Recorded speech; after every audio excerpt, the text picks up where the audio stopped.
Good morning, everyone, and welcome to the second day and the full day of our symposium. My name is Jim Hayes, and I own the house that you see in front of you. I've gotten used to the fact that I'm better known as the guy that lives in the Grant Wood house than my practice of law or anything else. But we very much appreciate the Historic Artists Home Studio program, and especially Valerie Ballant for being here and for the program helping sponsor us. Last night was yesterday was a great program with Joni and Wanda and Valerie, and today is going to be a real full program, and it's going to be a great program. I just wanted to say a word about last evening. I didn't get a chance to thank the Lasanskis for the nice reception that they gave, because I sent Diego Lasansky, who's another artist in the family, a grandson of Mauricio, off to find people in the third floor, wherever, of the 16,000 square foot studio house. And he never came back. And so there we were going to have a full program with the fellows discussing things with you all and that sort of thing. And it just never came about. So I want to take a little opportunity today to thank the Lasansky family, including Adam Rake and Rory Lasansky, all of whom were there last night. And I hope you had a chance to talk to some of them. Very appreciative, as I say, for the program. I always want to especially thank Maura Pilcher for her great work in guiding the Grant Wood program and Grant Wood Art Colony. I've said many times, and she knows this, that she's provided exactly the kind of leadership that I ever expected anyone to give us in the Grant Wood program. And we've come a long way. I'm so proud and happy that we're here for the 10th anniversary, a year late, of the Grant Wood Art Colony. The program started a little bit before that. We got to the colony. The concept, and I won't spend too much time on this, but the concept started back in 2002 when I entered into an agreement with the University of Iowa to gift my home and estate and the houses surrounding the property. There were 3 at that time, then 4. Now we've added a 5th house. So that all of that will go into the Grant Wood program later on, much later on, I hope. But everybody loves a Grant Wood house, and I've given, I can't even say how many tours through the house, and so I have a great feeling for this very program for historic artists' homes and studios, because Grant Wood not only lived here, he helped rebuild this house and refurbish it with his own hand, and he had been a contractor before, as we learned yesterday. But without exception, people love this house. And then we started in my gift agreement, I said, just almost as an aside, that I'd like to have the houses adjacent to 1142 used for visiting artists. And then in 2009, we had our first symposium on the upper one of the house, and Jane Milosch and Joni, and I put together a program there.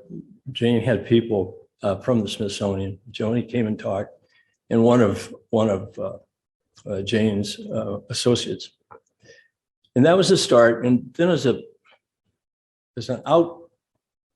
outpouring of that very successful event came the question, well, what's your idea for these houses? And I said, well, Grant Wood had a colony up at Stone City at one time, and maybe the houses can be used for that purpose at my death. And Doug True, who was at the meeting, said, well, why don't we do it now? And so I thought, well, that's nice. Before I hit the ground, it'd be nice to see it. So that's how it got started. And he looked at, this was 2009, a year after the Great Recession. Budgets were, crushed tightly. And poor Linda Maxon was chair of liberal arts at that time. And he looked over at Linda and he said, well, you can come up with $250,000, can't you? And I could just see her throat just tense up and she almost choked on her coffee, And she said, sure. So that's how it started. And now we've had 30 fellows.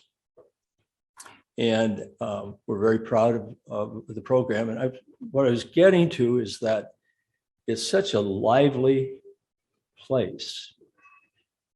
People, as I said, people always love 1142, the Grant Wood House. But I take them, after a tour now, I take them through the garage and show them the Grant Wood Art Colony. And without exception, they say, oh my gosh, everybody should know about this. This is the best kept secret in Iowa. Well, part of the reason for the Grant Wood Art Colony and the Grant Wood program is not to keep Grant Wood a secret anymore, So we want people to associate American Gothic. Everybody knows American Gothic, but who painted it? So that's part of refurbishing or enhancing his legacy, is to have people know about the colony. And we bring people in from all over the world. We have a very diverse group of fellows. And it's just been a very exciting thing. For 70 years, unfortunately, and this is not a secret that's not talked about, but for 70 years, the University of Iowa, who's such a great partner in this wonderful adventure of the Grant Wood program, or Grant Wood Colony, for 70 years after Grant Wood died in 1942, his name was never mentioned here at the university. There were no rooms named after him. There were no buildings where he had his studios. And that didn't help his legacy after he died. And that came about because of several things, pretty well documented, that he was gay, that he only had a high school education, and that many of the faculty were very resentful because he was so famous. He was probably the most famous artist in America at the time, coming off American Gothic. And here this guy was just picked up by President Gilmore and President Jessup and appointed as a faculty member at the University of Iowa. And that didn't go over so well. But the thing that really pushed it over the edge, as many of us believe, was his sexuality, that he was gay, that he was a homosexual. And thanks to Tripp Evans, who's on our board and is here, we'll talk to you next. It was brought out and talked about more openly. And since that time, since Tripp, there have been many, many other authors who have addressed this topic. But when we had our first symposium downstairs from this room, the director at that time was the director of the School of Art and Art History. And he said that for 70 years, our university has ignored Grant Wood, and today we welcome him back. So that's part of what we're all doing here today, and doing that as well. And just wanted to, yesterday we had our board meeting. We have several board members here, Tripp, Joni Kinsey, Jane Milosch is here, Wanda Corner, of course, Randy Langling, Dr. Langling from Dubuque. I can't see back there. Kim. Oh, Kim's the vice chair of the board, for heaven's sake. And just let me address that, the Callahan topic. John and Kim have been dear friends for years. John is very prominent orthopedic surgeon. Put my hip in, but they've been very good to me and very good to the Grantwood Art Colony. And they funded the beautiful fence and gate that's prominent around the Grantwood Art Colony, and makes it a real well-known entity in the city of Iowa City and the university and the state of Iowa. So our project, currently the board's project, is to begin catalog raisonné or encyclopedic document of all of Grantwood's paintings. And so one of our board members, John Darcy, the former president of the Board of Regents, Louis Peterson, had given a nice sum of money to seed this project. We're talking about grants. And John and Kim announced to me last week that they are donating $100,000 to further this project. Thank you, Jonathan. Appreciate that very much. And that's part of the success of the program. And I'll just say one more thing. I just learned last night that one of our fellows, TJ Dido Norris, who has been one of the 7 former fellows of this program in our 11 years. 7 fellows have been hired by the University of Iowa for faculty positions. 4 of those were tenure track and 3 were lecture. Last night I learned that TJ has been given tenure and that she is the head of painting and drawing at the School of Art and Art History. So for us, that is success. So with that, I'm going to ask Tripp to come up. Tripp Evans is one of our board members and a dear friend, and he is a professor of art history at Wheaton College in Norton, Massachusetts, and the author of Grantwood, A Life. So with that, Tripp, thanks. Good to see you.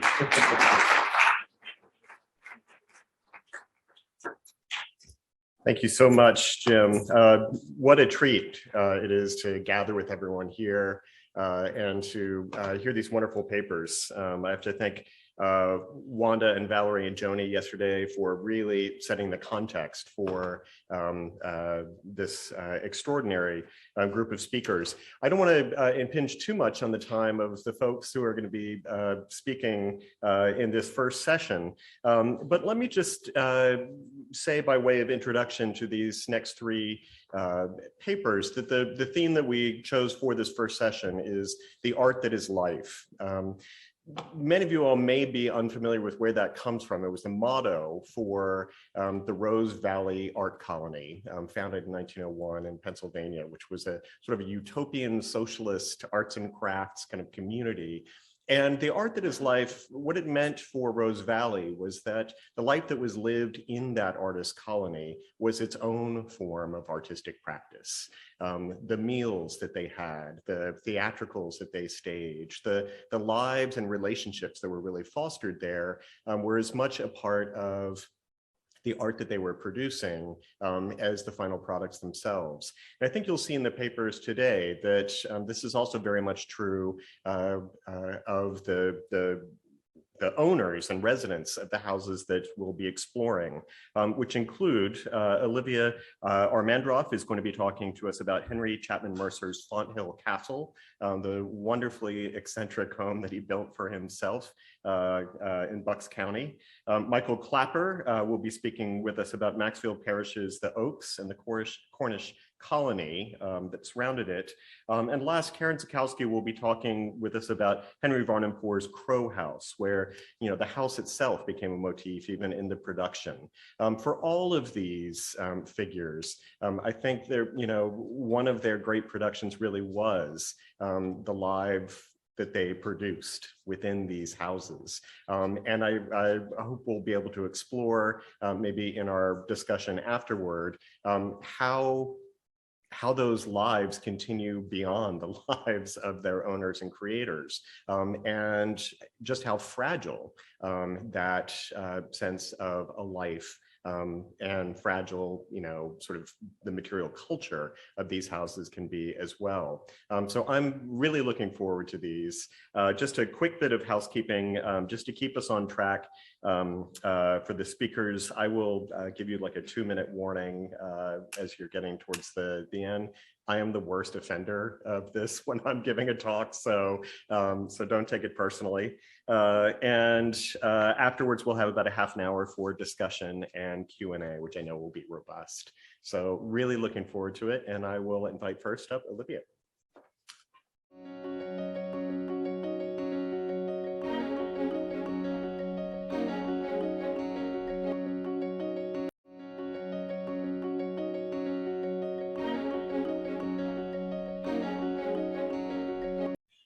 Thank you, Tripp, for your kind introduction and for moderating this panel. I also want to emphasize how much I appreciate the work the organizers have put into this wonderful event. So Haas, the Grantwood Colony, Maura Pilcher, thank you so much. It's an honor to be here. I also want to say how grateful I am to my fellow presenters, and I'm looking forward to learning so much from you all today, in addition to how much I learned yesterday. I finally want to just acknowledge the Iowa, Meskwaki, and Sauk people whose homelands encompass Iowa City, and give thanks for the opportunity to be in this space and place right now. So this morning, I am very much looking forward to sharing my paper with you entitled Tiling a Life, Henry Chapman Mercer and his Fonthill Castle. So Fonthill Castle was the home of tilemaker Henry Chapman Mercer, and it demonstrates competing interest in a romantic, sentimental version of the historical past, with the advances being made towards a new and modern future. Mercer played a central role in the house's conception and production, and it was fabricated by a very small team of individuals who were expected to adhere to his vision. As a result, the finished structure is a unique and highly personalized testament to Mercer's tastes, evidencing a man who, at the turn of the 20th century, balanced a concern for the contemporary with simultaneous passions for the antiquarian. Mercer was keenly interested in Gothic fiction, including the work of Edgar Allan Poe, whose complete collections of writings he owned, as well as his inkwell.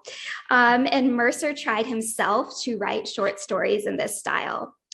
Similarly, an interest in the Gothic really seems to have inspired the tilemaker to look to medieval precedents when designing his own home.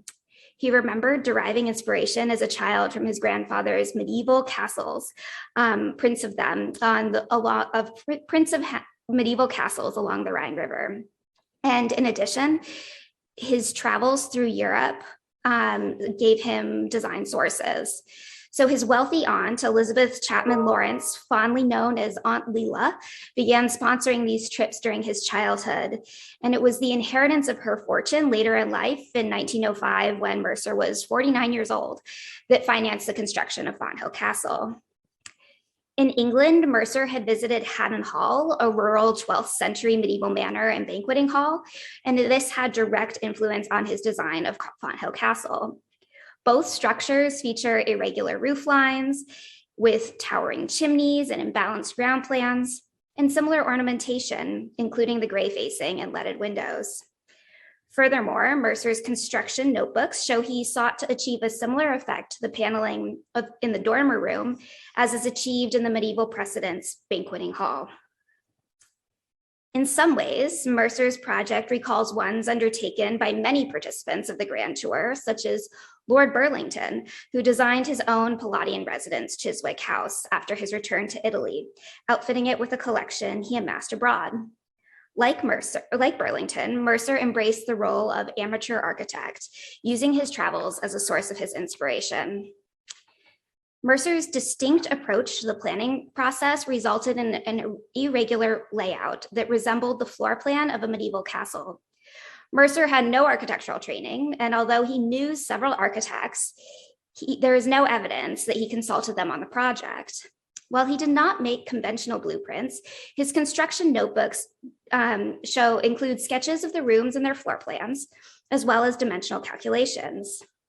Mercer primarily conceived of each room by molding blocks of clay in three-dimensional models that subverted rectilinear standards. Here, working with clay, Mercer adapted a medium he was most familiar with as a tile maker for a new project. Once the designs for the individual rooms were set, the blocks were each assembled together to form an interior layout. The 44 rooms did not easily conform to a consistent plan, and instead of large stairwells that brought the 7 levels together, Mercer conceived of 32 stairwells that would connect the rooms, each of which had at least 2 doorways, allowing for irregular pathways through the house.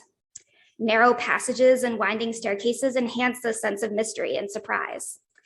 In the end, Mercer worked from the inside outward. For Mercer, this meant utility was prioritized above all else. After finalizing the plan and making individual room plans to scale, Mercer turned his attention to the building's profile, experimenting with towers and roofs. Ultimately, he referred to the flat towered roof and the Jersey terrace as afterthoughts. A final plaster of Paris model for the house, pictured here, was used during the building process. At the same time that Mercer conceived of a unique floor plan, his interest in individuation extended to all features of the house. His construction notebooks demonstrate the ways in which Mercer was working with variations of doors, column capitals, even windows, of which there are supposedly 200. Unlike other structures, which conformed to the classical ideals of maintaining harmony, balance, and standardization, Fonthill Castle's designs celebrated its discontinuity. The construction process was experimental. Before beginning his tile-making business, Mercer had a long and successful career as an archaeologist, and some of his scholarly pursuits endured into the second phase of his life. Mercer actively collected tools from across times and cultures until the end of his life, embarking upon a separate museum to house them after completing his home, the purpose-built Mercer Museum. This interest in making and the use of tools explains Mercer's investment in the process of building his home. As has been discussed, Mercer worked with a small crew of only 10 unskilled laborers between 1908 and 1912 to realize this design. Mercer incorporated new technologies into the design, adapting medieval precedent to modern conveniences.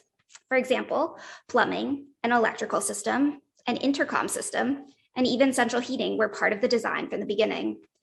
Unlike medieval castles, which are well known for being chilly, Mercer augmented the heat that came from the fireplaces in nearly every room with a system for transferring warm air from the basement's coal furnaces.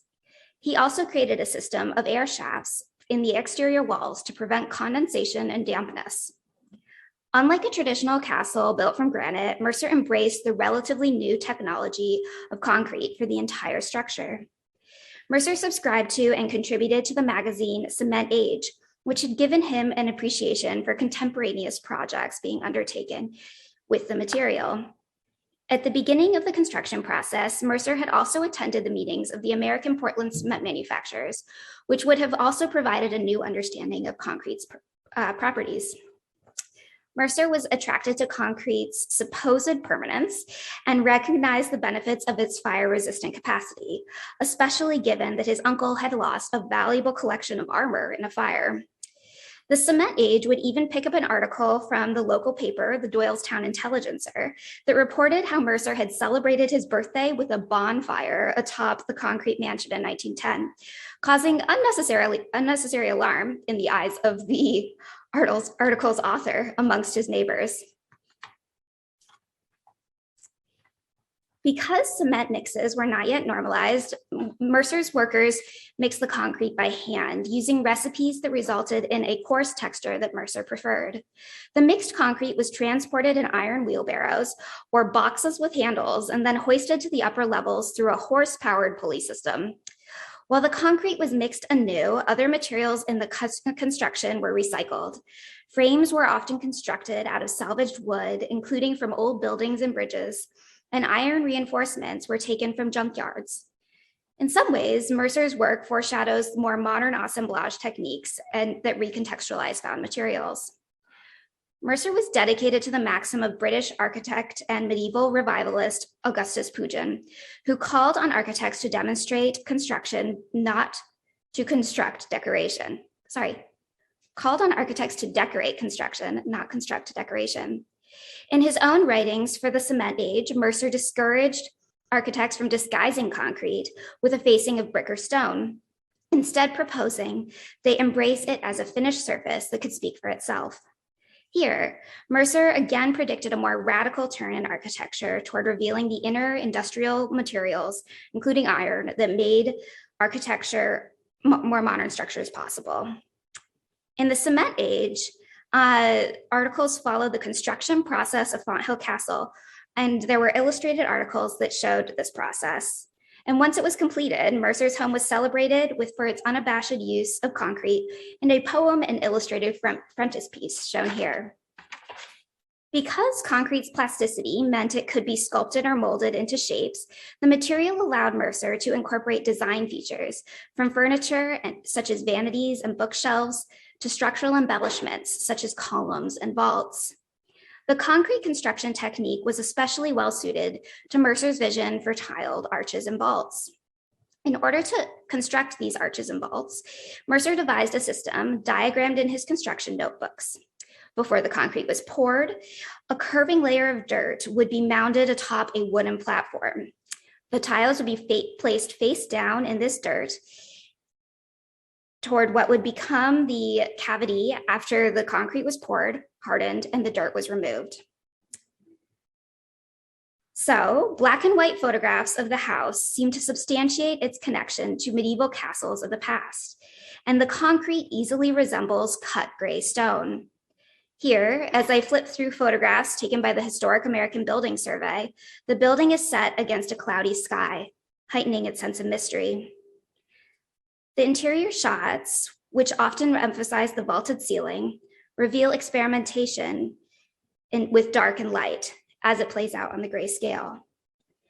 Indeed, the lighting of these spaces was of great importance to Mercer. In his design, he took inspiration from his favorite images, including a print made after Rembrandt's The Philosopher in Meditation. At the same time as the black and white images capture the play of light well, they obscure one of the key differences between Fonthill and a typical medieval relic, color.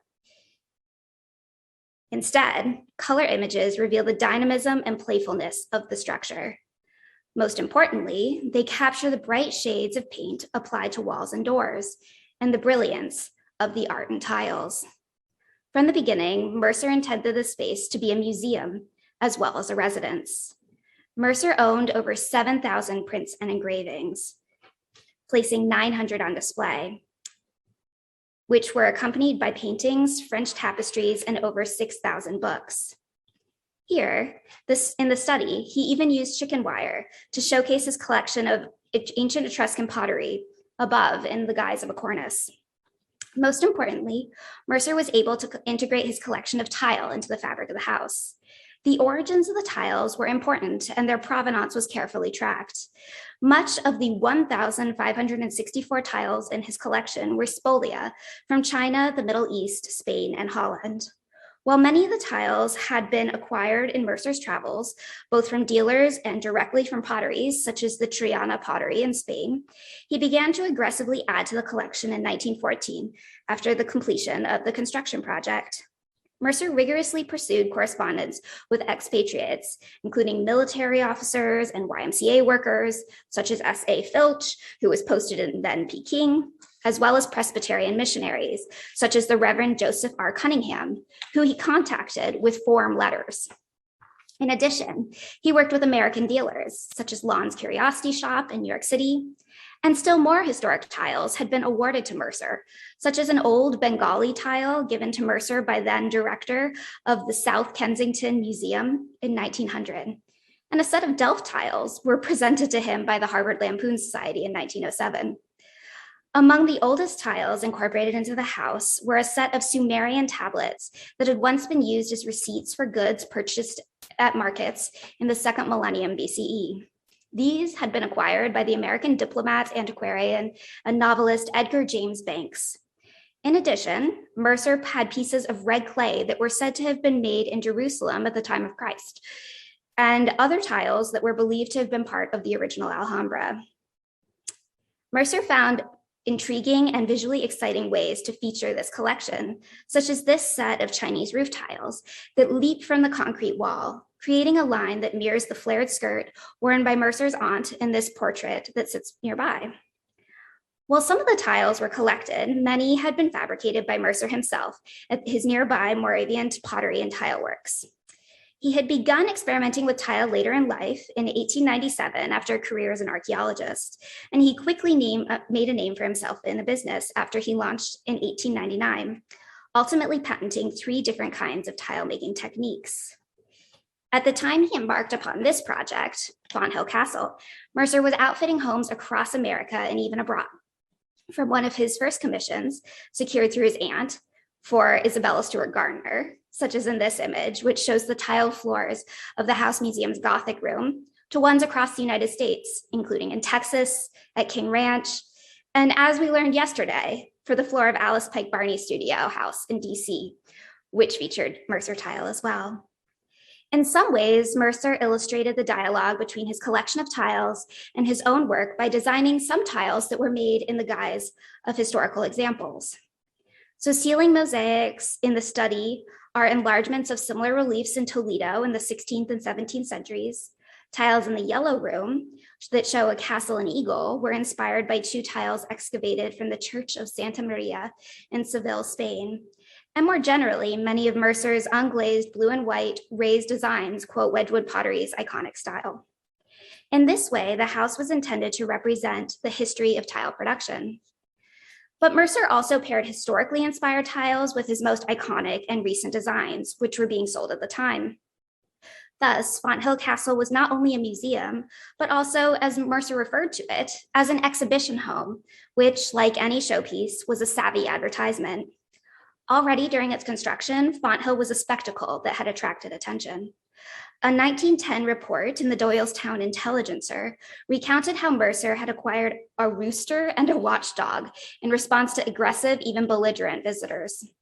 Once the house was completed, Mercer hosted prospective clients, including John Wanamaker, as well as other notable figures, including Henry Ford, who shared his interest in collecting tools, Marcel Duchamp, and John Philip Sousa.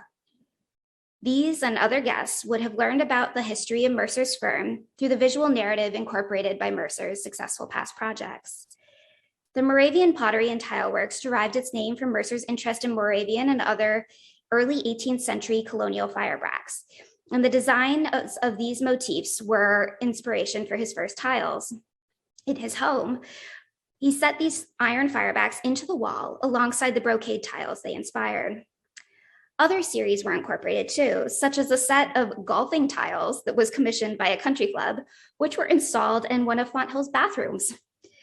And in one hall, Mercer set his scheme related to the Four Seasons, which had been designed for the Pennsylvania Capitol, which was one of his most successful and well-known, as well as extensive projects. Each room was dedicated to a specific subject, which dictated its tile scheme. The most complex arrangement at Fonthill was in the Columbus room. Here, the ceiling is occupied with scenes of Columbus's supposed discovery of the New World. Among other images recreated in tile is a map by Leonardo da Vinci and other scenes adapted from 16th century woodcuts.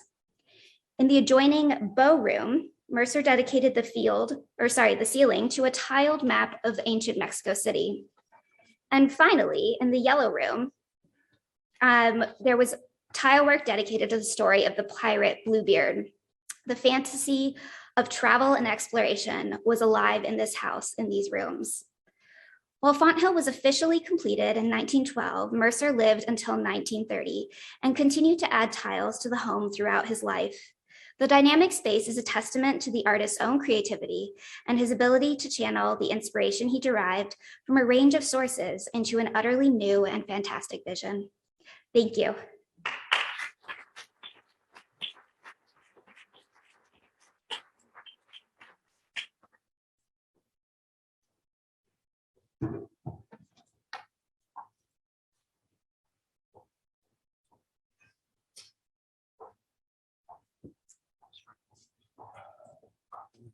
That's me.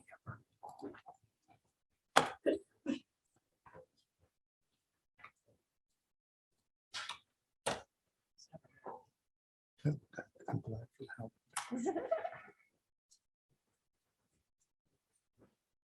All right, good morning. I'll now talk about Maxfield Parrish. My talk's called Living the Dream, Maxfield Parrish and the Oaks. Parrish, who was one of the most popular and widely admired artists of the 20th century, also designed and largely built his own home and studio, which he named the Oaks, right? You're here seeing the main southern facade and the reflecting pool in the garden terrace. And he lived there and worked there for over 60 years. If we want to understand the nature of Parrish's art, and I'm showing you on the right Daybreak from 1922, his most well-known work, and perhaps get some idea of the reason why many people liked it, we need to understand the Oaks as a material and experiential realization of an ideal way of life. This is what I mean by my title, Living the Dream. Parrish's existence at the Oaks was a living out in practice of lifestyle aspirations that appealed to many, right, including Parrish himself, and that he also visualized in his artworks.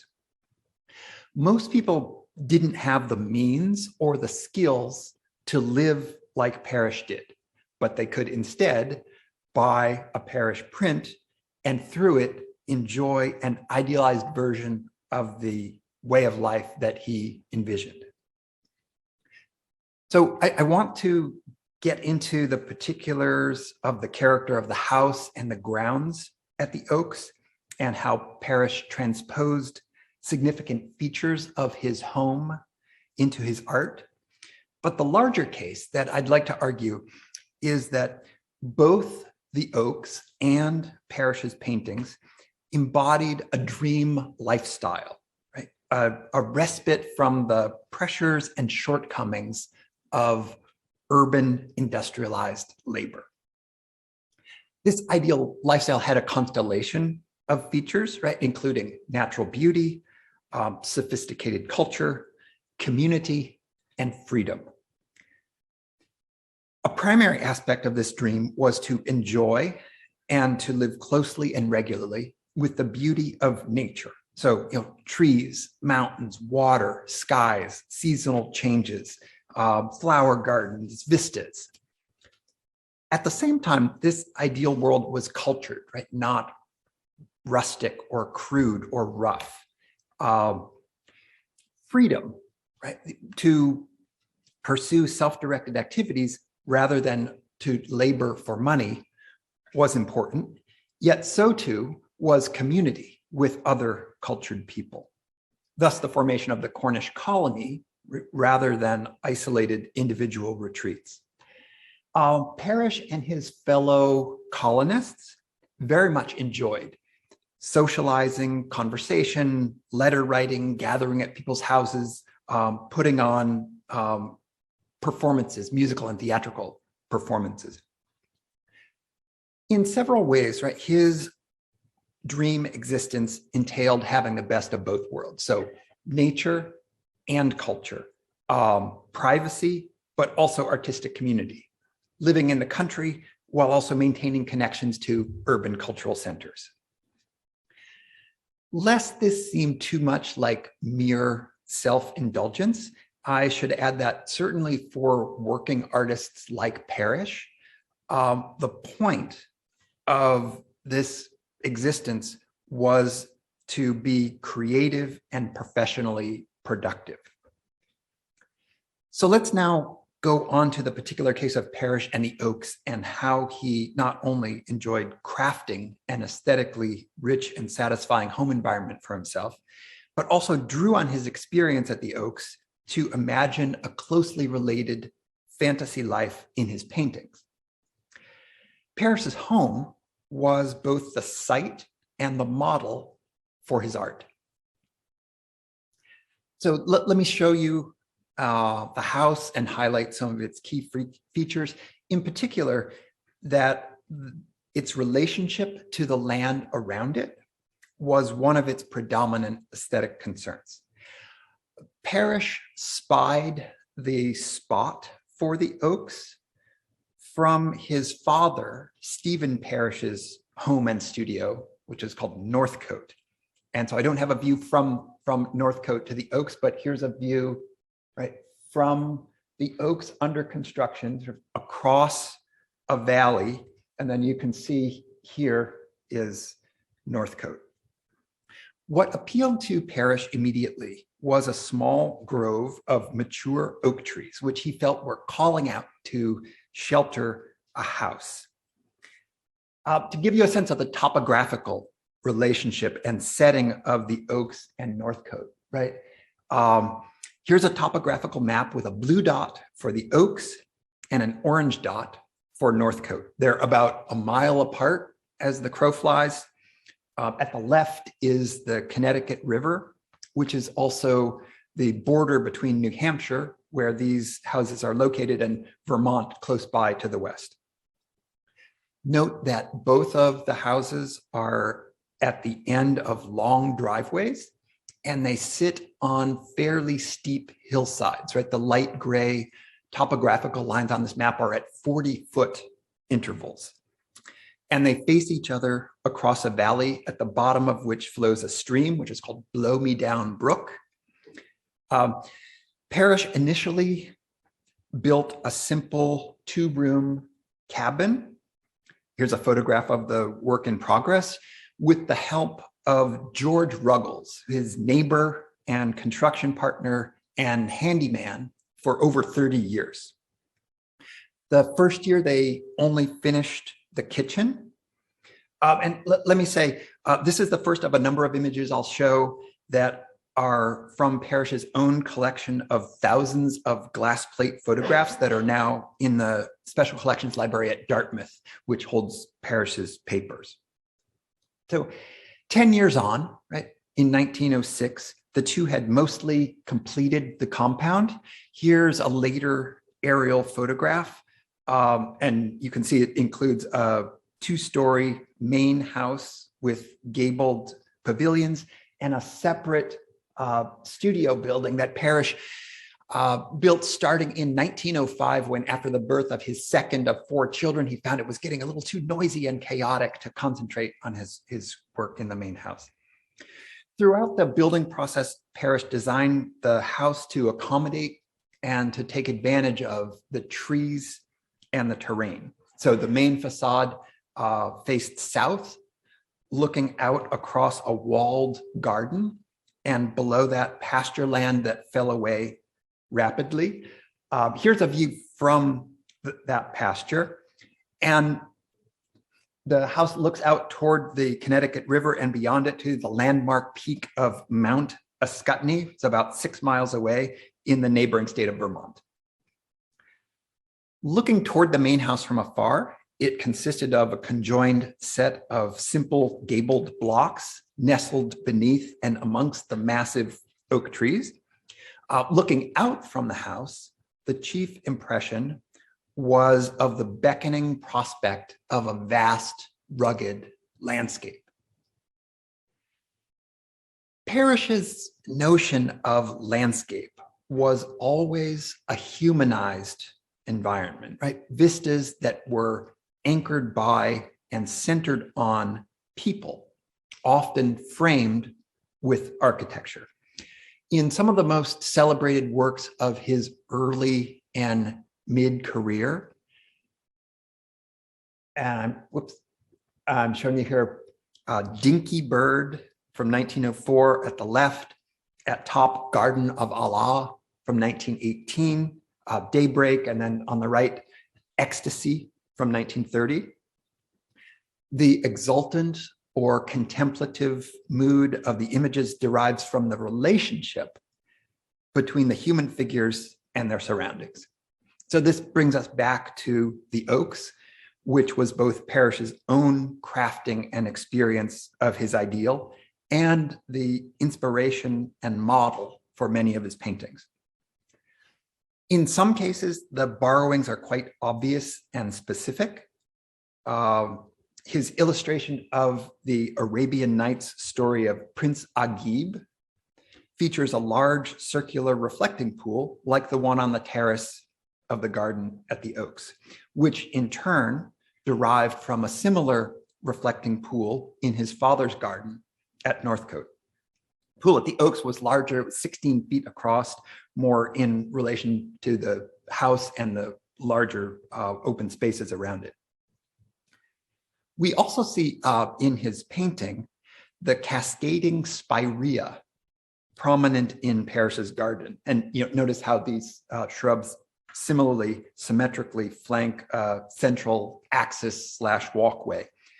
And the large decorative urns, right, like the one that Parrish received as a gift from landscape designer and architect Charles A. Platt and placed atop the end of a wall in the garden at the Oaks. One of the most prominent and remarked features of the Oaks was the porch or loggia at its southwest corner. It's here at the right. It was a space that joined interior and exterior and focused attention on the picture-like views of the gardens and the landscape beyond. And also, I propose, served as a key source and structuring conceit for Parrish's magnum opus, Daybreak. The loggia was built as a single-story structure early on in the process of expanding the house, with a second story later added to create the east wing. The interior of the loggia was a large room, about 20 feet wide by 25 feet deep, mostly open to the surrounding landscape on two sides. Parrish directly used his porch and himself as model in his 1901 painting, The Cardinal Archbishop Sat on His Shaded Balcony. This was a story illustration that first appeared in Scribner's magazine. And you see, yes, the distant view in the painting is of Venice, but Parrish has transcribed a lot quite directly from his own reference photo. So notice the bench with the cushions, the squared pilasters, the lion-topped column, and the table with pewter tea service and china teacups. The most notable architectural departure from the reference photo is the archway, right? And that is similar to the grand arched gate at the west side of Parrish's garden. Daybreak follows a similar pattern of patching in a landscape background, very different from what Parrish saw from his porch at the Oaks, right?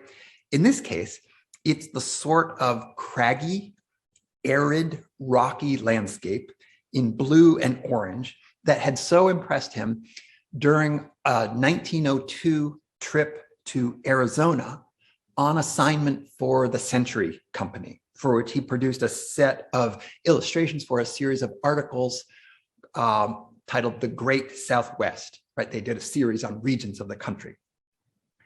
These images were initially reproduced in the Century in black and white. Just a couple of them in color, though, showed that color was so crucial to their effect that they later reprinted 7 more of them in color. So compare one of these, right, the Grand Canyon of the Colorado, with the colors and forms of the landscape in Daybreak. Along with the color plates, Century, they printed a long letter that they had solicited from Parrish in which he remarked, quote, "One has but to stand on the rim of the Grand Canyon, look across at the other wall 13 miles away, and watch it at sunrise or sunset in order to see color which can exist nowhere else. The low sunlight falls on the red towers and spires and causes them to glow as though they were lit within them. And thousands of feet down into the chasm falls the shadow, a blue from dreamland, a blue from which all the skies of the world were made. So this transformative experience of Western landscape was the inspiration for similar landscape backgrounds in several of Parrish's subsequent paintings. But of course, these are starkly different from the landscape that he actually saw from the Oaks. Here's a view looking south from the loggia in winter, with Mount Ascutney in the distance on the right, and the remains, the wintry remains of the grape arbor hanging down below the cornice. Yet though the landscapes are so different, right? The Arizona landscape and this landscape, notice how similar is the visual structure of the view from Parrish's porch and daybreak. A broad horizontal rectangle is divided symmetrically by two columns, right? The central opening is a perfect square. Lush foliage, right? Not grapevines in daybreak, but more like the profusion of spirea that we saw in the Prince Agib painting, hangs down somewhat miraculously from an unseen support above. At the skyline, contours of distant mountains ripple downward. So as Parrish mulled over and crystallized Daybreak, his first and most successful sort of independent art print that it's not an illustration or a commercial commission, the view from his own porch, deeply familiar over many years, gave him the cue for its pictorial organization. Many of Parrish's paintings feature a more extreme version of the paradoxical features that he brought together at the Oaks, right? A realm that is at once wild and desolate, but also orderly and lush. Vast, sublime natural vistas, but seen from and incorporating the welcoming built environment of a grand home. Freeing isolation, yet within a community and affording sociability. The Oaks was not unique or isolated, but was part of a close-knit community of residences and studios that comprised the Cornish colony. And as such, it has a few distinctive features, but it is also an instance of a type. Following the lead of Augustus St. Gaudens, the sculptor who came in 1885, several dozen artists and writers and musicians gathered near the rural New Hampshire town of Cornish and built houses or refurbished houses. Many of the colony houses had names, often chosen to create a sense of place and personal identity. And the two main naming conventions were natural features, right, like the Oaks, or on the left, I'm showing you mastlands, right, the Nichols family home, which in centuries past had been harvested for tall, straight pine trees used for ship masts, or family connections, like St. Gaudens' house, he named it Aspet after the French birth town of his father, or I'm showing you on the right, again with reflecting pool in the garden terrace like at the Oaks. The Churchill family's house, Harlekenden, which was the maiden name of Mabel Churchill. Cornish colony houses commonly had gardened grounds to the point where gardening was one of the renowned practices of the area. And several colony residents, including Charles Platt, who gave Parrish the urn, and Platt's protege, Rose Nichols, were influential authorities on garden design who published books on the topic. This is Rose Nichols in her garden, and at the right, the terrace overlooking Charles Platt's garden. And again, notice the urns like the one that he gave to Parrish. Platt's idea of gardens as outdoor living rooms was particularly salient, so that Cornish gardens tend to be formally structured terraces integrated with the houses by means of pathways and stairs and benches and hedges and low walls. Also, they're trellises and gateways, common features linking the houses and the gardens.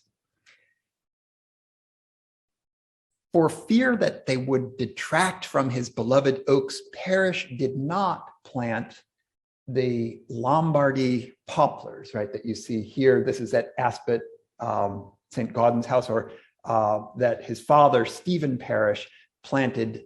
These are the studio buildings at Northcote. But they're reminiscent of the Italian gardens that had so inspired many of the colonists. It was unusual too that Parrish neither refurbished an existing house as St. Gaudens had, nor had a house designed, right? Charles Platt did designs for a number of the Cornish colony houses. And Parrish himself also undertook an extraordinary amount of the finished carpentry and functional metalwork, from furniture to cabinetry to hinges. And so on the left here is his dining room with a brick fireplace that he laid himself. And on the right, the entryway and stair looking back towards the living room in the West Wing, so that the oaks, like we heard yesterday about Wood's houses and studio, was truly and thoroughly an artistic work of his own creation, even while it shared many defining traits with other Cornish properties.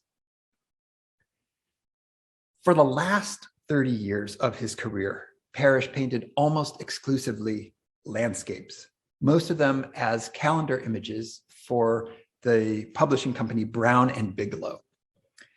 And this work, right, these Brown and Bigelow calendar images were arguably the purest realization of his ideal, both of artistic activity, right? This is what he wanted to do, is paint landscapes, and of lifestyle. The top sellers among dozens of such pictures, and I'll say just quickly, parenthetically, that I tend to pay most attention to the images that sold the most copies, because I take those to be the ones that were most culturally resonant and are thus have the richest prospects for analysis of widely shared values and people's longings. The biggest hits among the Brown and Bigelow calendars were the Mill Pond from 1948 on the left and Evening Shadows from 1953, each of which featured simple gabled buildings underneath gigantic old trees, a vista of distant hills seen across a foreground of rocks and mirror-like still plains of water. And both the sky and the water you see rendered in what was the so-called Maxfield Parrish blue, which was just a oil glaze of synthetic ultramarine. In these cases, right, and in most of Parrish's paradigmatic works, the basic subject is people inhabiting an idealized, humanized natural realm. But now there are no people visible, just buildings. And except for the glassy reflective plains of water, which I would argue Parrish has scaled up from the more obviously artificial garden conceit of reflecting pools, don't these idyllic calendar images look an awful lot like a distant view toward the oaks?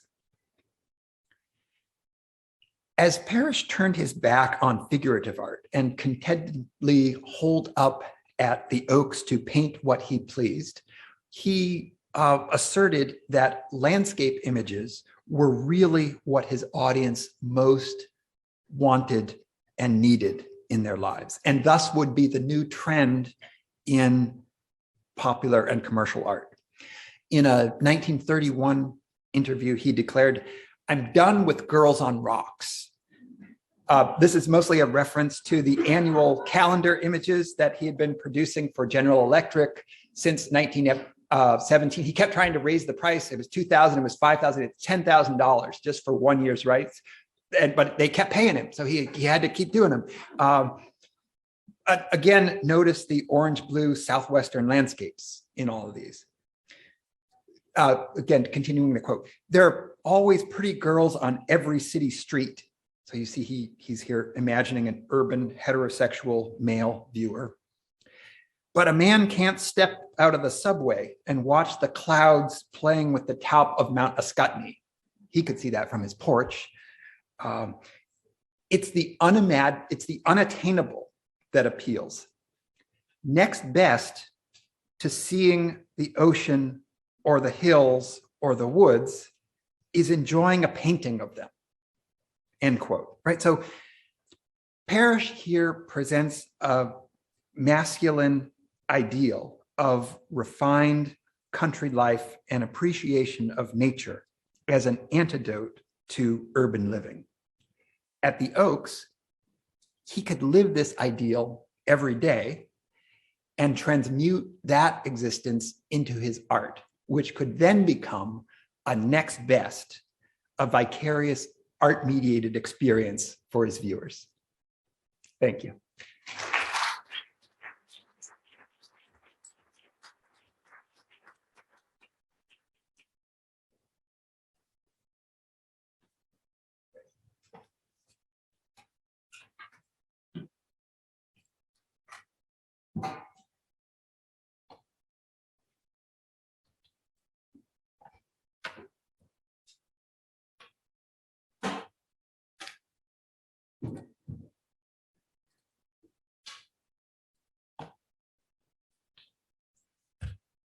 Thank you. Good morning, everybody. Can you all hear me properly? Thank you. Okay, and I go this way. This is Crow House, the home and studio of Henry Varnum Poor. Poor was best known as a ceramicist and a painter, but he also worked as a sculptor, an illustrator, a teacher, an arts organizer, and he had all the skills to make this house, hand make this house himself. He was at the center of an arts colony of actors, writers, musicians, and other visual artists on South Mountain Road in New City, New York, which is only about an hour north of Manhattan, but it's quite wild and rugged. It's just south of a big mountain called High Tor. This place sustained him for 50 years of creative life. And this is Crow House now. The property was allowed to decline after Poor's death and has been criminally neglected by its current owner, the town of Ramapo, New York. Why should Crow House be saved? Because the ties between this place and the work of Henry Varnum Poor are palpable. Saving the house and the land means saving a window into a creative process. Poor was 33 years old when he came to South Mountain Road. He was born in Kansas to a prosperous family of grain merchants and was expected to go into business. But throughout high school, he took manual and industrial arts classes. Then at Stanford University, he changed his major from economics to art. After college, he studied painting in London and Paris and looked at neo-impressionists, especially Cézanne and Matisse. He came back, got married, and briefly tried to make a go both of managing the family farm in Kansas and being a painter. This did not work very well for him. So he went back to California to do teaching and exhibiting his paintings. By 1918, when he was drafted into the Army, he had separated from his wife and daughter and established a studio in San Francisco with Marion Dorn, one of his pupils. He bloomed in France. He was a translator for his regiment, and he was the regimental artist. After returning to the United States, he and Dorn marry and decide that an art career was not viable on the West Coast, so they moved to New York. There, they quickly met Mary Mowbray Clark and her husband, John, who were both artists and had been organizers of the 1913 Armory Show and were much involved in everything new and world culture that was going on in New York. Mary Mowbray Clark and her partner, Madge Jennison, founded something called the Sunwise Turn Bookstore, which was more a salon than a bookstore. It held readings, it published illustrated books, and it had exhibitions, including 2 of Henry Varnum Poor's paintings in 1919 alone.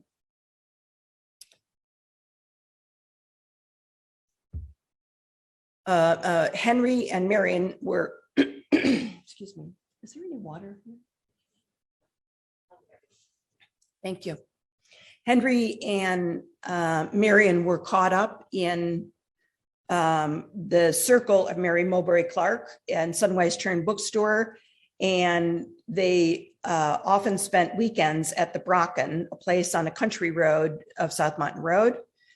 And Henry and Marion were easily convinced to buy land in the area, along with other artists, including Rollo Peters, who was a Shakespearean actor, and his companion, Amy Murray, a poet, folklorist, and musicians, and the textile designer, Ruth Reeves, and her husband, Leon Olds, an economist. Henry and Marion, who was quickly developing a career as a textile designer, moved to South Mountain Road by the end of 1919.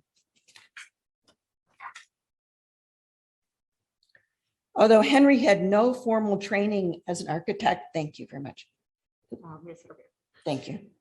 As an architect or builder, but he had experience with the manual arts classes that he had taken in high school, and inspired also perhaps by vernacular French farmhouses he had seen in the war, and as well certainly by the Brocken, this vernacular 18th century farmhouse that the Mowbray Clarks had remodeled themselves.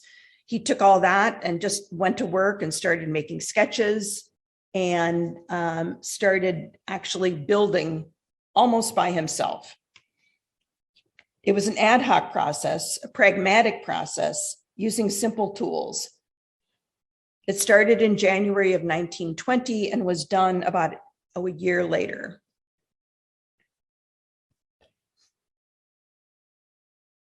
It's the poorhouse, the Crow House, as it's called, is sited on a slope, and the buildings are built basically on different levels. It kind of marches up the hill.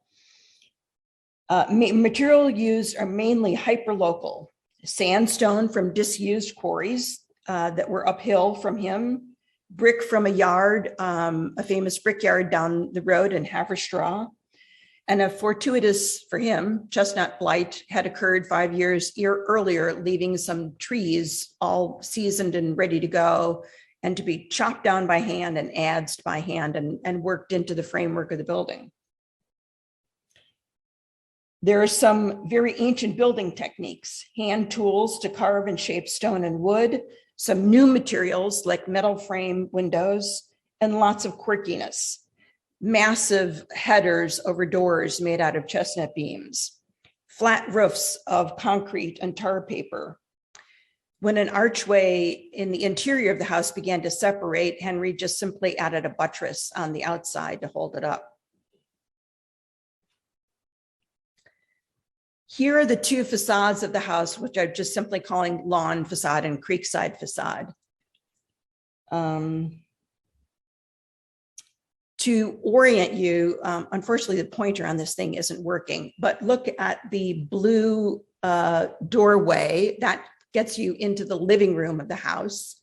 The larger room on the right-hand side of the left screen is a... So you push the top button. It's not intuitive. Okay, sorry. Okay, so this gets you into the living room. This is the studio. There's a creek that basically where my green pointer is. This is the kitchen, backside of the kitchen wing. There's a Dutch door here that lets you out onto a terrace, and that is another door into the studio.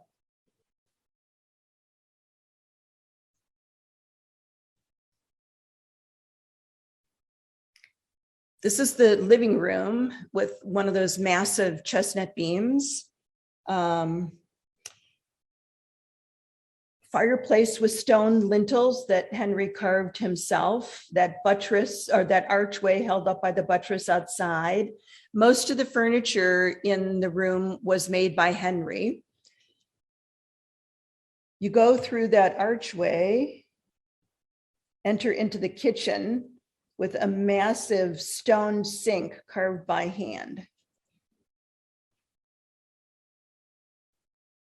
This is the first studio of several I'll describe made by Henry. It's an irregularly shaped room with a wooden spiral staircase that leads you both to kind of a loft for storage of paintings. And then if you continue up this way, gets you into the second floor of the house. And look at the big north windows.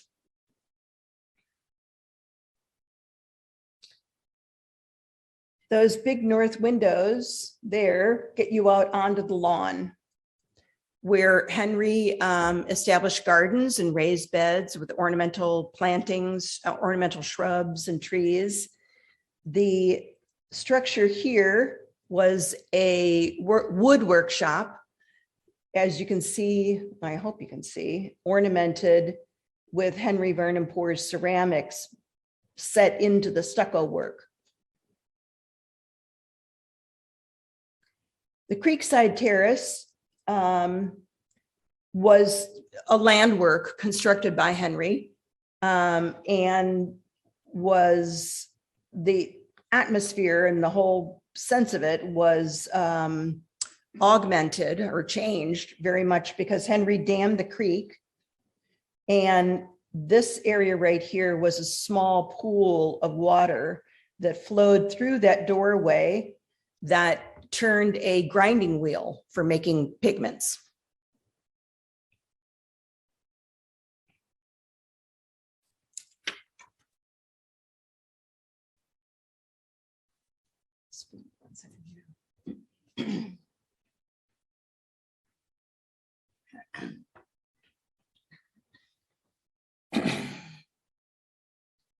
Just after finishing the first phase of Crow House, Poor turned to really dug into what was to become one of his major mediums, which is ceramics. He basically taught himself how to make ceramics. He ascertained that there really wasn't a market for the kind of high style, low technique ceramic that he had in mind. And so he set himself he both researched the market and researched how to make ceramics and just went to it. Some of the early pieces were, the bodies of the ceramics were technically not good, very flawed, even with glazes that would flake away and crack. But within about 10 years, he was really quite good at ceramics. And what he always conceived of ceramics as something like a painting surface. Rather than using conventionalized designs that other potters might use, he really treated the clay as a canvas.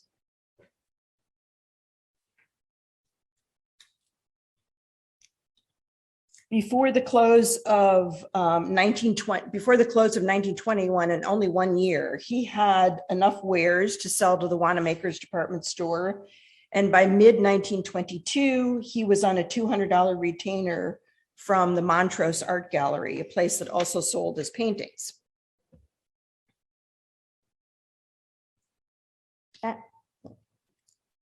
And I want to suggest that Poor once said that he spent too much time making ceramics and he would have been a better painter if he had never taken it up. But in fact, in his career, the two media inform each other. He used similar techniques in both ceramics and painting. In both mediums, he used a lyrical line like Matisse, sometimes painted on with a brush and sometimes scratched through the surface with the brush end. In other words, graffito, a ceramic technique, or sometimes a plaster technique that he is applying to canvas, as well as clay. So you can particularly see that in the way that the check marks of the pants are made with a scraping of a brush end.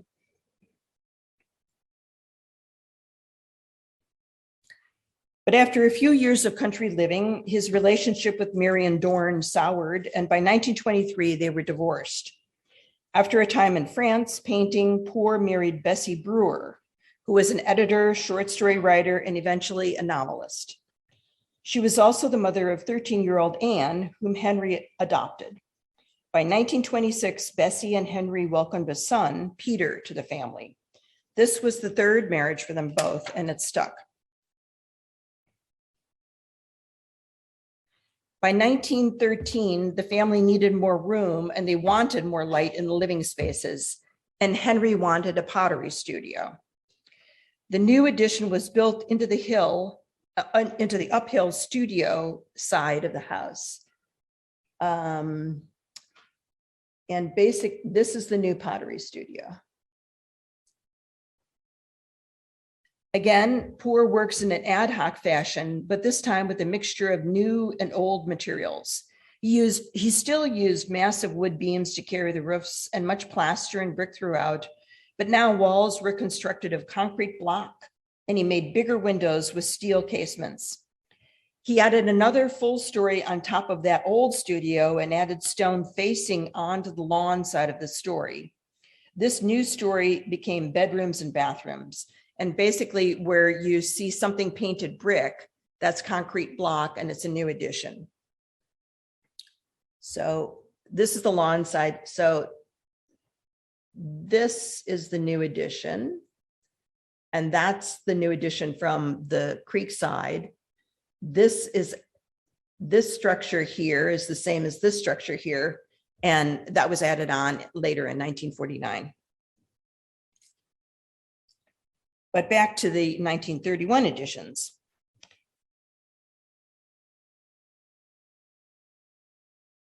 The most impressive architectural tile in the house, and perhaps in his whole career, is this bathroom. This was made in 1928 for the American Designers Gallery, a business venture that Henry Varnum Poor organized with other artists, mostly of the decorative arts, including Donald Deskey. And as well as several other South Mountain artists. The bathroom was much praised, both aesthetically for the playful theme of the nude in the shower, and technically for its glazes. He received several commissions for the bathrooms, and one version ended up here, installed at Crow House in 1931. The pottery is that one room addition built further up the hill, fully equipped pottery with kilns, work tables, and was, the space he needed to make the enormous production that an output that he made.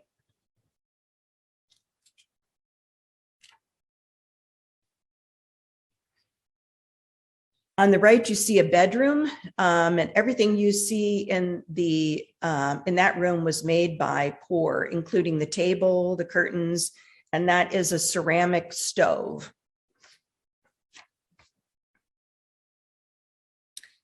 And he never stopped tinkering with the Crow House property. In 1949, he added that bedroom bath wing to the kitchen end of the house. He built a small cinder block writing studio for Bessie. And in 1957, he built a studio for himself at the northern end of the property, overlooking a small stream. Stylistically, this is the most modern of all his structures, and he used it as a painting studio. Poor was definitely an artist connected to his materials, to the place he worked, to his home life, to the quotidian, but he was also a prominent professional out in the world. The list of all his professional affiliations is ridiculously long. I'll mention just a few. He never stopped being an easel painter and making ceramics, and he showed often and everywhere. He was perpetually trying out new media, including fresco. Again, he taught himself this technique, and by the 1940s was a major player in this field, often working with his daughter, Anne, who you see up at the top of the scaffold. He also made murals out of tile. He was a co-founder of Skowhegan, an artist residency program in Maine, and remained an effective and energetic board member there. He was for a period of a few years, he was a commissioner of fine arts, which oversaw the decoration of federal buildings in DC, in Washington, DC. He wrote 2 books and illustrated at least 2 others, and he served as an artist soldier in Alaska and World War II. And he also became the unofficial architect, or maybe the official architect, for the houses along South Mountain Road that were built by his fellow artists, writers, screenwriters. First of all of these was the house of Ruth Reeves, built right next door to him in a similar kind of style and technique as Crow House. It was completed just in the year after Crow House was, actually while he was teaching himself ceramics. He did houses for Milton Caniff, who was a cartoonist, Maxwell Anderson, the playwright, and John Houseman, the actor. By this time, by the later 30s, he was working in this much more modernistic style, using primarily concrete block. Houses faced the south so that they could follow the path of the sun. And usually on the south side of the house, there were terraced gardens. And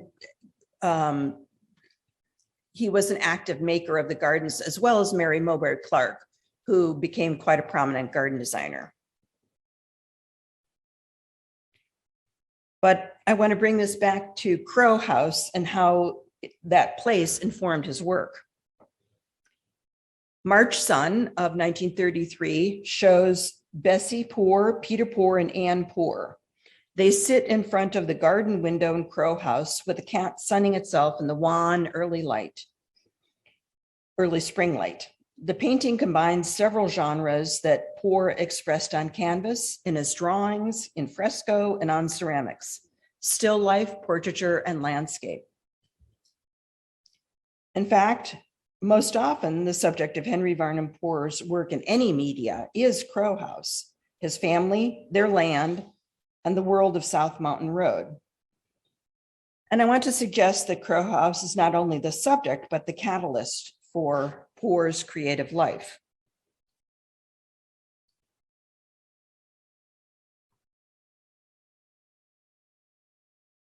Those are various Crow House subjects. From the first, Crow House is a place to physically and really viscerally engaged with the materials that he found on the site. He did this throughout his life, inventing new techniques of how to accomplish this all the while. The plate that you see on the right incorporates sand he brought back from a vacation in Florida, mixed in with the glazes to give more texture to the plate. While building the new studio in 1957, he was working on illustrations for Call of the Wild, the Jack London novel. He devised a method of drawing on gessoed panel, which had been inked and sanded. This gave him textural richness, but also let him use that free-flowing line of drawing that he so loved. I suggest that he worked out this method of illustration by making the overmantel in the studio, which is, I believe, a fresco painting, also that kind of gritty subsurface with drawing on top. And Crow House is a place to envision and try out spatial ideas. The shape of the three-dimensional gable is echoed in the doors of the closet, where it is flattened out into a two-dimensional chevron. Then that chevron is portrayed on a bowl that illusionistically portrays 3 dimensions.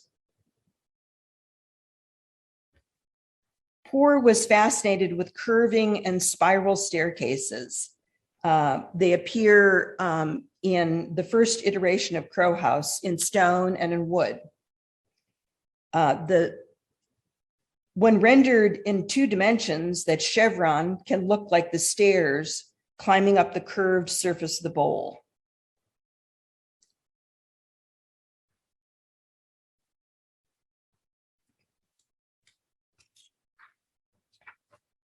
And I want to suggest that Poor's creative life was immeasurably enriched by the colony of creatives on South Mountain Road. And at the head of this for Poor was Bessie Brewer. Bessie was wife, mother, hostess, and writer. She wrote short stories and novels, radio scripts, and one play. Her fictional work is about women struggling to assert their emotional, sexual, and social needs in their sidelined roles as daughters, wives, and lovers. She was certainly a part of the theater and film world of South Mountain Road. She was also a part of the design world. A quote from a 1928 review of a Ruth Reeves textile show in the American Designers Gallery exhibit is quite revealing. Miss Reeves has a sense of comedy, which she knows how to constrain into proper wall harmonies. One of her best linens involves herself, Martha Ryther, Mrs. Varnum Poor, a cat, a stove, various things and personalities important to her own home life. I don't have time, but there are so many avenues to look into with Henry Varnum Poor and his relationship with the South Mountain Road colony. Poor himself did work in textile, and this is an avenue that is not much known or looked into. How he interacted with his first wife, or second wife, Marion Dorn, who was a textile designer, is not known. They apparently did remain on somewhat good terms. And his next door neighbor, Ruth Reeves, was a textile designer. And along with Martha Ryther, another of the South Mountain Road colonists who was married to a painter, Morris Cantor. So this interchange between painting and textile design is obviously critical.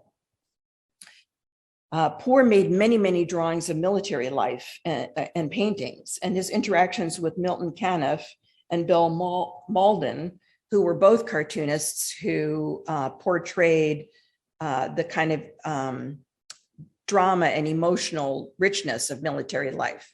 That is something that could be looked into quite a bit more. Poor had ties to the theater world since his earliest days on South Mountain Road. And I think stage set and set design comes to influence his work. On the left is a ceramic that he entitled Romeo and Juliet, and it is obviously a three-dimensional realization of or kind of a conglomeration of scenes from Romeo and Juliet. And on the right is a so-called poker room that was made for Ben Hecht, quite a somewhat notorious screenwriter. And as you can see, these two different things in two different scales are basically kind of pie-shaped, wedge-shaped structures, fantasy structures that are supposed to, they're theater pieces.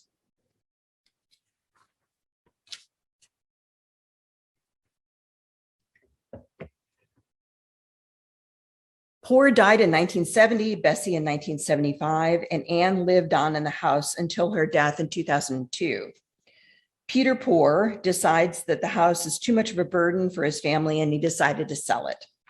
Friends of Crow House was formed, an organization, a nonprofit, and to convince the next owners who wanted to raise the house to give them enough time to find some other solutions for it. The solution was that the town of Ramapo bought the house and it came with a preservation covenant that guaranteed public access and preservation of the structures and the grounds. Well, almost immediately, the town of Ramapo just did not fulfill any promises and let the house slide into really deep neglect. Electricity was turned off for a while. Several hurricanes blew through, and for a while, the kind of little bridge over a creek to the house was blown out, and the house was inaccessible. But the town of Ramapo has much bigger issues. because in 2018, the town supervisor was convicted of securities fraud that had little to do with Crow House, maybe. And he was sentenced to jail, and, you know, not much attention is being paid to Crow House. The most recent town supervisor is more interested in Crow House, and some quite needed and emergency repairs have been done over the last 6 months or so, which is very good news. So why save Crow House? Because the physical place tells us so much about this artist. Poor's art and the house and the land live in symbiosis, and the community too nurtured itself. All this history alone, of course, is worthwhile, but it's more than history. I think this symposium is demonstrating quite well that place and creativity are linked, and that when we today come to these places, we have insight into creativity.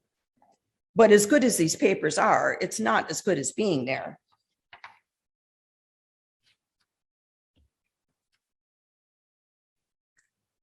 But is it too far gone to save? There has been much damage in the last 15 years, especially, but there are really, really good signs. The structure can be repaired. Garden is overgrown, several berms need shoring up, but the bones of the land are not very damaged. Many of the furnishings are still owned by the family who are involved with the foundation, and the papers of Poor have been given to the Archives of American Art.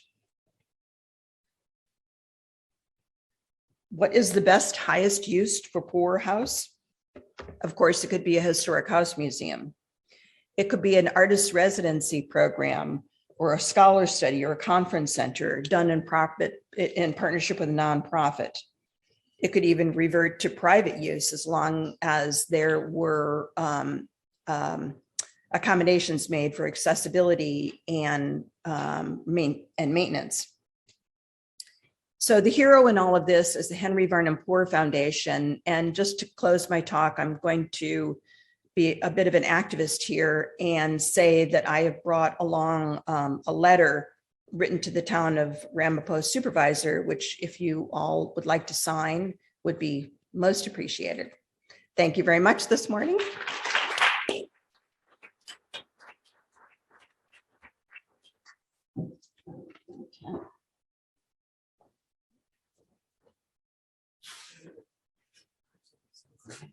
Thank you.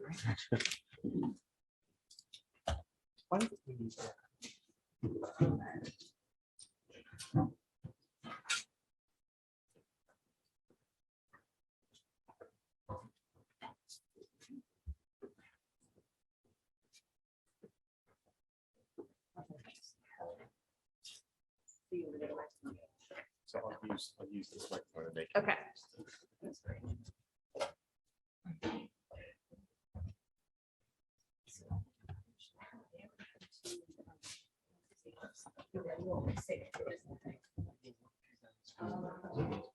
It'll be up there, but also. Oh, I see. Yeah. That's great. Well, thank you so much to our speakers, 3 incredible projects and houses that you all have introduced us to. I am going to transition us now into Q&A. We will take a look at the chat for those of you who are joining us online, encourage questions from the audience. But I'm just going to take executive privilege here first and start us off by asking you all to what extent the creators of these homes actively envisioned them as museum spaces. I think it's maybe a little bit more clear for Mercer, who basically is sort of like, you know, tied his poor housekeeper to the house for the rest of her life as a tour guide. But I wonder if the 3 of you could talk about the ways in which these creators thought about the posterity of these buildings as public institutions and how that might have affected the way that they were created. We can just go down the line. I'm happy to get it started. Thank you. That's such a great question. So I mentioned in the talk that Mercer really envisioned his house to be a museum. At the same time, he went on to build a separate museum, the Mercer Museum, for his collection of tools. So the house is a little bit different from the museum, which is you're more free to wander, I think, as like a typical museum. The house is more intended to be experienced through a tour. And as you mentioned, so Mercer used to give tours himself, but when he passed away, the foreman of his factory, he and his wife had lived at the house, and his wife was kind of the caretaker of the house.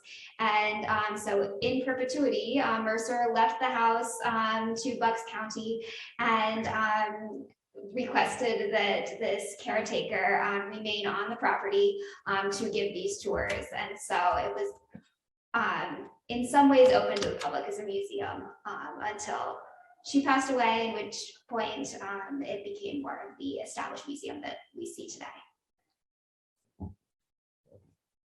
In Parrish's case, not at all did he think of it as a museum. It was a place for him to live and to work, and he pretty much his entire career spent there. He stopped painting in 1962. He still lived there. He died there in 1966, by which time he needed a nurse, but still there was no talk of converting it or leaving it. It remained private property. A Parrish dealer and advocate, Alma Gilbert, bought the house in 1978, and she opened a museum, and she was going to try to fund that with a restaurant and hotel. But unfortunately, the main house a year later in 1979 burned to the ground, and she rebuilt it. But I mean, so this is part of the reason why it's it's not part of Haas, because it's that most of it is not there, or it's been heavily redone. Poor definitely did not see his house as a museum. I think he would have valued this. It was an artist colony, and it was a center of an artist colony. I think he would have valued saving that as an idea. He valued the house, obviously, he valued the property, but as a public place, that was not part of his vision, I don't think. Thanks. Questions from the audience? Folks have questions out here. Yes. So all these three buildings really like designed and hand built by the artist. So are there any limitations to calling them works of art or total art? Would that sort of benefit by the categorical shift from being artist studio to actually an artist work? Repeat the question. Oh, sorry, I should have done that. I'll try to address this. Sort of like, are there limits to which these houses themselves can be considered works of art? Is that a fair enough summary? I think of Poor's house as, yes, a work of art. The whole, not only the house, but all the structures and the land. I'm a sucker for that argument. I really think of all artist houses as artworks, and I think many people who are not artists make houses that are artful, that function as immersive creative environments too. So you won't get any argument from me. Yeah, I mean, I know there's a practical side to that question about would it do any good for preservation and appreciation, and then there's a sort of conceptual, categorical side to that. I mean, Parrish himself, he was remarked at the time as like, wow, it's amazing that as a painter, you're such a skilled mechanic, and he would joke like, no, actually, I'm a mechanic who also paints. So it was an important part of his artistic practice as he thought of it. But I don't know. Then I would say, but then okay, like as you were like, well, what is the person most known for, or what is their best work? And I would say, in Parrish's case, like, yeah, his house is really cool, but his paintings are what he's most highly regarded for, and maybe, at the time and for subsequent, his main work. Although, as I said, like, his house was remarked in his own day. It was published many times in magazines as to say, boy, this is a notable work of art in its own right. Thank you for your question. I think it's really interesting to think, absolutely, I believe that Fonthill Castle is a total work of art. At the same time, I think that, as I was saying, there's individual tile schemes that he incorporated that are seen elsewhere. And so the friction between thinking of those as individual art pieces and then reading them into the room as a piece of art, and then what it means to be part of the larger structure. I think that there's various scales of interpretation. And so while I think of Fonthill Castle as a total work of art, I also think that you can think about all the individual pieces functioning almost independently as well as they function together. Yes. This is for Olivia. What's the biggest conservation challenge for you at the museum? And just to repeat, what is the greatest conservation challenge at Fonthill Castle? Unfortunately, I don't have a good answer for you, but I can do some investigating and get back to you. Yes. Less a question than a comment on the discussion. With the question whether something is a total work of art. I think it's a really good question for the last couple of days to sort of think about. And there is, it seems to me, at the turn of the 19th, particularly the 20th century, there is a notion of the home as a work, or of the artist's home as a work of art. And Mercer would be our today's best example of that, I think, where in some ways he's creating a space that in no way is just a little domestic dwelling itself, but rather something that is a vision. And he's got to have a public in mind, whether it's public, the present, the public of the future. And I do see within our house properties differences between those that make self-consciously integrated a totality of vision, not incrementally done, but really having a wholeness to it. That is a Kunstwerk or a Gesamtkunstwerk. And then there are more like what I think the other two have been describing, which are homes that, while it would be wonderful if the Oaks were still around, you have to have wonderful documentation, it seems, from those photographs. But really, that was just for a lifestyle of a particular moment, and without, as you say, a sense of in perpetuity. And so on. And then maybe Poor comes both out of that crafted tradition of the early 20th century, but just given the character that he is, and sounds like he didn't have much money, as well as being very good at doing what he was doing.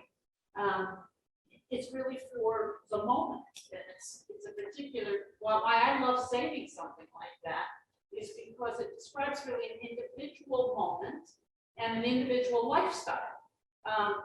And I think that's what's very much an alternative to a lot of other lifestyles at that moment and today. So sometimes I think they should be saved just if they've got as much to offer as Roadhouse does. Anyway, you can't summarize. Well, I'll try to do my best, Wanda.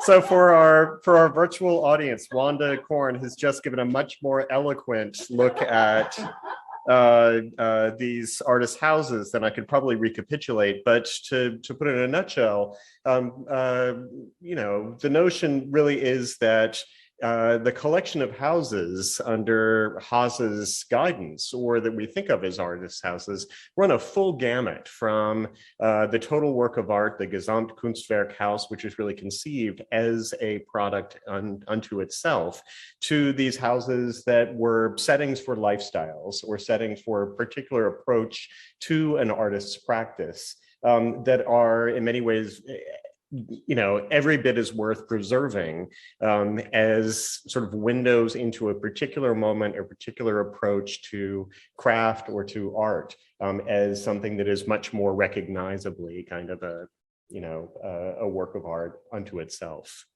Hopefully that was fair enough. All right, others, yes. Call it what? Architecture. I like that as a new term for these. I had a quick question about, well, maybe it's not a quick question, of in some ways the disconnect between the artistic practice and the homes that we're talking about. I think often with artistic or sort of artist homes, there's this belief that they are somehow showcases for clients or for patrons.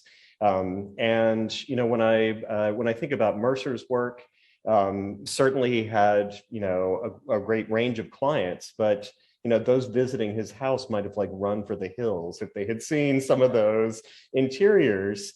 When we think about the Oaks, it's almost as if there's a green screen where you see the house, but it gets sort of inserted with these sort of much more kind of exotic landscapes in that sort of earlier style.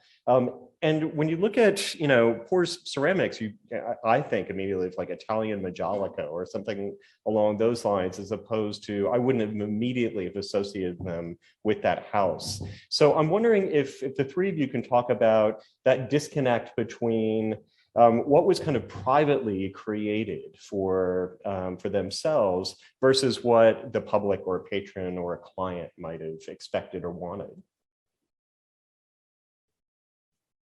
Yeah, I think it's interesting to think about. There's a rather obvious connection in terms of Mercer's artistic expression, and that his house is embellished all over with tile, and that's what his profession was. So you, I think, can see the immediate connection there. I think that one thing I was trying to get into with the concrete was kind of an exploration of an alternative materiality to clay. So I think that in some ways, I think he was really interested in this ostensible moldability of the concrete, and that it could be cast into so many different forms. So maybe thinking about kind of a translatable materiality in architecture.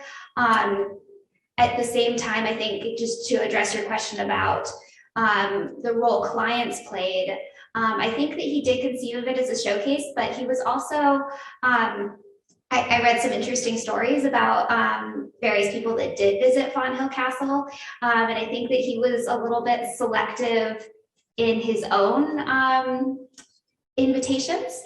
And so I do know that, at least for Henry Ford, when he came to visit Fonthill Castle, Mercer actually kind of didn't disinvite him, but he wasn't allowed to stay overnight versus other people were. So he was kind of required to go find some other place to sleep. So I think that it would be interesting if there is more documentation, which I don't know about, to know more about how these visits took place, what Mercer's tour of the structure was like, and what kinds of interactions happened on that tour, to kind of see whether people were, as you say, kind of overwhelmed and in some ways repulsed by the structure. Well, it seems like the rare client would have walked in and said, "I've got to have that ceiling." Parrish for the Oaks, I would say there are two types of visitors. One is people from the colony, from the Cornish colony. That leftmost block of the house was built last, was a music room. It had a panel screen and theater at one end of it. So he's very much thinking of that as a place for the community to gather. But in terms of like clients, professional contacts, he's mostly trying to hold them at a distance, so that he's famous. People want to come talk, I'd like to write a magazine article about you, or, gee, I'd like to, could I please convince you to, do an ad for our company, or, and he would say to those people, he would say, oh, they're certainly not in the winter. There's no way you can get up here. The roads are, he would just use any excuse to try to say, please do not come if you're a professional contact. Right. Interesting. I would say that I am not as knowledgeable about Poor's professional career to speak really accurately to this question, but my sense is that he understood how to market himself and his work. And I don't think that had a huge amount to do with Crow House, although there were articles written about him and about Crow House, and that was a way of inviting the public in. So I would say that the house was really for himself and his family and the colony, rather than, and that Crow House out in the world was stagecrafted for broader public consumption, because the colony was somewhat known through all sorts of magazine articles, and because the theater world was so well known.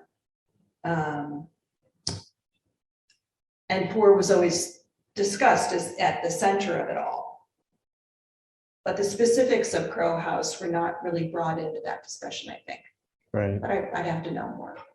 Well, I mean, this sort of almost goes back to, what Wanda was saying about the real value and range of these houses, which is that, some were conceived as sort of show places that a public was going to be, welcomed into, both in the lifetime of the creator and later on. Those that become more kind of retreats for a small group, or even for themselves, as museums become really kind of fascinating ways for us to step into a space that we might not have been able to have approached in the lifetime of the creator. We do have a question here from our remote audience. This is for Michael. I'm struck by how Parrish's later calendar landscapes published by B&B seem to feature slightly more quaint, cozy cottages or farmhouses rather than the grand palazzos of some of the earlier work or illustrations for fictional works. In your view, do the houses of Parrish and his artist colleagues of Cornish seem more like grand country estates or more modest settings? I think of them as distinct kinds of escapism, the grand palaces of imagination versus the nostalgia of the country cottage, or are these not actually opposed? So how do those two different architectural types kind of play out? Yeah, so I mean, I think that just as is implicit in the question, that the earlier ones are fantasy castles and the later ones are more based, I mean, like I would say that they're based on his actual house. And then also, and this is something, I mean, I appreciate the question. This is something that I'm still trying to think through and work through, is I think that there's also a shift in cultural moment, so that the calendars are post-World War II nostalgia for a, purportedly traditional New England way of life. So yeah, I mean, I think that, and then also that's related to the personal transition that Parrish has. He wanted to get out of commercial art pretty much as soon as he got into it. He got it. He was just as a college student, he was beginning to be very successful, and then he wanted to quit, and he finally was able to quit, and no more girls on rocks. And this was what he wanted to do, is just paint landscapes and live as he did at the Oaks. And so I think you're getting a picture later on of, for you, for the viewer, it's a fantasy. For him, that was, he had succeeded in really living his ideal life. Right. Great, thanks. Well, I know that I don't want to impinge too much on folks' lunch hour time. We may have time for one quick question if we've got one. Yeah. Interested in little tidbits of information or maybe even gossip about Marcel Duchamp's Fonthill Castle and Crow House. I tried to find more information about it and I could not find it in what I had. I wonder if there's anything with Duchamp's archives. I am very curious, but I also was so excited that he visited Crow House. It seems like an interesting juxtaposition. The way I figured it was that he was in Philadelphia for the Philadelphia Museum of Art or some other connection there, and then it just made logical sense. The artist groups. In the, yeah, in there. But I don't have more information. I'm sorry, but it's a to-do on my research list. Well, I was just saying, he was immensely interested in memoirs. So when he was in Munich, they made this before he gave Brides for Fair Fashion, before he decided to get on painting, he went to the Munich trade fair show, and he wrote copiously about his experience there. So he was in love with that things. In fact, that industry changing, he realized, where am I going to go with paint? Like, there's more here in Edgar Park. You know, he knows the scriptures started made of art. So he had a deep love. But I don't think a lot of visitors know about it. Yes, all I can say, I was delighted too to see that Marcel Duchamp, how much he got around. It was great. Yeah. Great. And I don't know a lot about why he ended up at Crow House, but the Henry Varnum Poor and a lot of the other artists he hung out with on South Mountain Road were very involved with the New York Dada scene and the New York avant-garde. So it's not too surprising to find him coming up for lunch on the terrace. Yeah. And that's a great transition. You all are excused now for lunch. Thanks to our speakers once again.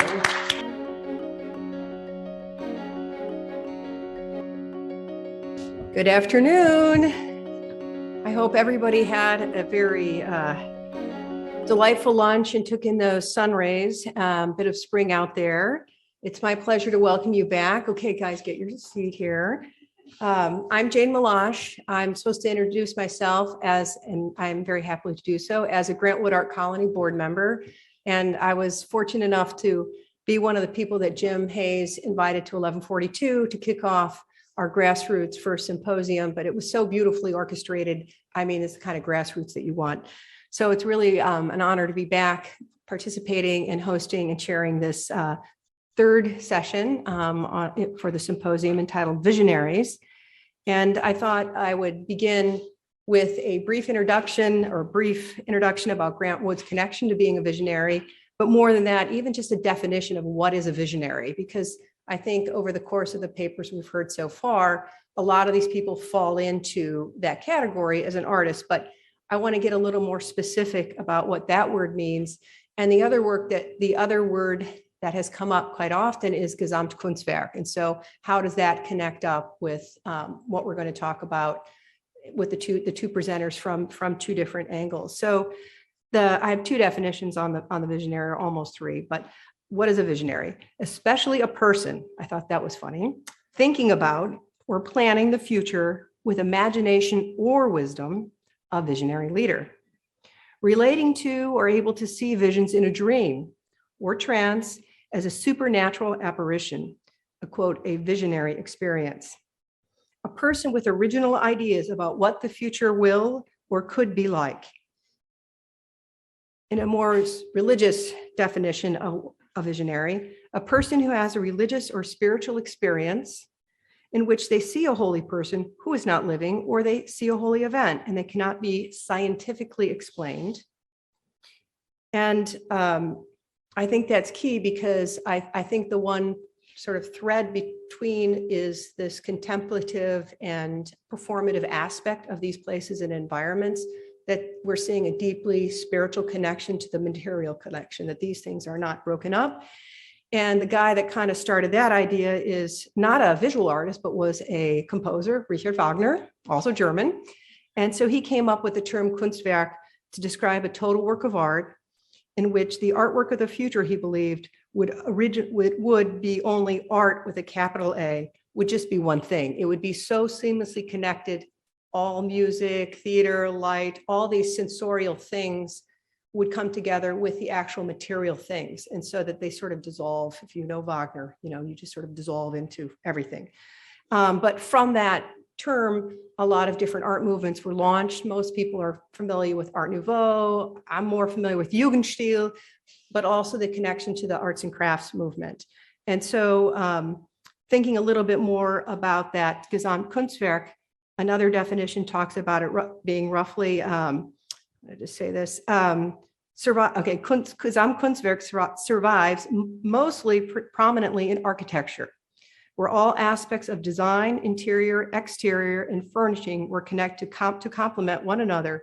And this influence can be seen in the artistic practices of movements, like I said, arts and crafts, Art Nouveau, Art Deco, Jugendstil, Vienna Succession, Bauhaus, De Stil, or my favorite example is actually Sagrada Familia by Gaudi. I mean, I think that one shines bright. And maybe the other thing to connect this to is Gothic architecture in general. So even when the very ultra-modern art school Bauhaus was founded, Gropius used a woodcut by Final Leininger of a cathedral. And when we look at Gaudi, he ended up making a cathedral, but that wasn't necessarily what we would have imagined as a traditional cathedral, breaking all the rules. So how does this connect to Grant Wood, and how does this connect to artist colonies and the talks we're about to have? Well, recently I've had the opportunity to do a little more research on something we heard yesterday called the Iowa idea that started in the 1920s. And this idea that was President Jessup, and he was the president, and Carl C. Shore was the dean, to bring in practicing professional artists to teach. So not people, somebody recently said something about people who can't make art teach. That's not the case here. It was actually the opposite, in the sense that artists are real professionals. Being an artist is a profession. And so whether you're a writer, a musician, or a visual artist, the University of Iowa was the first place in the country, in the US, to allow creative work to be submitted as a master's thesis. And Elizabeth Catlett was the first woman, and a Black woman, to be given the MFA here at the University of Iowa. The first official professor to be hired in the art school, and that was the other thing. Then the main premise of this idea was worked out by combining the School of Art with the School of Art History, with the notion that artists are going to be better artists if they have access to the current research. So while we're studying the past, what's happening now, how do you describe it? And so the art historians would see artists making art now in terms of what they're studying. So there was no division between the past and the present. It was, if you're going to go forward, you have to know what is innovation. And I think that's really key. You can maybe have a one-off innovation, but how do you sustain a vision? And I think all the examples that we're seeing today are people who were very well aware of the past, or what we'll hear from Lisa, I think a bit more, had a certainty of another world, that everything that we see isn't everything that there is, that there's more in the world, the things that we do not see, that we do feel, that are deeply spiritual. So the Iowa ID connected with that. And so I kind of wrote sort of 5 characteristics that I think line up in relation to Grant Wood that they'll talk about in terms of their artists, the speakers and their topics I'll introduce in a minute. The first one is that a lot of visionaries are often autodidacts. They're self-taught. Now, they may have learned in one area, but they tend to keep creating and keep inventing and teaching themselves various things. In Grant Wood's case, that is very much the case. He did have some formal training, but really he was most inspired and taught himself through the Craftsman magazine by Stickley, initially metalworking, and then taught, illustration and so forth. And the second thing is dreamers. When Grant Wood became a middle school teacher, one of his famous projects is called Imagination Isle. And he wanted the students to come along and dream with him of a place far, far away. I wanted to read the script, but I can't find it right now. But in the sense, he was creating a creative project with his class. They designed a frieze that went around their classroom, which they painted in conjunction with music and poem that was read. I mean, Wanda, they can correct me later because I can't remember exactly, but it was this powerful thing of that, is that performative aspect, but you have to dream it into reality and then make it into reality. So he was very much a dreamer. The third one we've heard a lot about in relation to 5 Turner Alley. The one thing that maybe hasn't come up yet that I think is very important is the fact that he designed it to be a stage set. So it was the theater Cedar Rapids company. So his living space was a performative space. It was a backdrop. He was a character who was stepping onto the stage. So, and not only that, he didn't want to be there by himself. He envisioned 5 Turner Alley as part of a larger art colony that was going to, so 5 Turner Alley was because there were going to be more artist studios, people joining him. So he always had this idea for a colony or vision of, you know, a way of bringing artists together, but also connecting with the community. So there's that performative aspect, that staging aspect, and the environment that he built at 5 Turner Alley, just like we were seeing with Maxfield Parrish, is just filled with objects he collected that you find in his paintings, but more than that, vistas and doors and metalwork, all these things that we've heard. And finally, the entire environment. So I think this is what's interesting about our 2 presentations we're about to hear, the difference between the urban invention and the rural, this agricultural urban. And so when Grant Wood moved from Cedar Rapids, where he's in a carriage house, downtown Cedar Rapids, to this historic mansion in Iowa City, he also had grounds.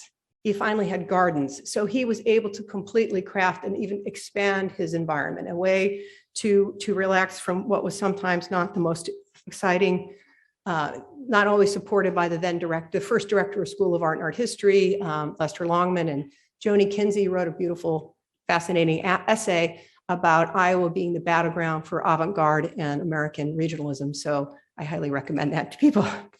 But what we're going to hear from today, just wanted to connect that with Grant Wood. Our first speaker is Lisa Stone, who I've had the pleasure of knowing since about the first time we discovered the Grant Wood Studio still existed, when I went to Cedar Rapids to be a curator, and the director said, "Hey, do you know the studio is still standing?" And I'd worked on a Grant Wood show with a colleague 10 years before, maybe not quite 10 years before, but we didn't know it was so intact. And Lisa was the first person we talked to, and she invited us to see the Roger Brown studio. I only got to go to the Chicago one, but he has another one. So, Lisa is an independent curator and preservation consultant. She was a senior lecturer in the Department of Art History, Theory and Criticism, and curator of the Roger Brown Study Collection, both of these based at the School of the Art Institute in Chicago. And she retired in 2020. She earned an MS in Historic Preservation at Scholl at the Art Institute of Chicago. She works with Don Howlett on the preservation and planning and implementation through Preservation Services Incorporated. She presented on RBSCS for the Historic Artist Home Studios from 2000 to 2020, and currently serves on the Haas Advisory Committee. She's also co-author with Jim Zanni of Sacred Spaces and Other Places, a guide to the grottos and sculptured environments in the upper Midwest, and a study exploring the impact of the Grotto of the Redemption in West Bend, Iowa, on the builders of the region. Her title is called Home-Based and Life-Specific Art Environments. I'm going to go ahead and introduce our second speaker so that they can seamlessly transition. Our next speaker is Zach Bleicher. Zach is the founding executive director of the Edgar Miller Legacy nonprofit, whose mission is to preserve the work of the late 20th century artist designer Edgar Miller. By advancing research of Miller's accomplishments and providing opportunities to learn from the artist's bold sense of creativity, work ethic, and artistic philosophy, Bleicher oversees the organization's growing physical archive of Miller's work and is directly engaged with art preservation communities in Chicago to raise awareness and ensure the proper care of Miller's unique architectural project on the city's north side, known as Edgar Miller's Handmade Homes, which is what he's going to talk about today. I think that that's the other thing, all the fundraising that goes beyond that. So I hope we can talk about that in our exchange. So at this time, I'd really like to invite Lisa up to make the first presentation.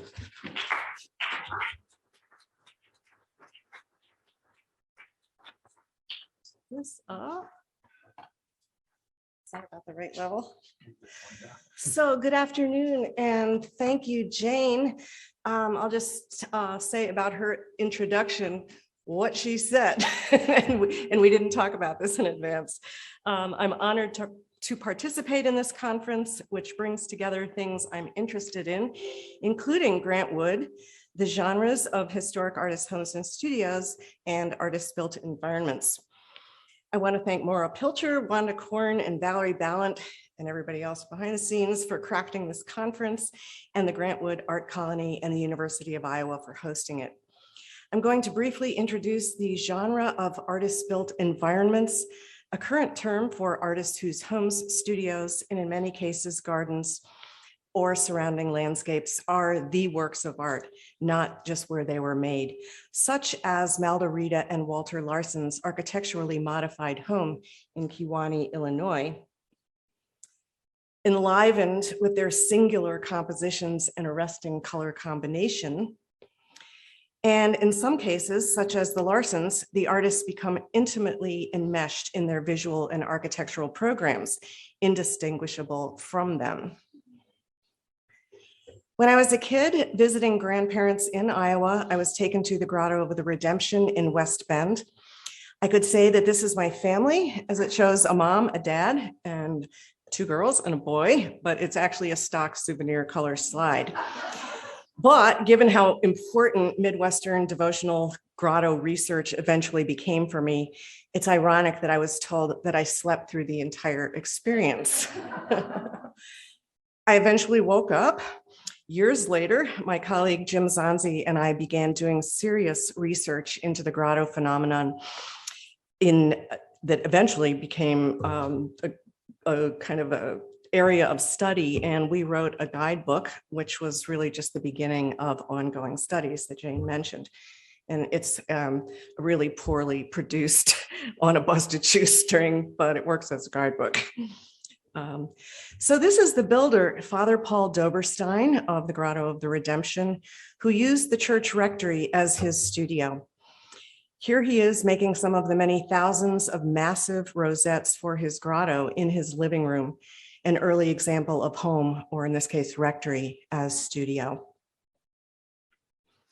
We continue to discover other artists who were inspired by the grand Catholic devotional grottos in Iowa and Wisconsin, and this is just a smattering of several throughout Iowa, including William Leitner's Mother of Sorrows grotto structures in Cedar Rapids, which I mentioned to you because you may want to visit the campus of Mount Mercer University on Sunday when we'll be there. So here are some teaser views. Artist Jane Gilmore, who chaired the art department at Mount Mercer University for many years, and is here in the audience. Wave, Jane, somewhere, there you are. Worked tirelessly planning and implementing major restoration projects, literally saving the structures. Thank you, Jane. I had the great fortune to work as curator of the Roger Brown Study Collection, an artist's home, museum, special collection, and archive of the School of the Art Institute of Chicago. And the Roger Brown Study Collection became a member of Haas in 2000, right at the get-go. So I have been honored to represent the site, or I was honored to represent the site for and with Haas for over 20 years. And I was supposed to talk about the study collection. Sorry, Wanda, I'm going to wander away. So I don't have time to give you a tour of the collection, but you can take a virtual tour on the collection website or visit in person if you're in Chicago. While at the RBSC in 2002, I worked with Jane Milosch and Cedar Rapids Museum of Art staff on their acquisition of the Roger Brown painting, Great American Farmer, from the school's Roger Brown Estate Collection. And there's no need to state how Grant Wood inspired Roger Brown's composition is to this audience, but I'll do it anyway. Some of the pleasures the Haas network kindles constantly are the many connecting threads between and among artists separated by significant temporal and cultural distances. Discovering the parallels, associations, and echoes is endlessly interesting for me. So to present a quick overview of the range of artists' homes in the genre of artist-built environments, I'll begin with the Palais Ideal of the facteur or postman Ferdinand Cheval, who built an astonishingly complex and original sculptural architectural complex between 1879 and 1924, adjacent to the home he also built in Rive, France, a few hours south of Lyon. And that's the facteur in the center. The Oedipus presents a curious physical paradox, seemingly monumental and humanly scaled simultaneously. One can experience the entire structure intimately, walking around the exterior, through the interior, and up sinuous staircases to terraces. Cheval wanted to be buried on his home property at the Palais Ideal, but it was not allowed in Rive. So he spent the last 8 years of his life from 1916 to 1924 building his final home or final resting place, his tomb of eternal silence and rest in the local cemetery. Artist and architect Carl Juncker studied and then returned from a grand tour through Italy to his home city of Lemgo, Germany. And in 1889 made a formal application to build a house. And he's shown here many years later with the model. Unlike many builders who work extemporaneously, Juncker meticulously planned his home down to the finest details. The house combines Palladian massing, Italianate features, and windows that feel kind of Venetian. The exterior is exquisitely detailed and polychromed with hand-carved bony shapes. And entering the house, you become encompassed within an overwhelmingly carved space. It's almost like being in a Grimm's fairy tale where the house feels like it's growing around you. Juncker filled the home with a fantastic amount of handmade furniture, and the caretakers, the custodians can't fit it all in the house, including a child's room, all for a family he never had and didn't plan on having. So it's a home that's symbolically, emblematically, and maybe psychically about the layered ideas of home, and is one of the most intensively handmade places that has echoes with Edgar Miller's work that we'll hear about next.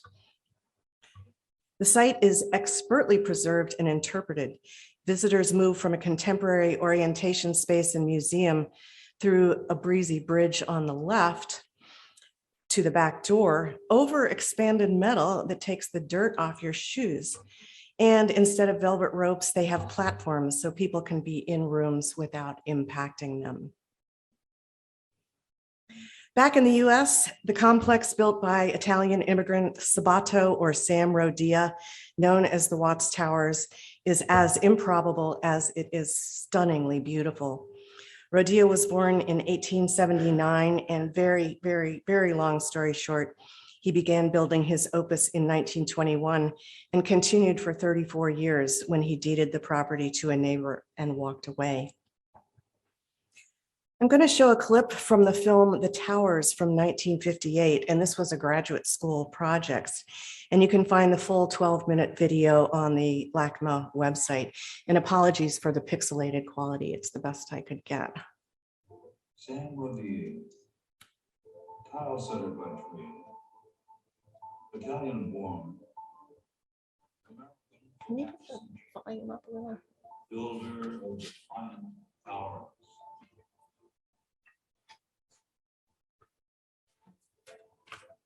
It's not responding to my finger.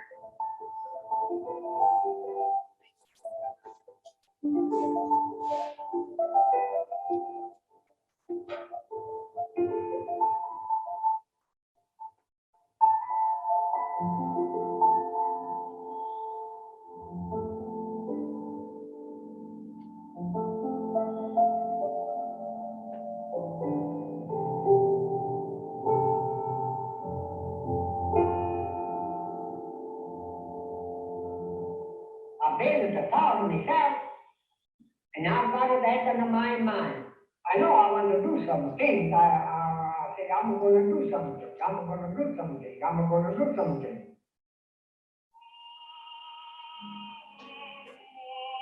For 30 years, a man lives alone in a house with a bed, a chair, a table, with the music and the faded symbols of the time when he was young. So I'll mention here that at some point, someone showed Sam Rodia a postcard of Gaudi's Sagrada Familia, and Sam looked at it and said, one man built that? So at any rate, the clip ended with this image of Rodia's embellished fireplace and framed photos. And here you see the image on the lower left is a postcard of the Dickeyville Grotto in southwestern Wisconsin, which is closely related to the Grotto of the Redemption. Rodia claimed to have worked on the Dickeyville Grotto, which is hard to substantiate and roundly debated, but I'm going to take his word for it. And that's Father Werneris, the builder of the Dickeyville Grotto. And it's just another one of the tantalizing threads between and among artists separated by great temporal and cultural distances. Years later, vandals burned down his house and only the fireplace remains. And here's a restored view. The towers were listed in the National Register of Historic Places in April 1977 and became a National Historic Landmark in 1990. Before showing a few more elaborate sites, I'm going to show a few more modest but no less marvelous home projects. Isaiah Henry Robertson was born in 1947 and grew up in St. Thomas, Jamaica. When he was 8, he asked his mother what Jesus did, and she told him he was a carpenter. So he decided that's what he would be. Known as Prophet Isaiah Robertson, he began ornamenting his Second Coming house in Niagara Falls, New York in 2005.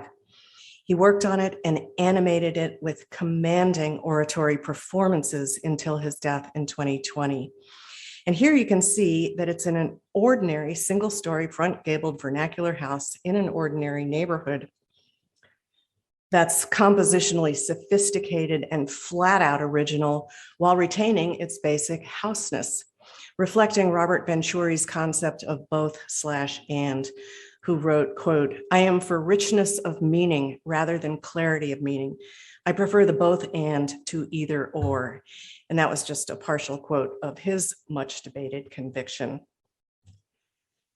I like to let the artists have a little bit of their own voice included. So I'm going to show a clip from this video by Fred Scruton to give you a sense for how the house isn't merely decorated, but each element is symbolic, and it's a stage for the prophet's rich and heartfelt exhortations. Now you see all these stars here, praise the Lord. God take Abraham out of the tent, and he says to him, look in the sky. Abraham looked in the sky. He said, you see those stars? Abraham said, yes. He said, can you number them? Abraham says, no. He said, I'm going to multiply your seed as the stars in the heaven. Praise the Lord, oh my soul. So this is what these stars represent. Praise the Lord. And all of us is a star. Praise God. You see these candle lights here? Praise God. Jesus said you cannot light a candle and put it under the bush. Praise God. So here is a reminder with symbols. Just before the Bible time, God used symbols. Thank you, Fred, and thank you, Prophet Isaiah Robertson. This is a little bit of a rough cut here. No one expressed their love for beer more ardently or recycled their empties more artistically than John Milkovich. Beginning in 1968, the retired upholsterer began altering his home and garden at 222 Malone Street in Houston, one beer can at a time. After 18 years of work and God knows how many beer cans, he transformed a typical bungalow into an elegant and original showplace that can still be clearly read as a typical bungalow in beer can clothing. both and. The Beer Can House, which looks much different today than when I took the previous slides in 1982, is preserved and open to the public by the Orange Show Foundation for Visionary Art in Houston. And you can visit that today or tomorrow. I'm always excited and humbled to try to introduce any of these artists in fewer than 3 hours, especially Mary Knoll, who created work in many mediums, including sculpture, painting, printmaking, jewelry, ceramics, drawing, illustration, writing, journaling, and exceptional placemaking. Born in 1914, Knoll was raised in Milwaukee. She went to the School of the Art Institute of Chicago from 1933 to 1937, which jump-started her lifelong creative practice. She returned to her family cottage on the shore of Lake Michigan, and when she finally had the house to herself, rather than engaging in the professional mainstream art world, Knoll poured her creative energy into a private home-directed life, shaping and animating her home inside and out. She enlivened the surfaces of the house with a technique of sponge painting using pieces of pile carpet to achieve her patterns. And her work was integral to and incorporated within her home environment. Apparently, there are only 5 objects in the entire house that weren't made or altered by Mary. In terms of the life-specific home-based aspect of Knoll's artistic path, it's worth mentioning that choosing not just to work at home, but to have home be the entire context of one's work is the single thing that makes most artist-built environments seem so remote from the mainframe art world. But actually, this mode of working is in cadence with, and in many ways anticipated or anticipates contemporary mainframe concerns. Home studio environments like Mary Knoll's challenge notions of where art was or is supposed to take place, where it should be experienced after it was or is made, not even mentioning the idea held by some that art gains its true value only when it's a commodity. Quite surprising to some, Knoll's participation in the artistic community came after her death, with her bequest of over $11 million to the Greater Milwaukee Foundation, establishing the Mary L. Knoll Fund for Individual Artists. The site is preserved by the John Michael Kohler Art Center in Sheboygan, Wisconsin, notably by artist Alex Gartelman, who has spent 4 years living there, and he still lives there, working on every square inch inside and out. And the site was listed in the National Register in 2005. S.P. Dinsmore was born in Ohio in 1843. I don't have time to outline his biography, but after a number of occupations in the Midwest, he moved his family to Lucas, Kansas, where he built his cabin home out of post rock, limestone, and concrete. And this house is really amazing. He built it as a showplace, and the family lived in the garden basement. People could tour the interior and see doors, windows, and trim made of California redwood.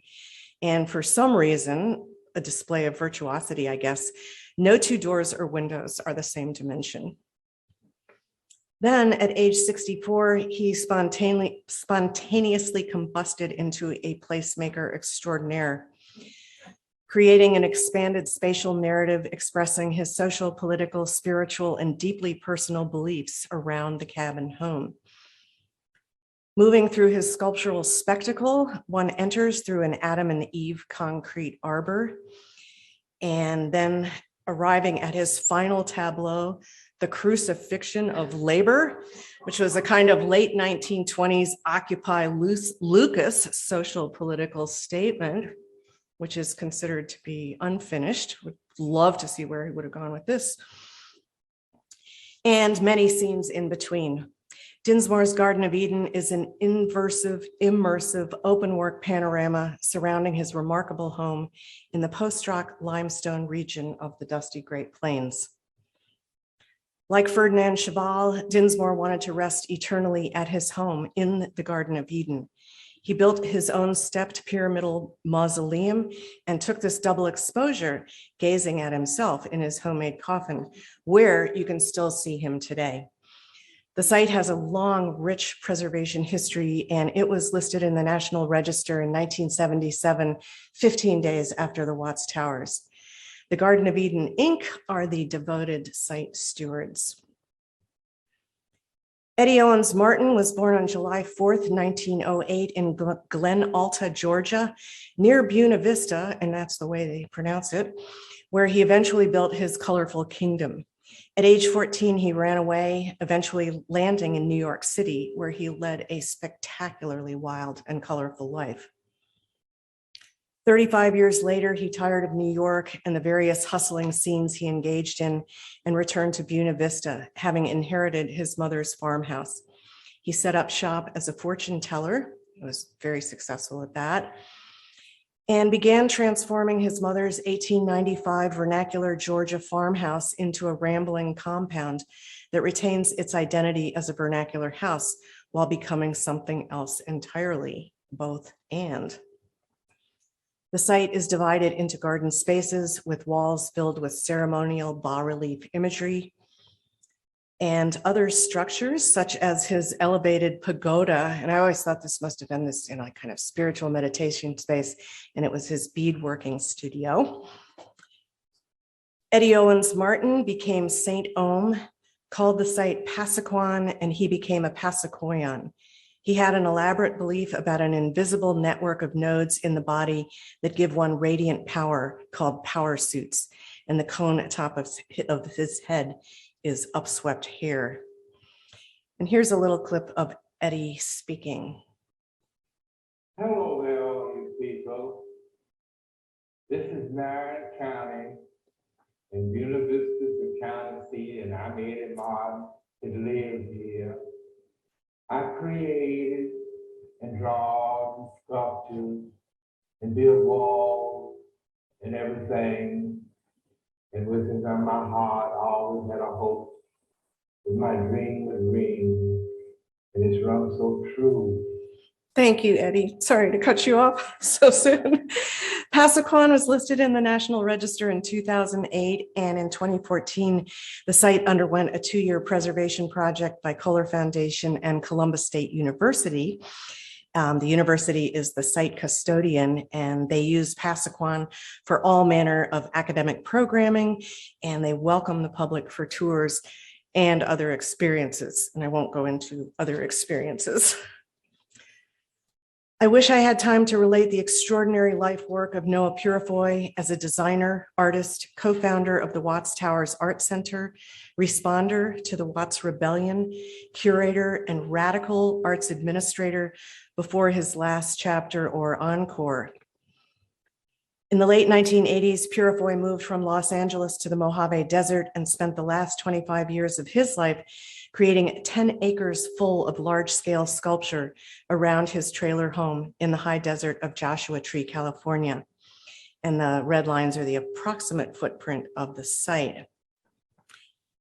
Now I'm just going to spool through images of the landscape animated by Purifoy, which is a 10-acre installation of sculptures and structures which grew organically with no particular plan, but have many, many narratives by the artist and placemaker who expressed critical aspects of his lived experiences with the junk and stuff of ordinary life, including an expanded Quonset hut, which is a museum holding many of his earlier works, a representation of the gallows from the film High Noon. And this is the remains of the trailer home where Purifoy lived and died in a fire in 2004. The artist Ed Ruscha bought the adjacent property so Purifoy would have a house with more creature comforts, which he lived in for the last few years of his life.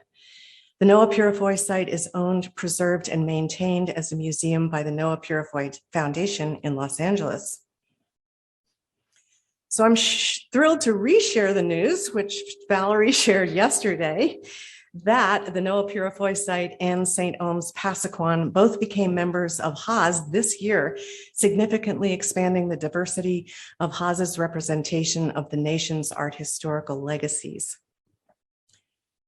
And I'm going to close by briefly mentioning a kind of flip scene scenario in which 4 visual artists, Rashid Johnson, Adam Pendleton, Julie Mayritu, and Ellen Gallagher, acquired and are preserving renowned musician and civil rights activist Nina Simone's childhood home in Tryon, North Carolina, supported in part by the National Trust's African American Cultural Heritage Action Fund.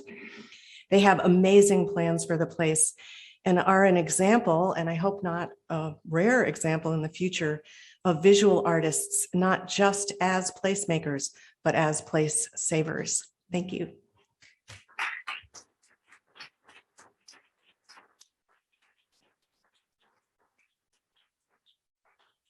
And on to Zach. Yes.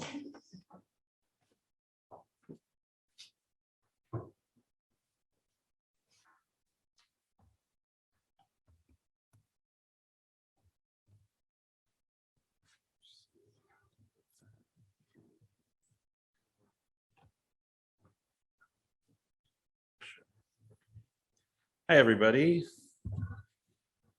Thanks, Lisa. That was, as always, amazing. Let's see here.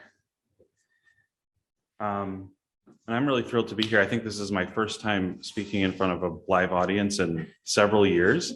So this is really exciting. Thank you to Haas and to the Grant Wood Art Colony, University of Iowa, and everyone that put this together, and all of you and us for being here.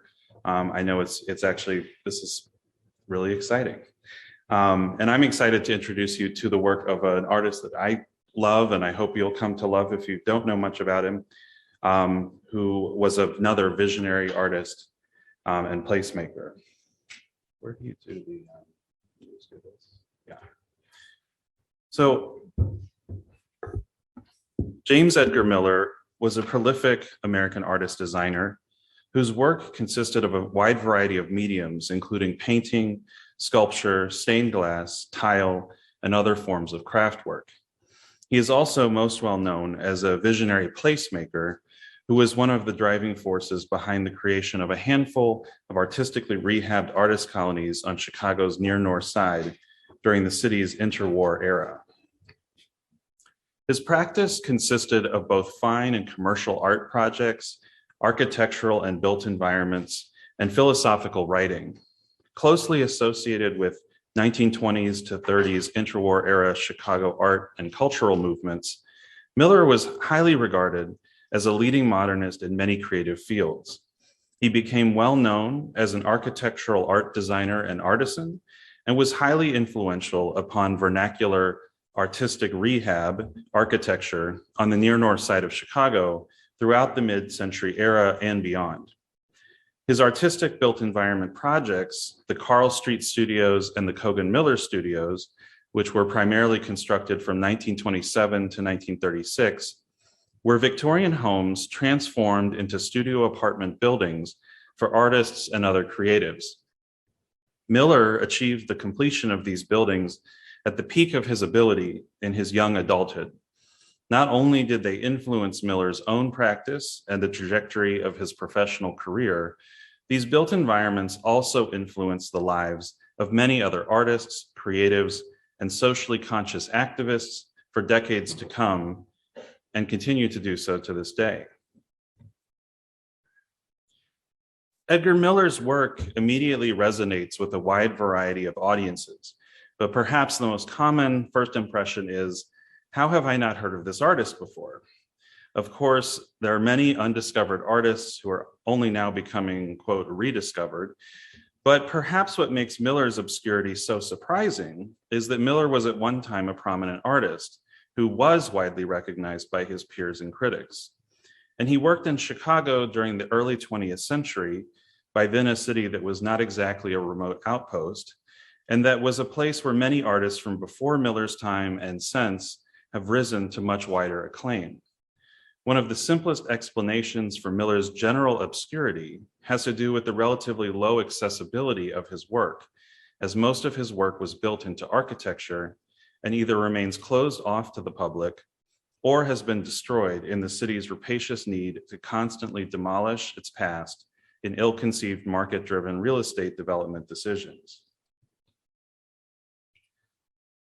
Miller was born and raised in Idaho Falls and came from a pioneer family and community tradition of self-reliance and artistic entrepreneurship, and was encouraged from a very young age to develop his skills as an artist.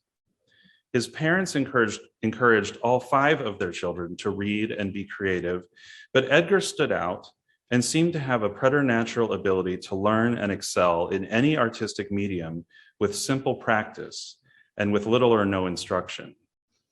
Miller also was encouraged to visit and learn from an older multidisciplinary artist in the Idaho Falls area named Joe He, who ran his own shop overlooking a bend in the Snake River, and where he made paintings and sold furs, metalwork, embroidered saddles, taxidermy, and many other artistic objects and oddities.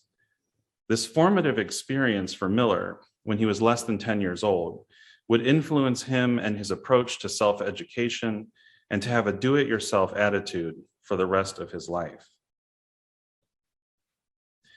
Miller began working in Chicago in his late teens when he came all the way from Idaho Falls to attend the School of the Art Institute in 1917. Already technically masterful of the basic arts of drawing and sculpting, printmaking, and woodcarving, Miller did not find art school to be challenging or intellectually rewarding. Miller left SAIC and pursued his own projects, first at the Hull House Studios, founded by Jane Addams, and then in the employ of artist designers Alfonso and Margaret Iannelli, with whom he worked and apprenticed through the mid-1920s. The Iannellis were also masters of many mediums, with Margaret being an expert in avant-garde modernist graphic design, and Alfonso a multidisciplinary artist who could paint and draw, sculpt, fabricate stained glass, and even forayed into industrial design. Miller's interest in becoming a commercial artist and much of his modernist graphic design art aesthetic can be traced to this time working with the Iannellis. While Miller's time spent at SAIC was not particularly fulfilling, the connections he made there would prove invaluable. Miller met some of his greatest influences, like the muralist John W. Norton and the painter George Bellows, amongst likely dozens of other formative teachers and lecturers who graced the halls of what was perhaps the most prominent center of official American art education at that time. Miller would speak often throughout his life about a chance encounter with Bellows, a conversation that likely involved a precocious teenage Miller pushing his way in front of the esteemed artist, and that this single encounter taught him a fundamental lesson and was a turning point for him conceptually about what it means not just to create art, but to form it by using the unseen perspectives and lines emanating from a canvas's edges. Miller also took this learning with him as he expanded into 3-dimensional sculptural art, transparent art like stained glass and metalwork, as well as into the artistry of architectural design, which he began to dabble in beginning in the early 1920s. It was also at SAIC where Edgar Miller met Saul Kogan, who would end up being his creative partner several years later in the Near North Side Art Colonies project. Around the time of arriving to Chicago, Miller also almost immediately became involved in the bohemian artistic community known as Tower Town, which was then the epicenter of all kinds of radical thought and expression on Chicago's Near North Side by the Chicago Water Tower. Quickly after the Great Chicago Fire in 1871, this area had been rebuilt as a wealthy enclave north of the Central Business District.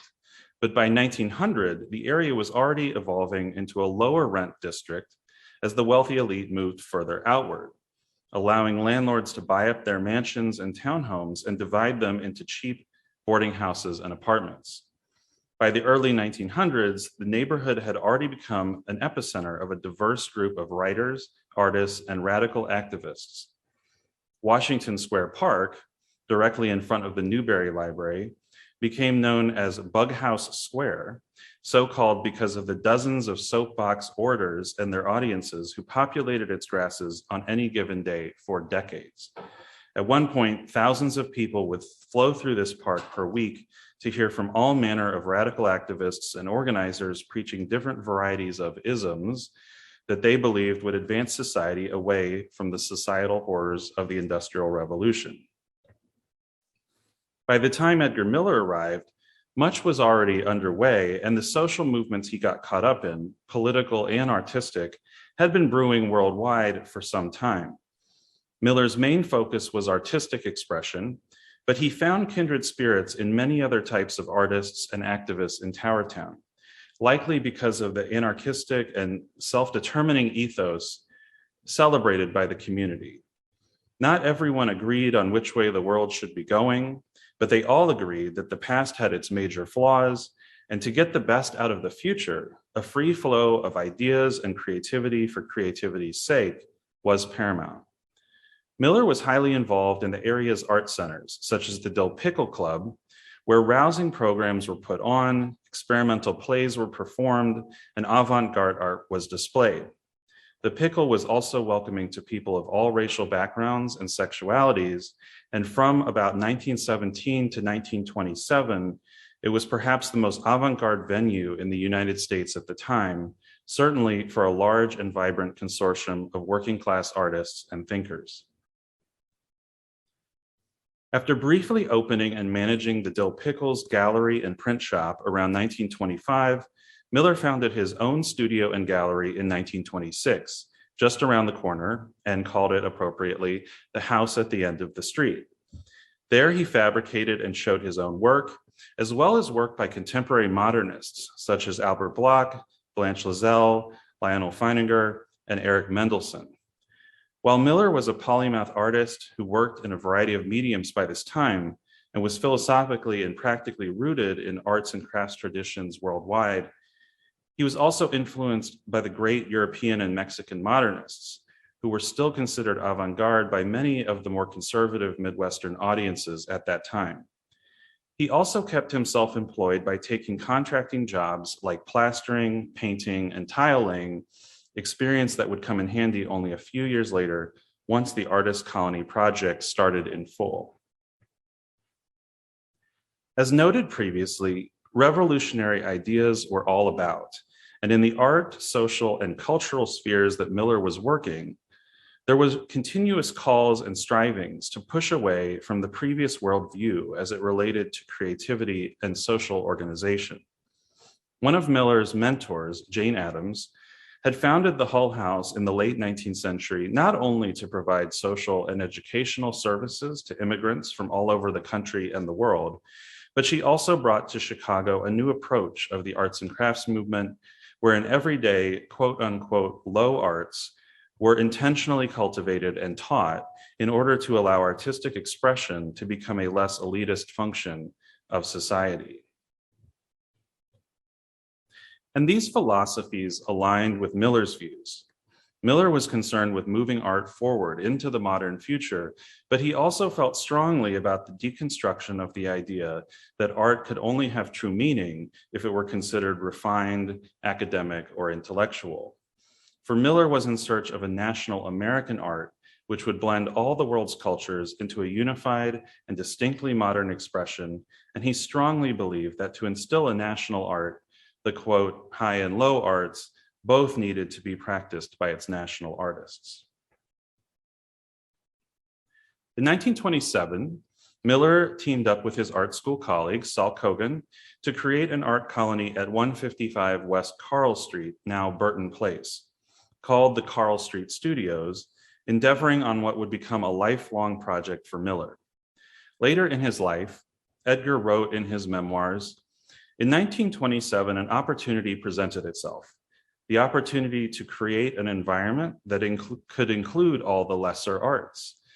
Through enjoyment and curiosity, I had gathered most of the ingredients of my idea of an environment. I had done work at the terracotta factory, overglaze I had done in the school years, stained glass and textiles I had investigated. I had a Logan medal for both stained glass and batik by 1923, A long apprenticeship had given me experience in sculpture, casting, stone cutting, and wood carving, as well as mural painting. All I needed was a project. Kogan had just returned from an extended trip to Paris, where he had visited similar artist enclaves and became inspired enough to try out a similar mode of real estate rehab at home. With Miller's craftsmanship and building expertise, they transformed aging, dilapidated Victorian homes into live-work studios for artists, other types of creatives, and their supporters and admirers. Built to provide artists with a more affordable, welcoming, and secluded community than the rapidly commercializing Tower Town just to the southeast, the Carl Street Studios blossomed nearly overnight. And within a year, Kogan and Miller began building another art colony at 1734 North Wells Street, now known as the Kogan Miller Studios. Miller took on the role of art director and chief artist craftsman on the project, while Kogan established himself as the financier and general contractor.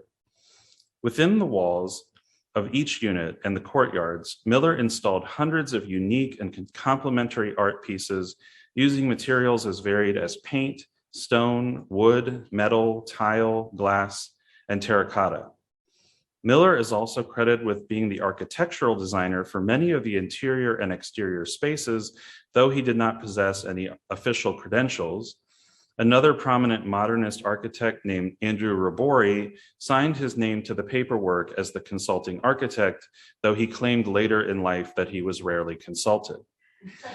However, Robori must have had an influence on Miller because they became lifelong friends afterwards and worked on several projects together into the 1930s and 40s. Miller was very much in his prime and had been doing interior remodeling, murals, stained glass, and woodworking for many years. He had already worked with prominent architects and designers like Howard Van Doren Shaw, who was also the father of artist Sylvia Shaw, as well as the Iannellis and Barry Byrne, both one-time associates of Frank Lloyd Wright, to name a few, to install major artwork into public buildings, churches, and homes. However, all those projects had been very specific installations, like a sculpture here, a bas-relief there, or a set of stained glass windows. Here, Miller was given the opportunity to have free reign over all creative decisions and to have abundant materials and an entire structure to work with, dismantle, and recreate out of his own imagination. Miller could not have been more excited to get to work right away. Though Miller did have the impression that he was also going to receive some of the income from the buildings too, once they were ready to be rented out. He also seems to have lived rent-free in many of the empty units before they were finished. Miller's main mailing address for many years was 155 West Carl Street. At some point, possibly in the late 1920s, Miller moved into a room at 1728 North Wells Street, just a couple doors down from 1734 North Wells, the address of the Kogan Miller Studios. But to be clear, Miller often worked for no pay on these projects, and in his spare time, while taking paying jobs like designing covers and gift packaging for major department stores like Marshall Field's, or painting portraits of prominent Chicagoans. Eventually, Kogan reneged on whatever deal he had made with Miller, which soured Miller on their friendship and partnership for the rest of his life. Though later in life, long after Kogan passed away, Miller admitted the whole enterprise would not have occurred were it not for Saul.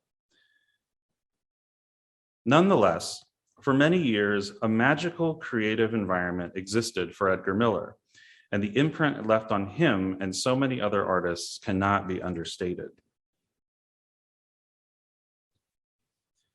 Though Miller's practice during these important years, designing and executing the handmade homes, the artist honed many of the artistic skills he would later employ in his future career, while fleshing out large-scale ideas in various materials that he had only dabbled in before. The studios were Miller's raw expression of the ideal home for an artistic community. And as artists flocked to these buildings, over the decades, the neighborhood around them transformed into one of the most artistic neighborhoods in Chicago by mid-century.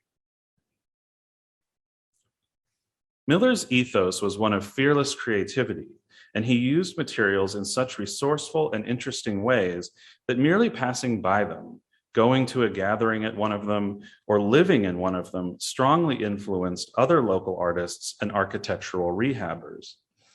After Edgar Miller had essentially moved on by the 1950s and was living on the far north side in a neighborhood called Edgewater, newer residents and visitors to the studios had no knowledge of Miller's contribution to the endeavor, and yet the work spoke for itself and still inspired imitators. Certainly, during the period in which he was working on these projects, Miller's identity was tied intrinsically to the studio spaces. He also lived in and around the project during that time and used the properties as workspaces for himself and his collaborators. For Miller, the Artist Colony project was both a work of art and a place to exhibit art and to be surrounded by art, incorporating it into one's daily life. Writing in 1936 for Architectural Record on the subject of his last handmade home building, the Fisher Studio Apartments with Andrew Rabori, Miller made his philosophy all too clear. Quote, "Home life, whether in an apartment house or residence, is not a mass production process, but a social adventure which demands the leavening influence of grace and beauty." In spite of his relative obscurity, there in fact were always Edgar Miller supporters carrying the flame with and for the artist. In the 1930s, Miller was asked to help with several WPA-related projects in Chicago and the Midwest, both as an artist himself and also as a teacher, manager, and jurist. Often, selection of artists involved working with other jurists. It's unclear from spotty records of Miller's when he met Grant Wood, but given the context of this talk, it's important to note that they were acquainted. Miller encountered a great number of professional artists throughout his life, and especially those who at any time studied, exhibited, lectured, or lived and worked in Chicago. Miller was always at some kind of epicenter of art culture in Chicago, whether it was at SAIC in the late teens, Tower Town and Carl Street Studios in the 20s, or the WPA projects of the 30s. It's most likely Wood's and Miller's paths crossed during the 30s, and hopefully new research in the coming years may reveal more of a connection. By the late 1930s, Edgar Miller had more or less moved on from the artist colonies he founded with Saul Kogan a decade before, but he wasn't really that far away from it, either geographically or in terms of his art design practice. For the next 15 years, Miller set up a live-work studio and salon atop a restaurant known as the Normandy House at 800 Tower Court, directly across from the historic water tower, so essentially back to the neighborhood where he used to live in the 1920s.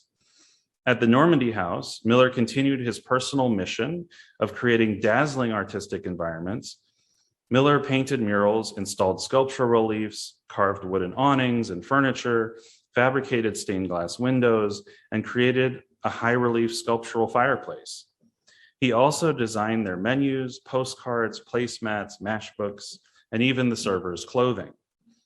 The owners of the Normandy House were also artists who Edgar Miller had met in the early 1930s, perhaps even at the artist colonies he created. And this restaurant and Miller's home-based salon were in many ways extensions of the artistic social scenes which were cultivating a Chicago artistic renaissance in the interwar context of Chicago's near North Side. Over the years at the Normandy House, Miller mentored many younger artists, and entertained and had philosophical conversations about art and life with hundreds of other exceptional creators working then in and around the Midwest. Later in Miller's life, when he and his second wife, Dale Holcomb Miller, moved to Clearwater, Florida, they tried to establish another artist colony there out of a motel. Unfortunately, health problems dodged Dale, and she passed away in 1977, only several years after they arrived. Even though this later artist colony experiment ended in failure, it still showed Miller was constantly thinking about how to create places for artists to congregate and to feed his interest in all things new and stimulating.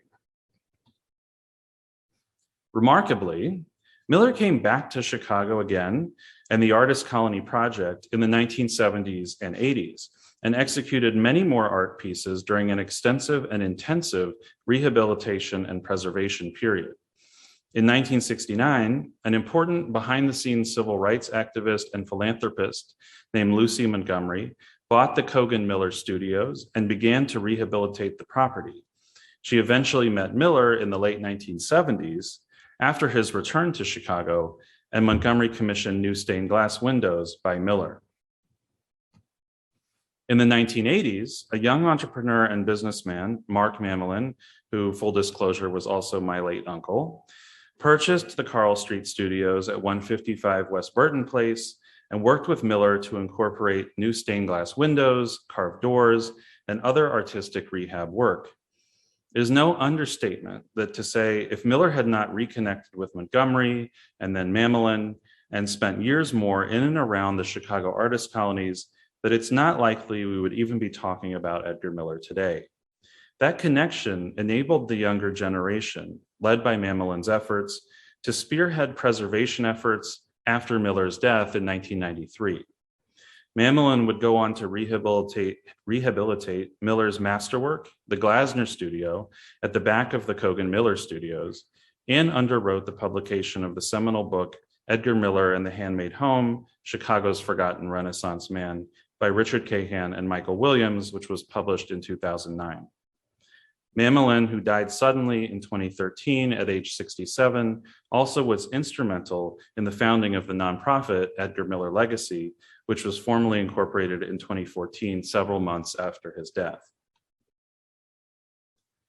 Edgar Miller's prolific career spanned almost the entire 20th century and consisted of thousands of individual art projects, big and small.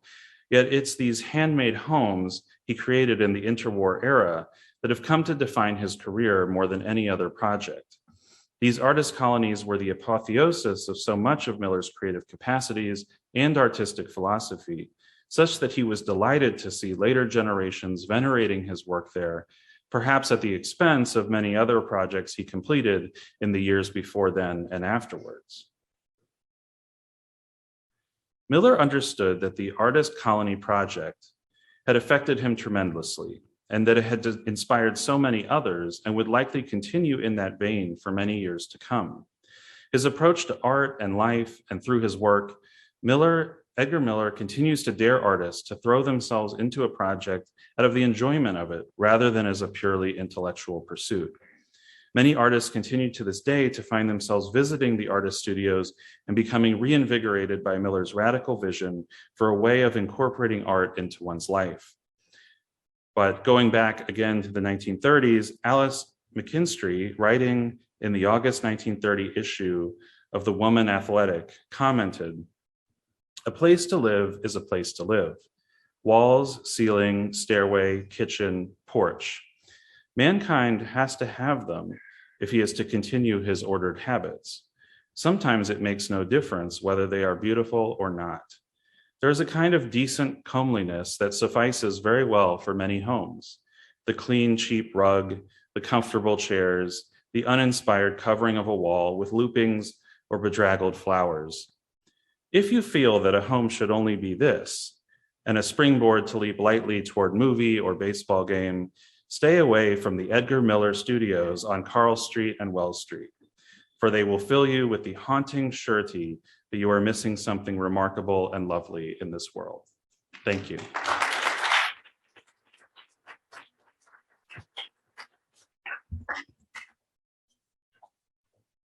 So we're running a little bit behind time, not because of our speakers, but because we got started a little late and I went on a little too long, but I want to make sure we still have time for questions. Maura, can we extend, start our break a little later? Yes, if people are okay with that, 'cause we'll end the day a little earlier. We had a last minute cancellation. Julie McGee, and you might, we should be talking to the online people. Julie McGee canceled at the last minute, so we will be ending on time, if not early. So I think it is okay if we extend the Q&A a little bit. We will still have time for a break, and then we'll have the last two speakers. Okay. Thank you. So I just want to kick it off then with one question, sort of the one common theme is this notion of rehab. because it's another one that Grant would love, but it manifests itself in so many ways. So I don't know who wants to start off with that, because you've both told, I mean, it's obvious from these things that what appears to be something suddenly becomes something else in the hands of these artists. And also resources are not always as rich as one would hope. So Lisa, do you want to? Oh, there's supposed to be a mic. Well,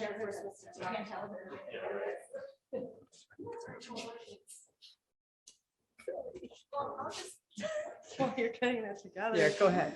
Dive in and comment actually not for Zach, but about Edgar Miller's. It may not have been as apparent if you don't know how much Edgar Miller and Saul Kogan and others took 19th century buildings and just completely, it wasn't even rehab, it was reinvention, reimagine, and turn them into, kept the bones somewhere, but they're not even hardly visible. And that is really extraordinary to me. I think it's a really good question, especially you were talking earlier about the difference between an urban artist colony or artistic environment and a rural one. One of the things that we know drives urban environments tremendously are these real estate markets where prices become so inflated that the artists that were, say, living in that Tower Town neighborhood because the rents were very cheap were suddenly getting pushed out of this beautiful community that they had created, and then had to go find other places where they could move that were more affordable. Of course, there were people living there who then end up getting priced out by the influx of sort of the more middle class folks that followed the artists. And so the rehab that was going on in the 1920s and 30s, of course, we're also, not commenting about the big deal that was going on then called the Great Depression, was something that was driving a lot of these, just the materials and things that were being produced for Edgar Miller and his cohort of artists to make these spaces. And so without thinking about that bigger context, you don't really understand maybe why this was all happening or just how it happened, was allowed to happen. Right. But again, speaks to the artist's resourcefulness in the sense that they're not going to stop creating just because they don't have the perfect materials. They're going to take what's at hand and live with it and use it. So we don't have as much time for questions. So who would like to kick things off out in the audience? John.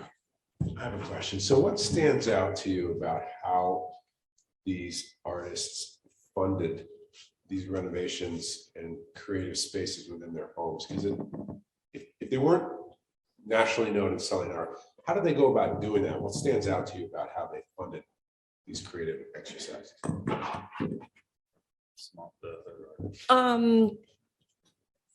I think, well, I showed so many places that it's hard to generalize, but I think in terms of so many of placemakers that were using their home as a starting place, they just worked with what they had and somehow figured it out within the rest of their lives. Many of the artists, maybe half of the artists, worked other jobs. A lot of the projects that I showed were done in retirement years or early retirement years, and we're not, I'm trying to think through everyone I showed, sites that took a huge amount of money. Edgar Miller projects are much different and in urban setting, but with buildings that could be acquired during the Great Depression, as Zach mentioned. Right, and I think that it's also important to mention that through the thread of all these different artists is someone like Edgar Miller or someone like many of these other artists that Lisa shared with us, that they're putting in all this effort for the love of it. And so how do you quantify that financially? You really can't. In the case of Edgar Miller, Saul Kogan was very much the person managing the finances. And in some ways, I didn't go into all the details, but not always properly. But it was the 20s and 30s. And, so he was sort of playing. Miller was so uninvolved with he would make money in order to survive, but he wasn't thinking about himself as a financial engine at all. And so that disconnect from, which is perhaps fantasist, like a lot of artists are, they don't want to live in the real world, or what we call the real world, with money and obligations. So they just keep creating and hope that money eventually comes. And in Miller's case, that happened. But also, he never really got compensated for the work either. I'll just mention one follow-up thing. The facteur cheval, or the postman in Orry, France, worked as a postman for most of the years leading up to building, and many of the years of building. He had a 32-kilometer route that he would go during the day, and then he'd set rocks aside and stone, and actually there's this, he tripped over a stone, and I think that's a French thing, and then had the idea.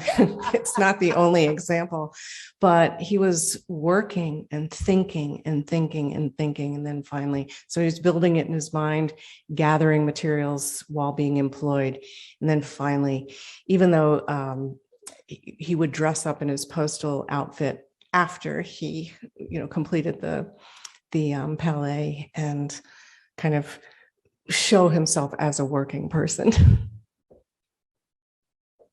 Tripp. Yeah. She's got a mic.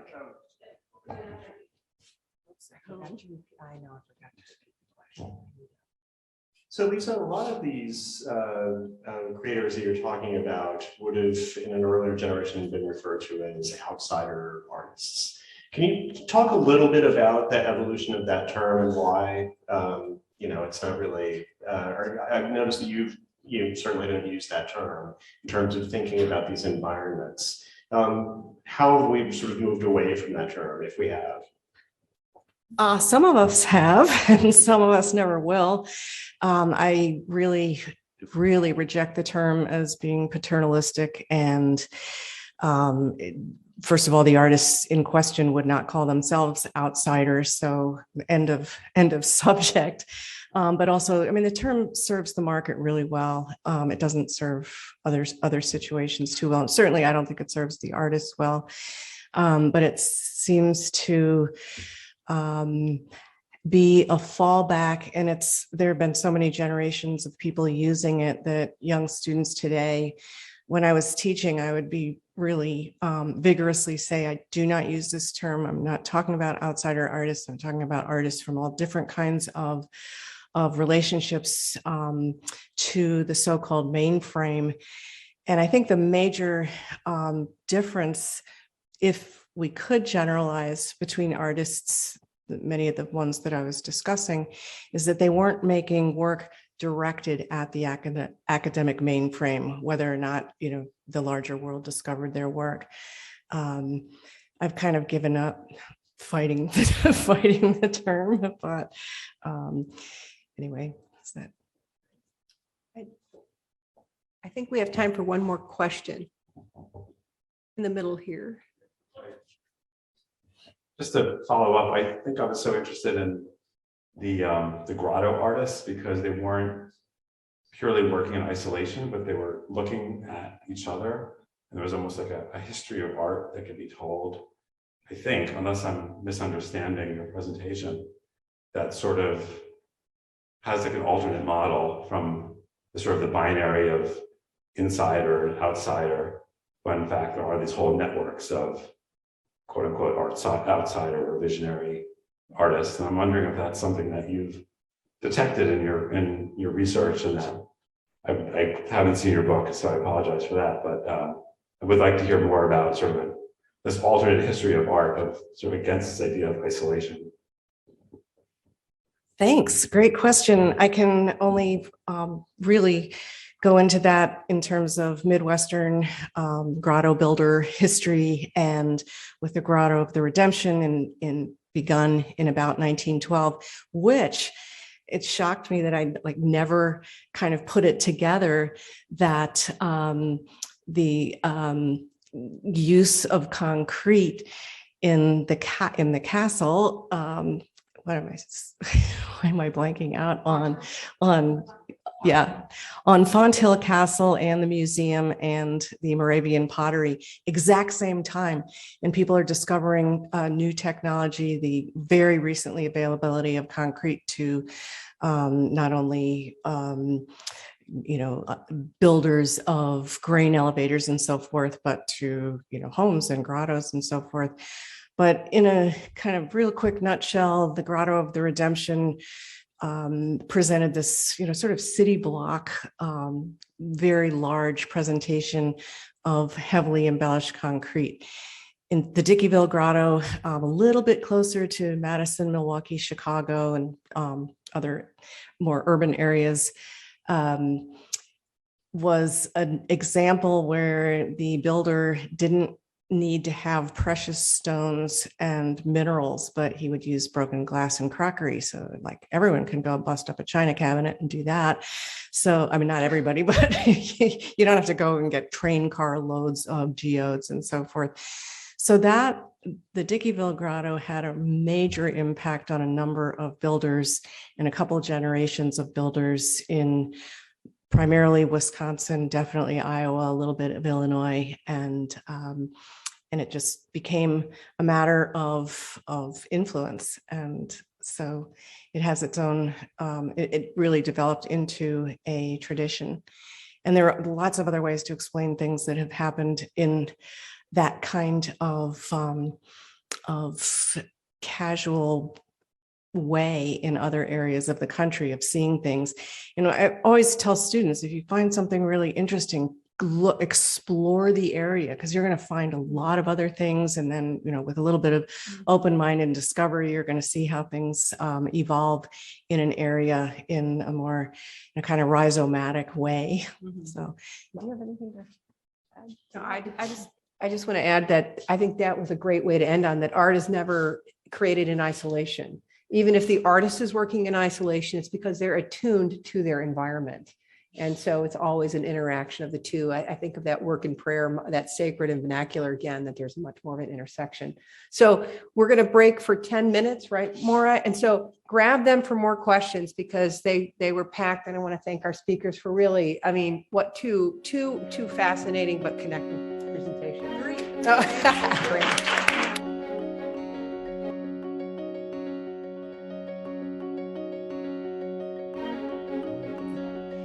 Welcome back, everyone.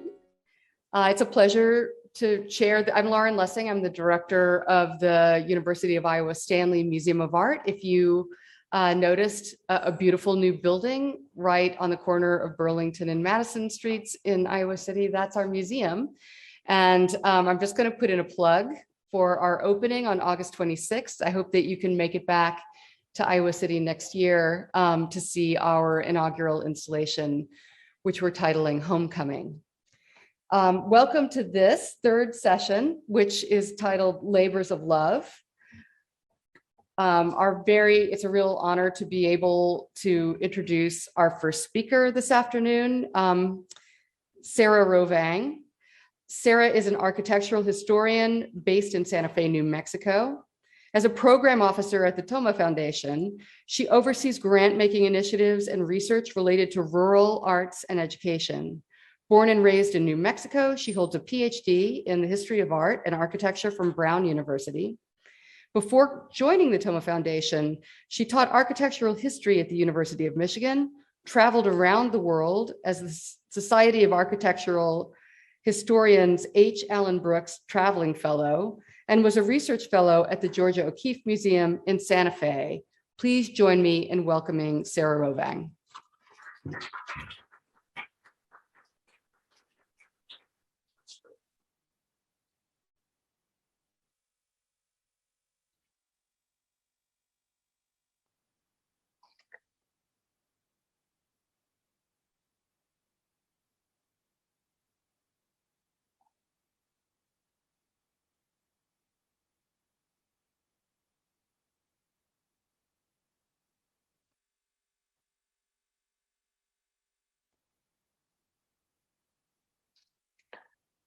All right, hello everyone.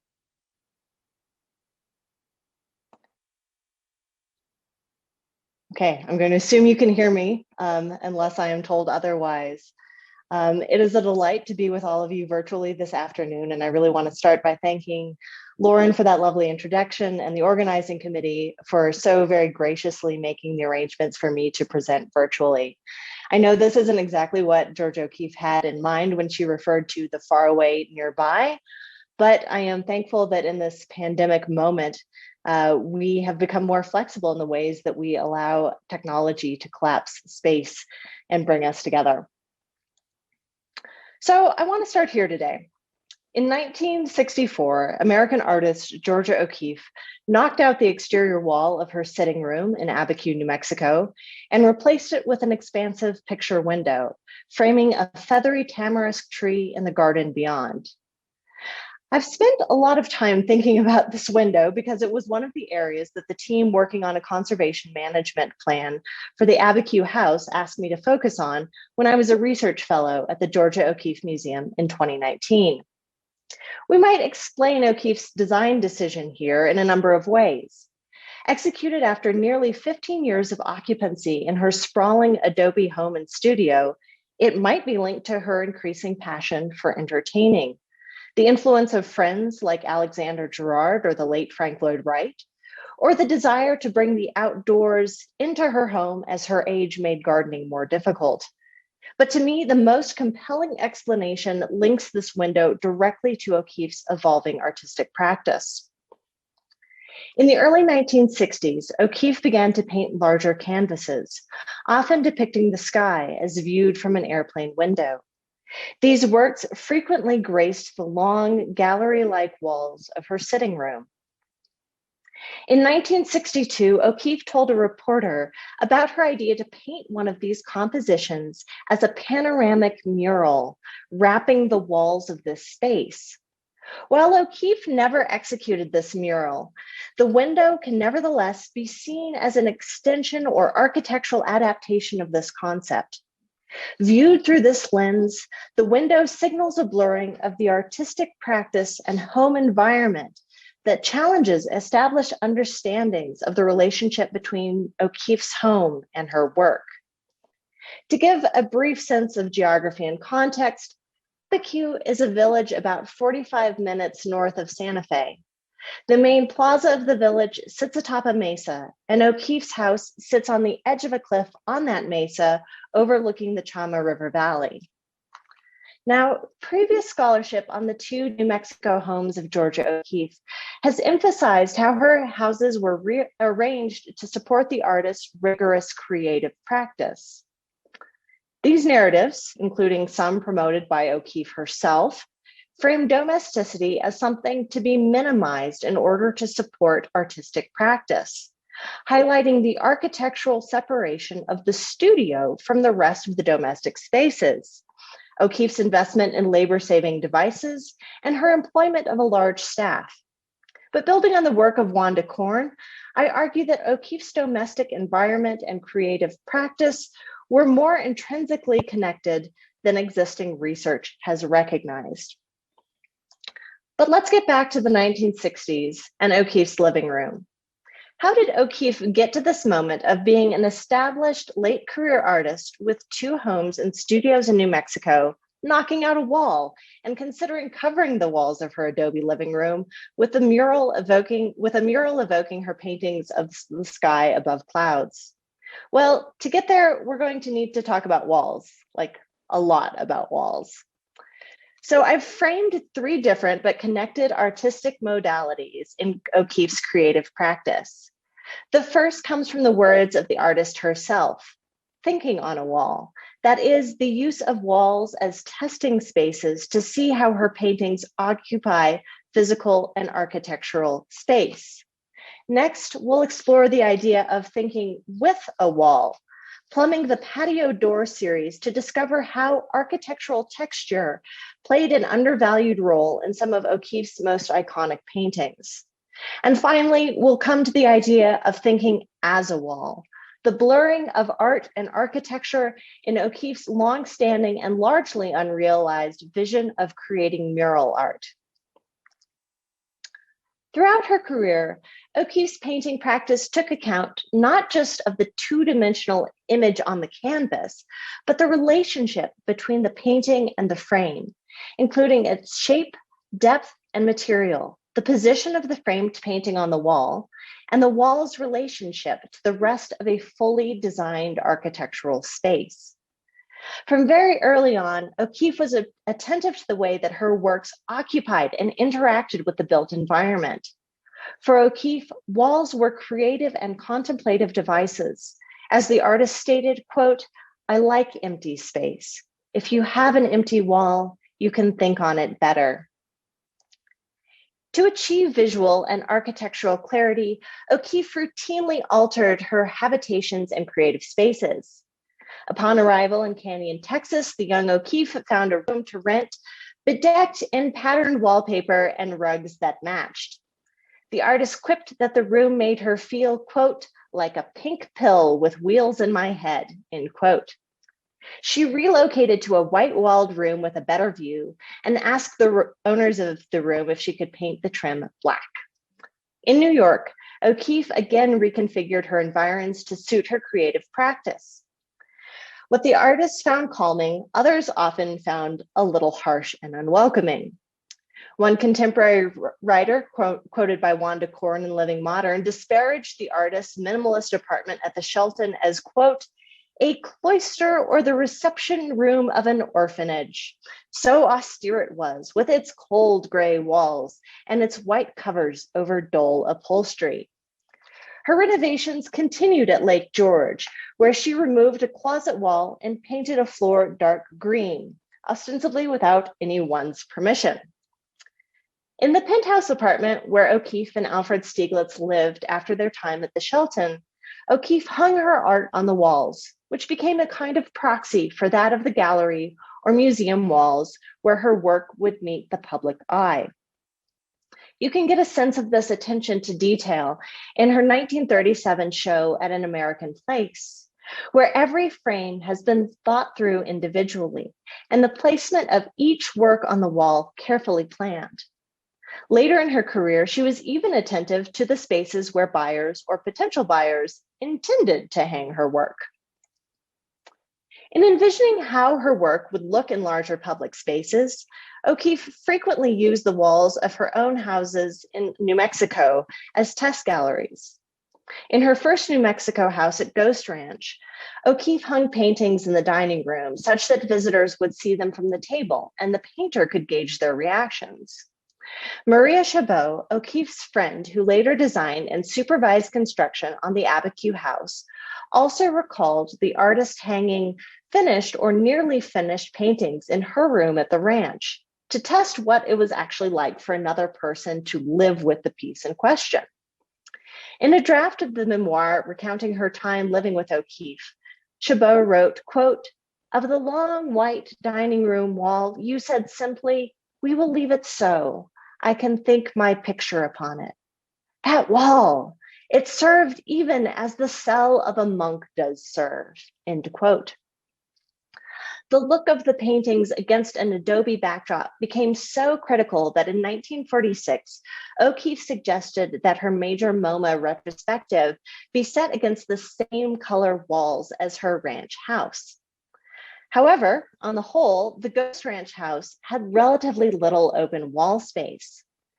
Accordingly, in an early iteration of the plan for Abiquiu, Maria Chabot even imagined the home becoming a regional museum after O'Keeffe's occupancy there. But while O'Keeffe was living there, 5 out of 16 rooms would be used as picture rooms. Chabot allocated a few to the work of O'Keeffe and a few to that of her friends, including Arthur Dove and John Marin. Though the picture rooms quickly vanished from the next floor plans, in reconstructing the adobe ruins that would become the Abiquiu house, Chabot included expansive stretches of uninterrupted wall space. Though Chabot may have intended these walls as testing spaces or potential gallery space, O'Keeffe was highly discerning about what she allowed to interrupt the sanctity of the wall. In the early years, often only hanging a single small Arthur Dove in her large sitting room. As Chabot noted, quote, The plain wall, the silence, the receptivity. The reason for this was that we sought an inner life, not an outer one, end quote. Well, having now explored the important relationship of paintings and walls, let's turn to the walls themselves. We've alluded to the particular tone and quality of the walls when we talked about O'Keeffe's desire to replicate the tone of her adobe walls at Ghost Ranch for the MoMA show. But now I think it's time to get very up close and personal with the walls themselves. One of the most well-known aspects of O'Keeffe's creative process was her propensity for working in series. This was also true of her homes, where she frequently copied the same architectural motif in multiple contexts, such as the corner wrapping windows that appear twice at Ghost Ranch and in her studio bedroom at Abiquiu. Among her paintings, one of the most iconic series is that of her patio door in Abiquiu, a subject she painted 24 times over the course of her 35-year occupancy. The door became part of the essential mythos of the house, something that attracted her to it initially, as described in this quote that contains the very famous line, that wall with a door in it was something I had to have. Indeed, there seems to be something about this topic that just kept eating at her. This painting is titled My Last Door and was painted in 1952. But despite the rather definitive title, it was not O'Keeffe's last door. In 1955, O'Keeffe wrote to her sister Anita, "I hope that now I am through with that patio door idea." But as you probably guessed from the fact that I'm showing you a painting from 1956, she was not done with the patio door idea. Her last oil painting of the door was created in 1960. And notice I said oil painting, and we can get back to why in the Q&A. And that was White Patio with Red Door. It's interesting to note that O'Keeffe kept both Red Door and My Last Door and hung them both in her houses frequently and moved them around. There's also a picture of My Last Door in her bedroom at Ghost Ranch. So why did she stop painting the door? Had she simply worked out everything that she needed to? Well, I mean, that's a possibility. But I have another theory, which has less to do with O'Keeffe feeling finished with the door and more about the changing physical environment of her home. In 1959, O'Keeffe decided to stucco the exterior of her adobe house at Abiquiu. Previously, O'Keeffe had employed local workers to apply traditional adobe mud plaster to her house. Depending on the weather, she would have to get her house replastered about once a year. But 1958 was an incredibly wet year in New Mexico, and O'Keeffe ended up having the house plastered several times. The plastering process was quite disruptive to her art and meant having a crew of workers up at the house for several days. O'Keeffe had deep misgivings, though, about switching to stucco. In September, she wrote to Anita, "I am sorry you could not have come out while my house was adobe. I am having stucco put on it. The mud is too hard to take care of, but it was very pretty. I plastered 3 times in 4 years. That is too many, so I'm moving to stucco. It will probably be horrid." If you've seen traditional adobe mud plaster, you know that it looks very different from cement stucco. This is due both to the material and how it is applied. Adobe mud has a lot of character in terms of color and the way that light hits it. Depending on where the mud was sourced from, it can vary dramatically in color.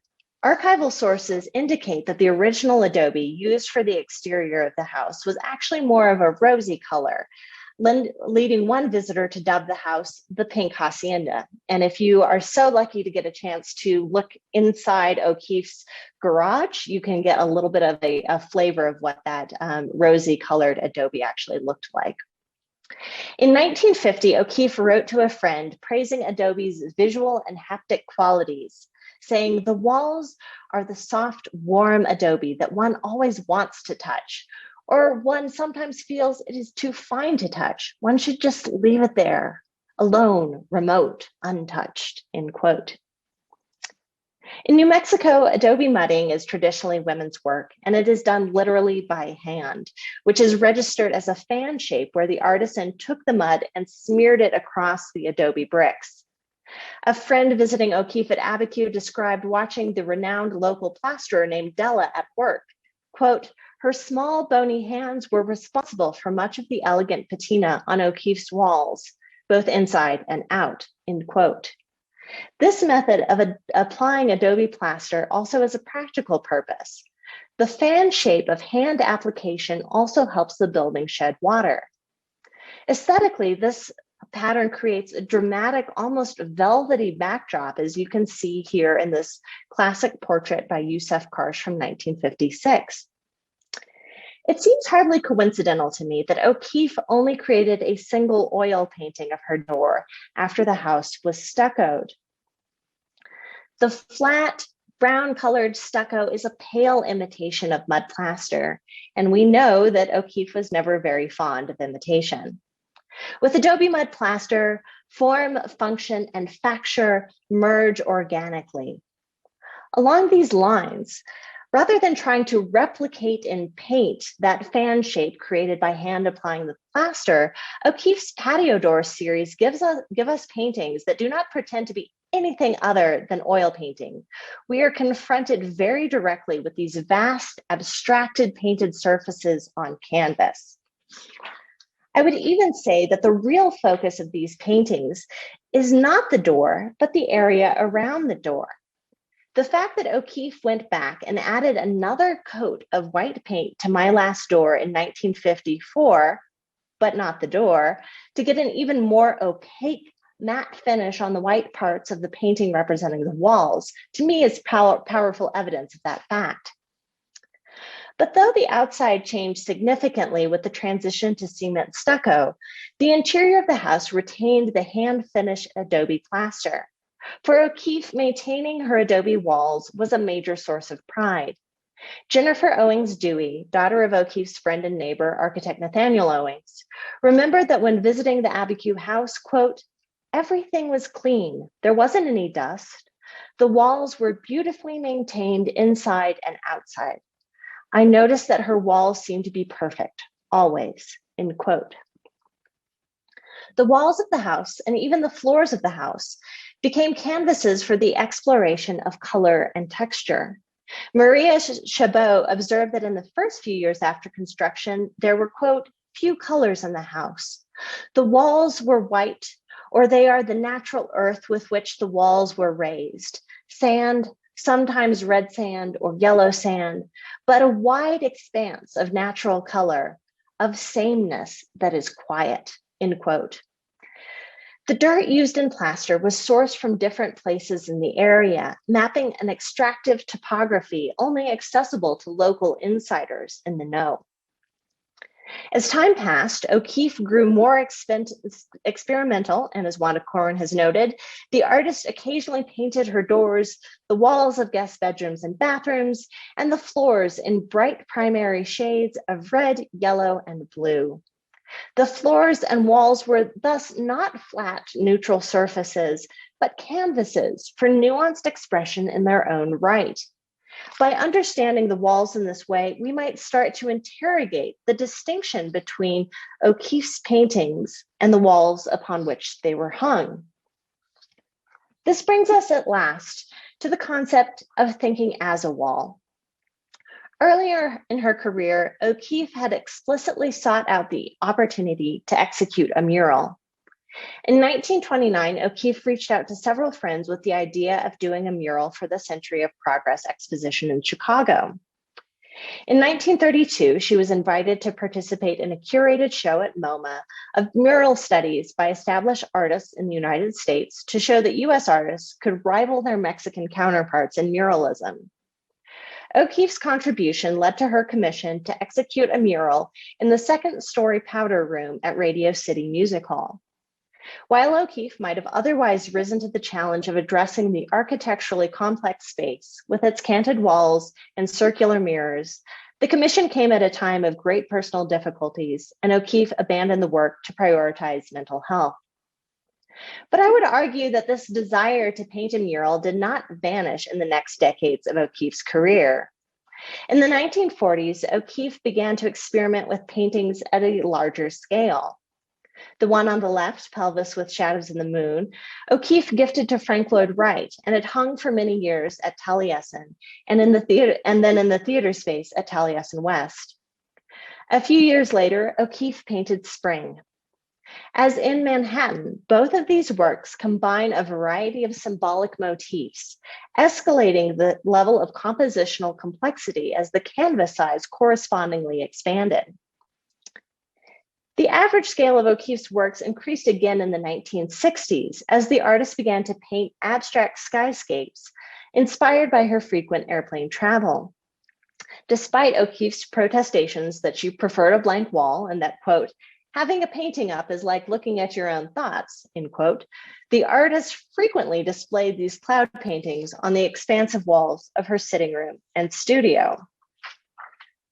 When journalist Ralph Looney visited in 1962, Sky Above the Flat White Cloud 2 was hanging in her sitting room. As I hinted in the introduction, for O'Keeffe, this was a scaled down version of her original idea for the space.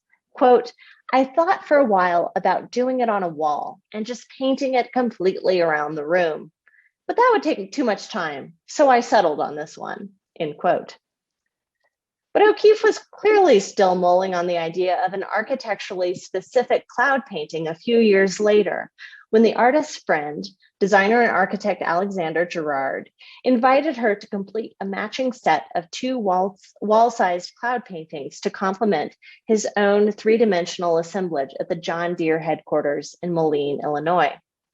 This is a story that I've told elsewhere in detail, so I'm leaving a lot unsaid here, so pardon me for the abridged story. But I think it serves as a fitting conclusion and resolution to O'Keeffe's lifelong dream of directly merging architectural space and painting, thinking as a wall. At first glance, the marriage of the late era Saarinen's aggressive and almost industrial John Deere building and O'Keeffe's buoyant clouds seems like a strange match. However, the space where Gerard imagined O'Keeffe's two paintings was a vision of mid-century corporate precision and finesse, the foyer of the building's executive dining room. Flanking the dining room's main lounge space, the paintings would have offered a fittingly aerial and cosmopolitan image for the Deere Corporation's jet set. With white Siamese silk ceiling panels hovering over Portuguese marble walls, the architectural effect is already rather atmospheric, even cloud-like. But beyond thinking on the white marble walls of the dining room itself, the artist was also likely thinking of her recent sitting room remodel and her original idea of painting a panoramic sky mural. In communicating O'Keeffe's vision for the space, architect Kevin Roche, who had taken over the Deere headquarters project upon Saarinen's death, urged William Hewitt, the president of Deere and Company, to see O'Keeffe's cloud paintings in person hung in her house. Quote, I hope you will find it possible to give this serious consideration and perhaps visit Miss O'Keeffe to see what she is doing and what she has in mind for the panels, end quote. But sadly, like the Radio City Music Hall Commission before it, O'Keeffe's vision for the Deere headquarters never came to fruition. Yet clearly, that desire to create a very large cloud painting persisted. In the summer of 1965, O'Keeffe executed the largest canvas of her career, the 8 by 24 foot Sky Above the Clouds 4, which today hangs in the Art Institute of Chicago. A mural executed directly on an architectural surface may have carried too much weight of permanence for an artist with a restless and relentless compulsion to iterate, to experiment, to put up paintings for testing, and then to take them down again, to think on the clear, plain wall. Yet it seems from archival evidence that O'Keeffe's habits and way of visualizing her home environment were catching. Those who visited or spent time at the Abiquiu House or Ghost Ranch were inspired to clarify their own spaces. Jennifer Owings Dewey remembers as a child, quote, I decided to make my room over like O'Keeffe. I had this fixation with the idea that you have absolutely minimal things in your house, but you have what you absolutely love, end quote. And to conclude, Pita Lopez, who worked for O'Keeffe during her lifetime and serves as the historic properties manager at the O'Keeffe Museum, recounted, "You go into my house and you don't find too many things on the wall. And it feels better to me. I couldn't be in a cluttered house. Visitors come by O'Keeffe's house and they say, I'm going home and I'm going to throw out everything I don't need." But her home is very reminiscent of her life. The simplicity, the clean lines, and the elegance. It's very much like her work. Her paintings are very much like that. Thank you so much for having me virtually, and I look forward to your questions.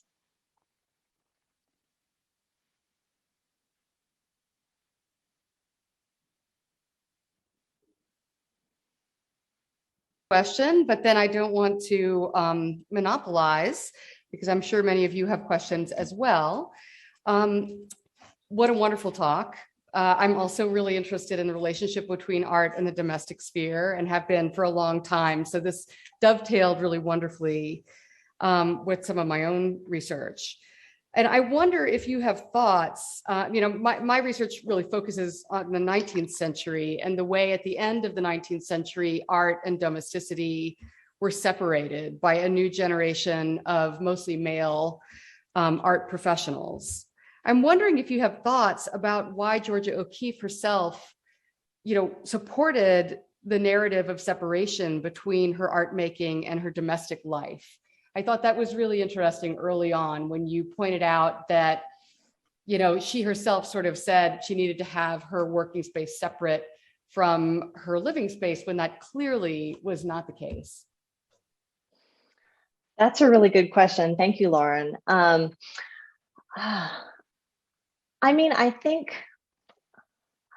think as you alluded to, it's bound up with a lot of connotations of gender that persist even through the 20th century and today. And I think the idea of having an artist who portrayed herself as fully invested in the domestic sphere, for her might have risked feminizing her work too much. There's a famous quote where she says, I don't want to be known as a great woman artist. I just want to be known as a great artist. I'm paraphrasing, but I think that had a lot to do with the fact that she made such a statement about the separation of her workspace from the rest of her living environment. That makes a lot of sense. Thank you. Are there other questions?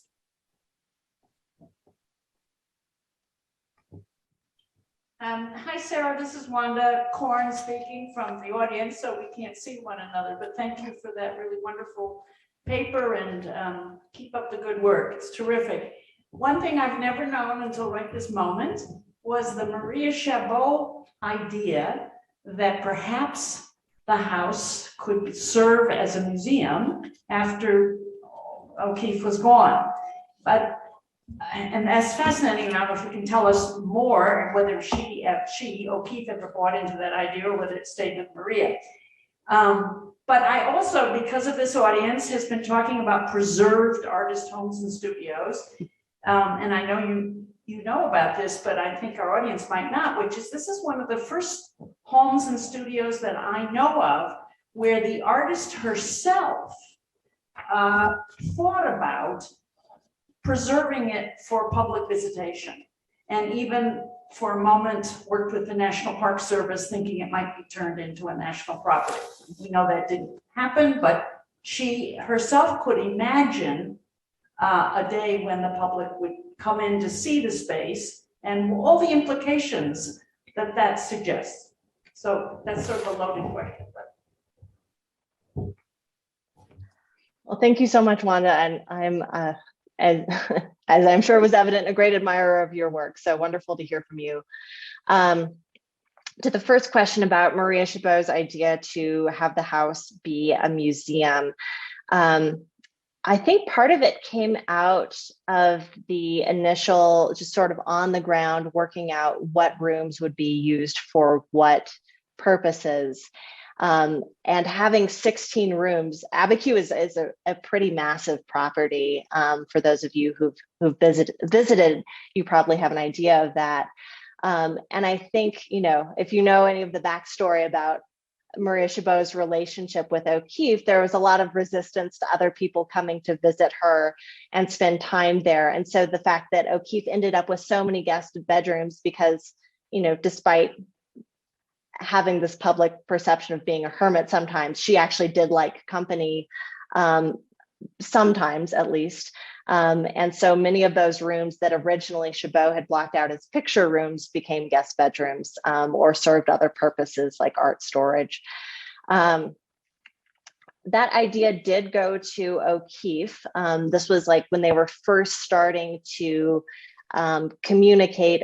O'Keeffe's in New York, settling Stieglitz's estate. And so Chabot is sort of sending her these iterative floor plans, one after the other, as she sort of thinks through and works out what the house could be. And some of the suggestions, like the idea of rebuilding the outbuilding into a studio and bedroom space for O'Keeffe, separate from the rest of the house, that stuck. But many of them, like the idea of having all of these picture rooms, did not stick. And then to the question of the sort of O'Keeffe's idea of the house, becoming a preserved artist studio and interpretive space. I mean, I think that she was already kind of creating the mythology around that later in her career. Some of the things like the door in the wall quote, and others that kind of build this mythology of the house and sort of naturalize her occupancy and intervention there as part of that, to me really speak to her. She was always conscientious about her legacy, and I think the architectural qualities of the house were part of that. So I hope that answers your question in broad strokes, at least. Other questions? Well, thank you very much. This was a wonderful paper. I so enjoyed hearing it, and I know you will all join me. And thank you so much. I really appreciate it. So it's a pleasure for me to introduce our next speaker, Daniel Belasco. Daniel is an art historian and executive director of the Al Held Foundation, a specialist in post-war and contemporary art. He has published essays and curated exhibitions on the work of Helen Frankenthaler, Roy Lichtenstein, Brady Walker Tomlin, Mary Reed Kelly, and many more. He previously served as Henry J. Lear Associate Curator at the Jewish Museum and Curator of Exhibitions and Programs at the Samuel Dorsky Museum of Art at SUNY New Paltz. In 2010, Belasco co-curated with Sarah Lewis the Dissolve, Site Santa Fe's 8th International Biennial. He holds a PhD from the Institute of Fine Arts at New York University. Please join me in welcoming Daniel Belasco.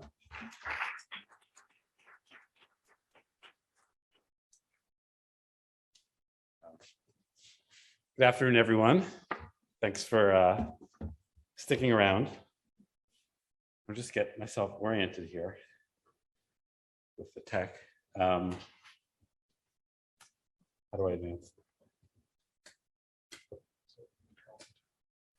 Use this? Okay, great, thank you. So thanks, Maura, Valerie, boards of the Grantwood Artist Colony, and Haas. It's really, it's been a privilege, an honor to be here. I've never been to Iowa, and I've really been excited to kind of steep myself, at least for a couple of days, in Grantwood and all the people that he pulls around him, even many decades later. This conference brings together a number of personal and historical incidents. In some ways, I'm here today, like everyone, because of a deep passion and interest in artist studios, going back to early visits to Pollock and Krasner's studio for me. In fact, one of the central reasons why I left museums to become the director of the Al Held Foundation was because of the stewardship of his extraordinary studio. So I'll just lay out the compound here. This is the main barn studio. This is the smaller bull barn studio. This is the bridge that he constructed. This is the domestic space, another former barn. There's a warehouse that he built in the 90s.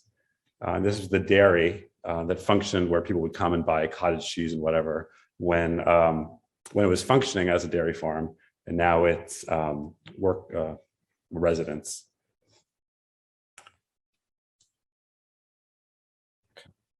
Upon entering the vast hayloft of this former dairy barn, my jaw dropped, my heart leapt. It's a wow feeling that formed the kernel of my vision for the foundation to activate the space as a site of learning and of inspiration. That elation upon first entering the hayloft, with its trussed supports almost 30 feet above the floor at its apex, was first experienced by the artist. Held called it my chatra, and later reflected, quote, "It was like God was looking after me." Such lofty spiritual sentiments from a Jewish red diaper baby reveals the studio's power of place. And another full circle. The barn was built from architectural plans, hardware, and equipment supplied by a company located only about 60 miles from here. Loudon Machinery Company of Fairfield, Iowa, operated starting in the 1860s as a manufacturer of hay carriers, then opened its architectural office in 1906. An estimated 25,000 barns of Loudon design were built across the country. That's according to Wikipedia. I have no ability to verify that. Around 1919, Harry Bailey, a wealthy New York City ice merchant, decided to play the gentleman farmer and established a dairy in the Catskills with a prize-winning herd of Guernsey cows. He worked with Loudon, most likely their Albany, New York office, which is a little over an hour from Boyceville, where the foundation is located, to construct scientifically advanced barns with modern equipment and designs to promote air circulation and moisture control. These plans and isometric cutaway views of some of Loudon's standardized buildings can be seen in a 1915 catalog. The rafter structure, window placements, concrete foundation, and overall proportions here are nearly identical to those of the barns built by Bailey. So this presentation will examine Held's acquisition and renovation of just one of these barns, the 115 by 36 foot largest barn, and its relationship to his painting practice. The edifice's stark geometries and long vistas appeal to Held's complex, multi-perspective aesthetic. He preserved many original interior details while modernizing the facility during his 40-year ownership. Born and bred in New York City, he came to identify his art with the genius loci of his country studio. Oh, there it is, a little blurry with his father. So Held painted big, really big. Works like Circle and Triangle at 12 by 28 feet pushed the vertical limits of his rented city studio on Fifth Avenue across from the Flatiron Building. The massive shapes are compressed not just by the edge of the canvas, but by the envelope of the physical studio. At this time in 1964, Held was beginning to earn steady income from galleries in New York and Europe and teaching at Yale School of Art. When looking to buy his first summer studio, he needed big and he needed cheap. That brought him one snowy February 1965 to the abandoned remnants of Harry Bailey's beloved Beechford Farms. So you can just see again, that's what became the painting studio, the residence. That's a ceramic clad silo, which is fascinating in its own right. Two other silos, the dairy, just another view. That's the main studio, residence, bull barn. The driveway was dirt, the property overgrown fields with a fenced corral. As you can see the fence. And the building's in disrepair. But the well-built old dairy farm possessed great potential. So Held bought the 4 buildings, which are set on 2 1/3 acres, for $8,000. The decision represented an optimistic leap of faith by a man whose immigrant parents had never owned real estate. They still rented an apartment in the Bronx. He took the hayloft of the largest barn as his studio, and his partner at the time, artist Sylvia Stone, took the hayloft of the bull barn as hers, and the family converted the 3rd barn into the residence. That first summer, Held bartered with Yale alumni, Robert and Sylvia Mangold, and Paul Brown and Susan Shatter, to paint the exteriors red in exchange for living there rent-free. This arrangement was typical of Held's DIY ethic. A high school dropout, Held worked in various trades to support his painting practice as a young man in the 1950s. Thanks to his friend Nick Krushnick, he learned carpentry and obtained a union card. This allowed him to get a job when he was in San Francisco in the mid-50s to construct the wooden molds for the concrete forms that were used to build the Embarcadero Freeway, much reviled, which is later torn down. These experiences contributed to his workmanlike or builder's approach to creating art in the world to foster it. Held's improvements to the barn studio unfolded incrementally. The first 25 years, the barn interior remained a largely raw space. Here we see it from 1966 when Held moved in and started painting. A table and a minimal wall. The storage spaces over the right were soon removed. And here we go. By 1968, a partition in the back enclosed the space somewhat and added another painting wall. In these photos, the array of roughly 9.5-foot high paintings from this early black and white period distinguish the immense volume of the country studio as compared to the same studio they had in the city with its confined ceilings. So without climate control or insulation, the studio became an oven in the summer. Held coped with the heat, and we have photos of him just in his underwear and flip-flops, which I decided not to show, but come visit the archive and I'll show you them. And he built successively wider and taller walls to accommodate the increasing size of his mural commissions. So the image is a little dark here. We see it from 1970 when Held was painting a 90-foot mural commissioned for the modernist Empire State Plaza in Albany. This photo is a rare view of how he began to work. So you can see these like rough outlines in charcoal and graphite, which later became the sub-basis of these very refined, finished, hard-edged abstractions. Also visible is the skylight. To permit the natural light while preserving the rafters, he removed a section of the roof and replaced it with translucent corrugated fiberglass panels. So after a 12-year black and white period, Held's paintings returned to color in 1978 in order to accommodate greater visual depth and illusionistic space. This drive to open up the picture plane to insert more imagery in each painting influenced additional alterations to the studio. So by 1983, Held extended the height of the studio wall to nearly 15 feet to paint Mantegna's Edge, 1983, a 14.5-foot high by 50-foot wide commission for Dallas office buildings. This is an early state. It doesn't look like this anymore. And in fact, the painting's now at the Boca Raton Art Museum. So I encourage you to go there. So noticeable in these photos are some of the retained barn features. The Y-shaped wooden ventilation ducts are prominent. You see those here. Their inverted diagonals cutting across the ribbing of the rafters created two overlaid patterns. So I'm not proposing a direct correlation or that Held consciously transposed the barn structures into his own work, but I am suggesting that there's a parallel sensibility, a shared eye.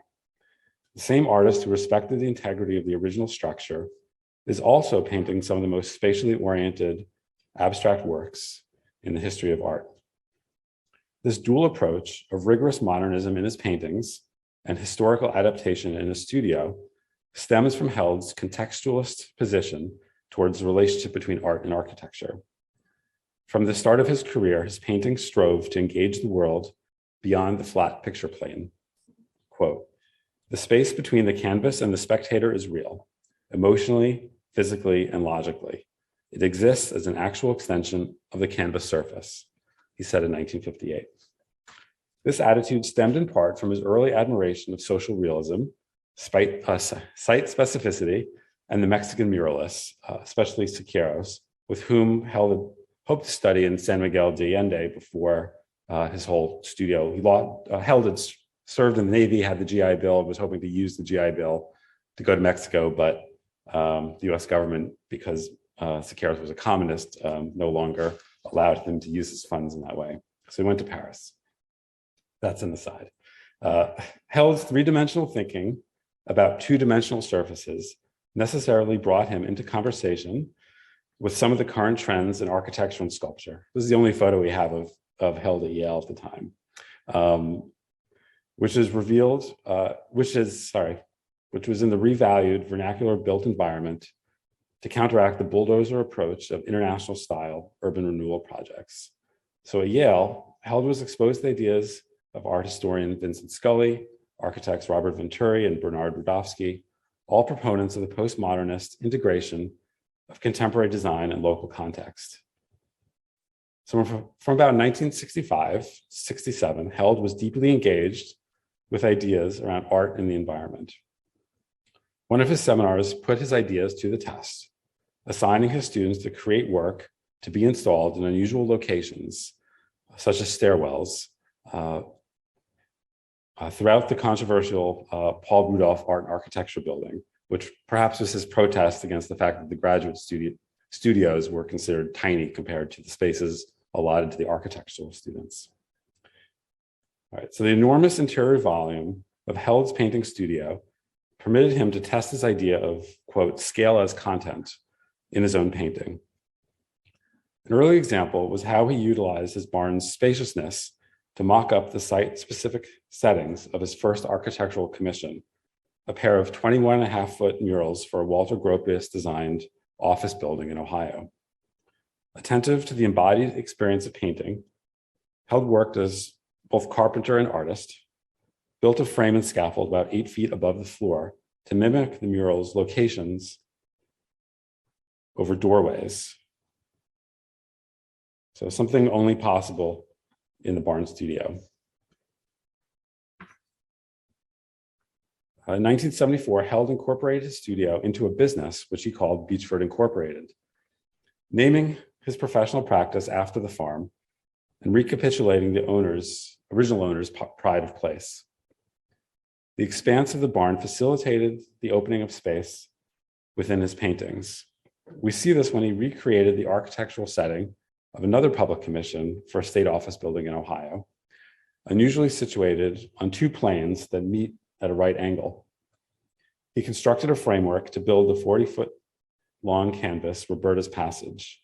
The frame was set on wheels, allowing it to be rolled around the studio as the light conditions changed.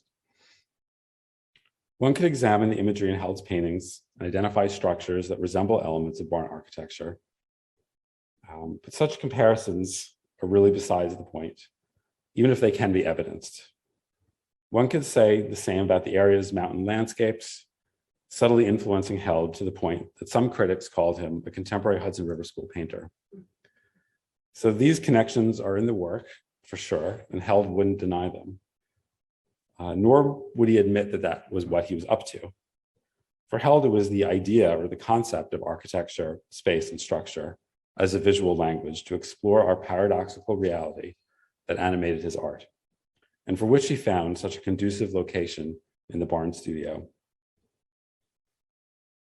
So as Held evolved as a painter and aged as a person, the work became both more hermetic and more optimistic.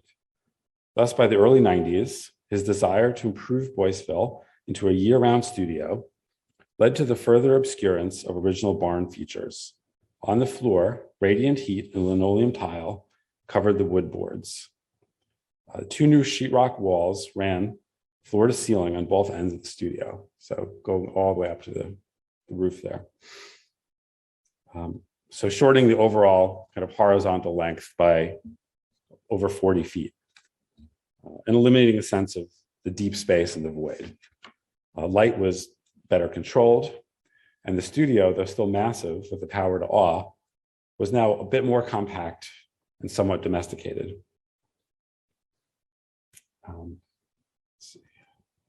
He also appropriated some of the original barn features in his renovations. A hyphen linked the main painting studio with the smaller, so this goes down to the garage. This goes up to the smaller bull barn studio. This was Sylvia's originally, but he took it over to use as a drawing studio. As you can see, the structure, which we have called the bridge, recreates the wood trusses and seamlessly integrates the 2 studios. So this is the old original, and this is the new from circa 1990. Another new element, a track system. So here's this new track system, linking the studio to the recently completed warehouse elsewhere on the property. Seems inspired by the barn's original Loudon hay moving equipment, which you can't see, but it's all the way at the peak of the ceiling line.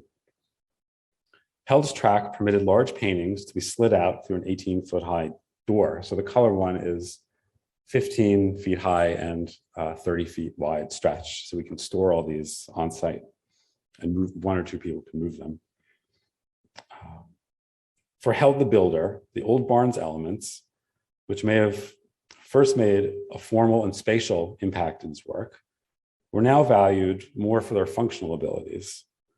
The studio setup, especially the 2 large end walls, led to a new painting format, enormous triptychs. In this work, Ima Ima from 1992, the central panel, actually the same one we saw in the more contemporary shot, 15 by 30, hung on the long wall, and the 2 wing panels, 15 by 20 feet, were painted on the side walls. Totaling about 70 feet in length, these triptychs were not commissions. Now a successful artist, Held enjoyed the luxury of painting entirely for his personal pleasure, at least this scale. Smaller works did go to the market. It was not uncommon for modern artists like Jackson Pollock to retrofit agricultural buildings to serve as painting studios. Yet Held brought a uniquely constructive approach to his barn studio and its surrounding landscape. So there's another view of, here's the track, the new warehouse, the bull barn, the bridge, and then right here is the main studio. Finding commonality between the geometries of postmodernist abstraction and agricultural architecture.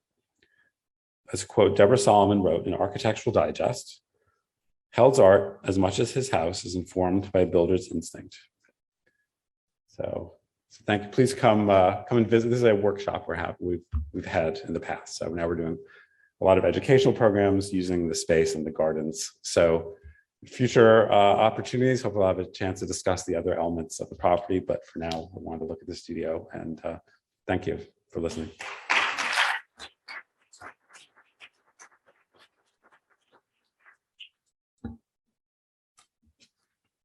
Thank you so much. That was really a wonderful talk. I was writing as fast as you were. You just I have a pretty loud voice, but I will.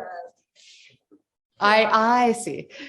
Thank you so much for that. I was writing as quickly as you were speaking because I'm so fascinated by this idea that the space really shaped the painting, you know, that he was in some ways, and his paintings are so architectural themselves that he's, you know, creating these almost fantasy spaces on canvas, but is constrained or inspired by the actual space of the barn. And I wonder if you could speak a little bit about, you know, what the archive reveals about his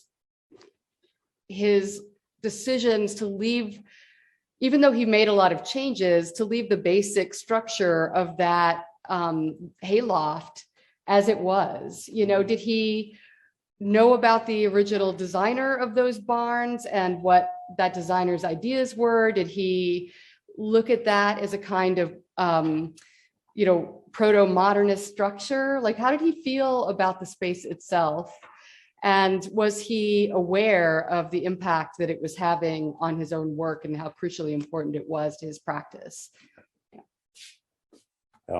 Great. Yes, thank you. So interestingly, he kept some remnants of Beechford Farm. There was a stack of black and white, like gelatin silver print photos of cows, which I think were taken as part of an inventory for an auction that Harry Bailey had in the 1930s. So there was that. There was this booklet that I showed of one of the prize bulls who died. It was like a memorial booklet. And then there was also some oil paintings of cows. There were a couple of architectural plans. That's how I knew that Loudon was the designer of these barns, was because some of the original architectural plans were kept. So Held at some point consciously made the decision to save all these things, I think, to maintain this connection with the original use of the barns. In terms of his own thinking and feeling about the space, we don't have a lot of like contemporary records. He was not a writer or a diarist or anything like that. We really only have like oral histories, so either recordings of his own thoughts and musings or other people's recollections. So then really the building itself is the archive. I think more than, you know, other presentations we've seen, they're like works of art, but I think for us, it's truly an archive, and there's an indexical relationship between these evolutions of the physical space and his own shifts in his work. And so trying to establish as, you know, precise chronologies as possible, looking through our archive with whether it might be, you know, like bills or other types of like business records to help establish, you know, what was it, you know, 81 or 82 or whatever that he, you know, made these changes. So, that's fascinating. yeah. Thank you. I'm sure there are people with other questions.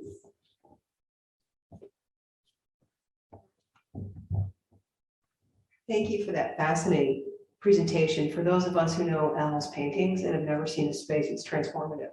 I mean, it's like so to point what this whole thing is about. It now makes me look at the work totally differently. We had a huge painting in Detroit, and now I'm thinking of that in a very different way. Right. So as a foundation that's from an artist, are you well endowed? And so are you able, do you have a sustainable budget for your program and projects?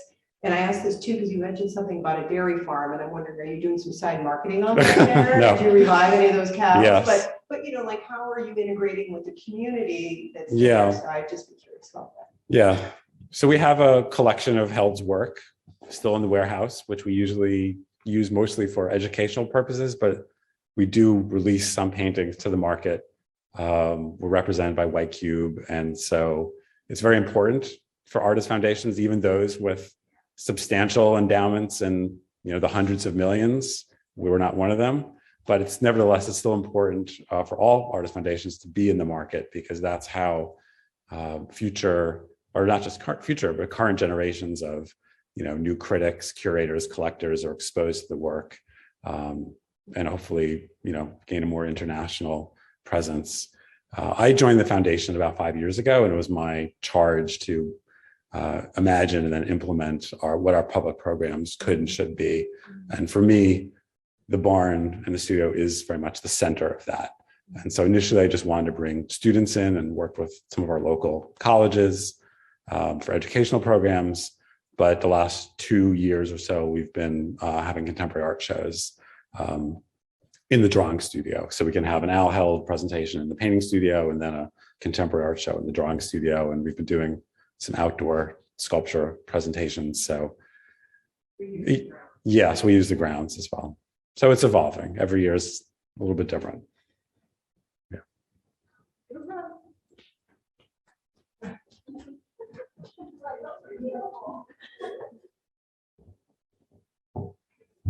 Thank you, Maura, and thank you, Danielle, for what I think was a discovery for many of us here in the room who even consider ourselves to be pretty well versed in preserved artist homes and spaces.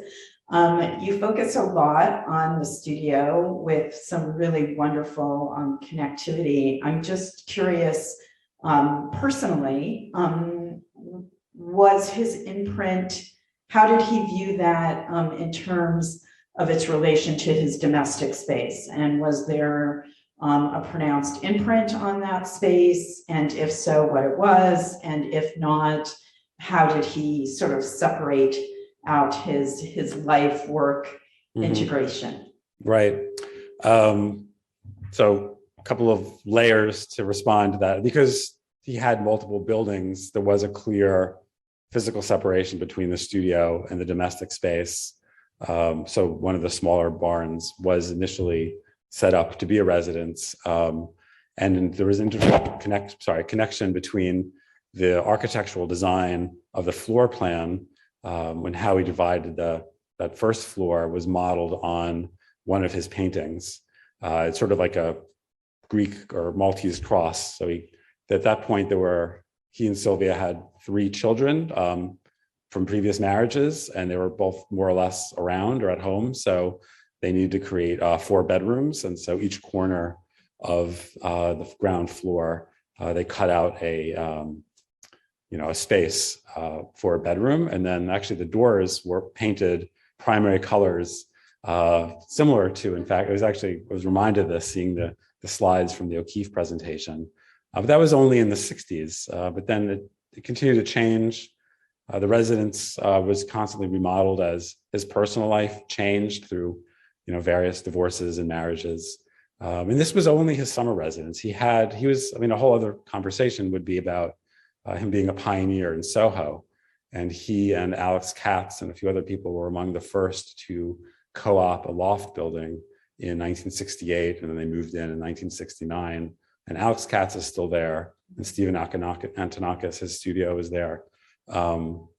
Held was there until the 90s when he sold his loft. But, Maura, Al's daughter, who's at the foundation, always liked to joke that the barn studio is his smaller studio.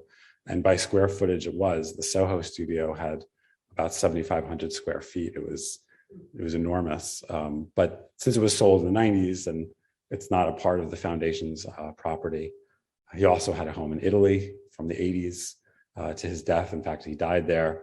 So kind of interpreting his work through his spaces is like a really important project that, I guess I'm grateful that, these kinds of conversations kind of help frame, the work that I need to do to interpret Held's work, more carefully, like through his particular spaces. But he also divided by medium. So there was the painting studio, which is the main studio, and then there was the drawing studio. And then when he was in Italy, he primarily worked in watercolor.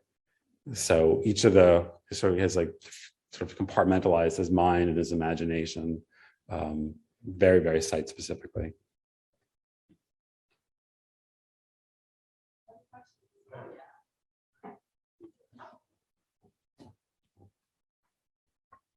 Earlier today, Jane was talking about the Iowa idea, and you mentioned that Held only had a high school education, which makes me think about Grant Wood coming here teaching with a high school education in the 30s and the drama that ensued around that. Was Held commercially or critically acclaimed? How did he get the appointment at Yale with only a high school education? Yeah, well, that's a good question. That's a mystery to me. He was critically acclaimed. He was starting in 1960 or 61. He was considered a leader of the new hard edge abstract painting, which was sort of the next generation after the abstract expressionists. And so he started to be in major shows and was championed by Clement Greenberg, and sort of can go down the list. The Yale appointment was that he needed money, and he heard there was a lot of back and forth between New York City and Yale, and Jack Tworkoff was running the department at that point, and he was really interested in bringing in New York artists. And so actually Alex Katz, who was an important friend of Held's in the 60s, was already teaching there. And Held asked him if he can get him an appointment. And as a visiting, he was never a full-time professor. He was always like a visiting critic, eventually rising to the rank of professor, but in an adjunct capacity. So Held, there's actually Katz tells us a very funny story, or maybe it's Irving Sandler, that Held had a great deal of anxiety about he never actually graduated from high school. He dropped out when he was 16 and joined the Navy when he was 17, right after the end of World War II. So he had a lot of anxiety about how could he, who dropped out of high school in the Bronx, be teaching at Yale to the master's students, who wasn't even the undergrads. And Katz said that these Yale kids, like, they're a bunch of punks and you're a real gangster. And that was sort of gave him the encouragement that, like, he was the real deal and that he could hold his own. And someone mentioned about he was an autodidact. So that was an important element of his self-study.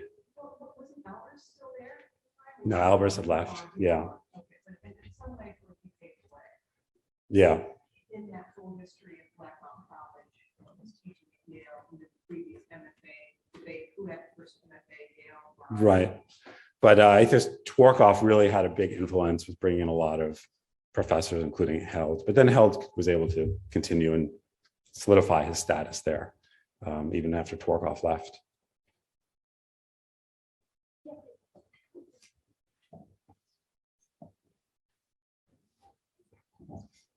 So others have asked about how the barn space affected Al's work and how domestic space, vice versa.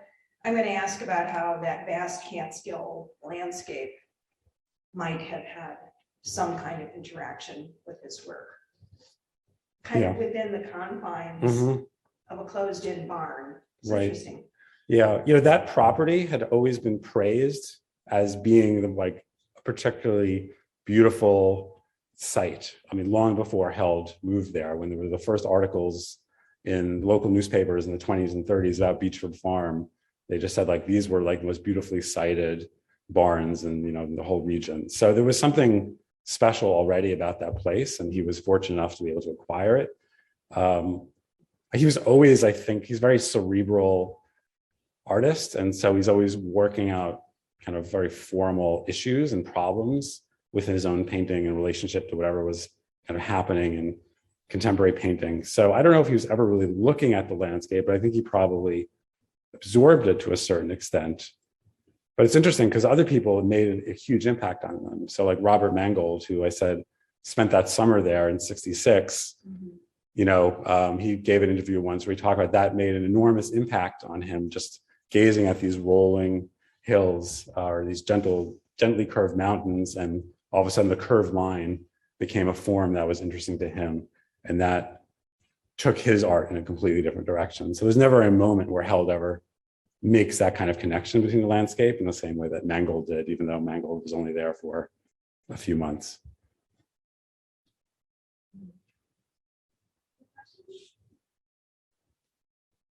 Thank you so much. Sorry, there's one more. Sorry, it's hard to scan the room. Thanks. In the period that you were describing, where Held, finally had the ability to really be painting for himself rather than for major commissions. It's ironic that that's the point in which the barn begins to look most like a gallery. With the walls and the new floor. Were people making pilgrimages out there to see his work, or was this a gallery for one? We never thought of it as a gallery. People came for business, but I think he was more active in the 70s and the 80s when he was still establishing himself in terms of having a lot of visitors and people coming up. And I think by that he became much more self-sufficient socially and artistically by the early and certainly by the later 90s, and even his own process, because as he had added that place in Italy, and the Italian Renaissance became this really important source of inspiration for him. And so he was painting watercolors in Italy that became the sources for paintings in Boyceville.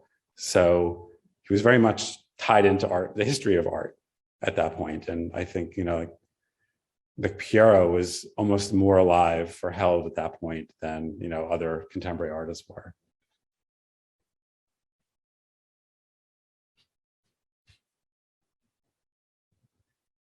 Thank you very much. Sure, thank you.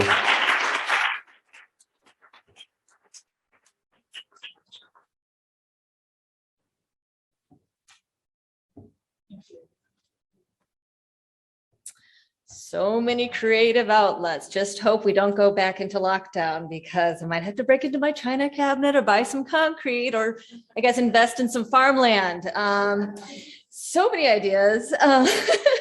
I want to once again thank our speakers, our session leaders, as well as our audience for such great conversation today. So give yourself and everybody a round of applause again.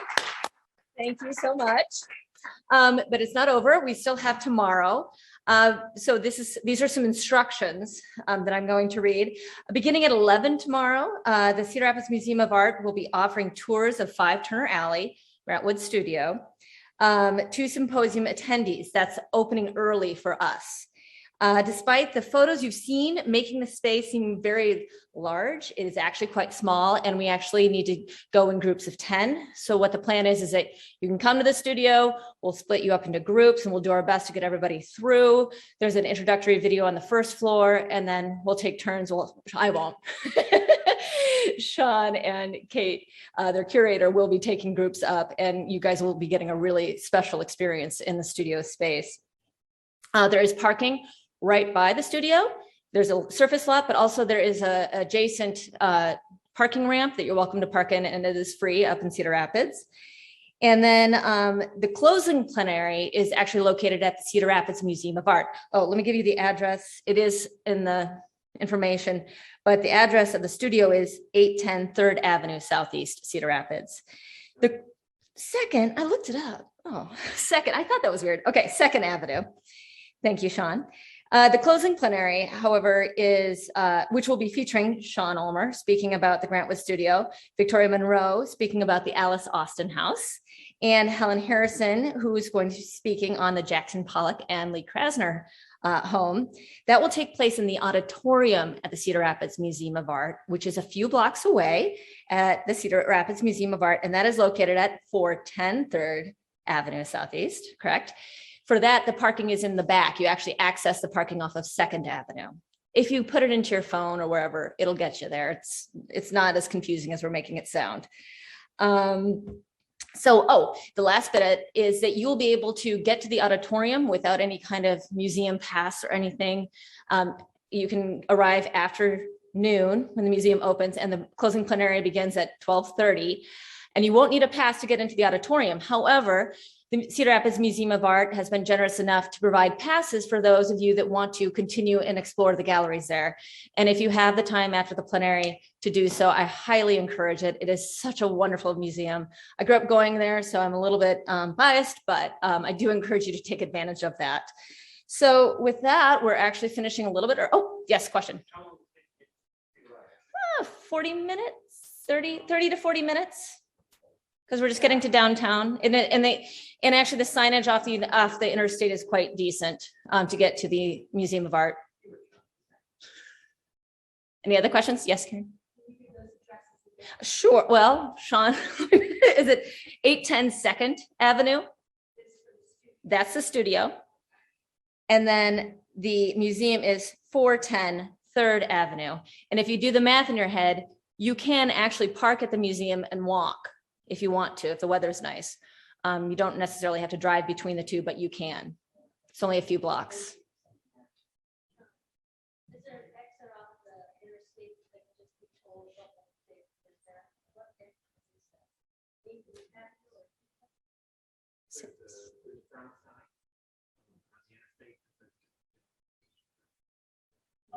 Yeah, there's an exit on the interstate that'll actually say to the Cedar Rapids Museum of Art.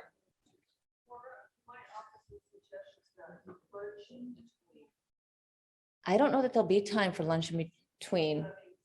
Right. Sean, do you have any ideas? Eat a big breakfast maybe, or a late breakfast? Because we timed it this way because of flights and everything like that. And we appreciate that it is kind of compact. And so I think that's the best we can do, is try to eat as close to 11 and then do the tour and then have a late lunch.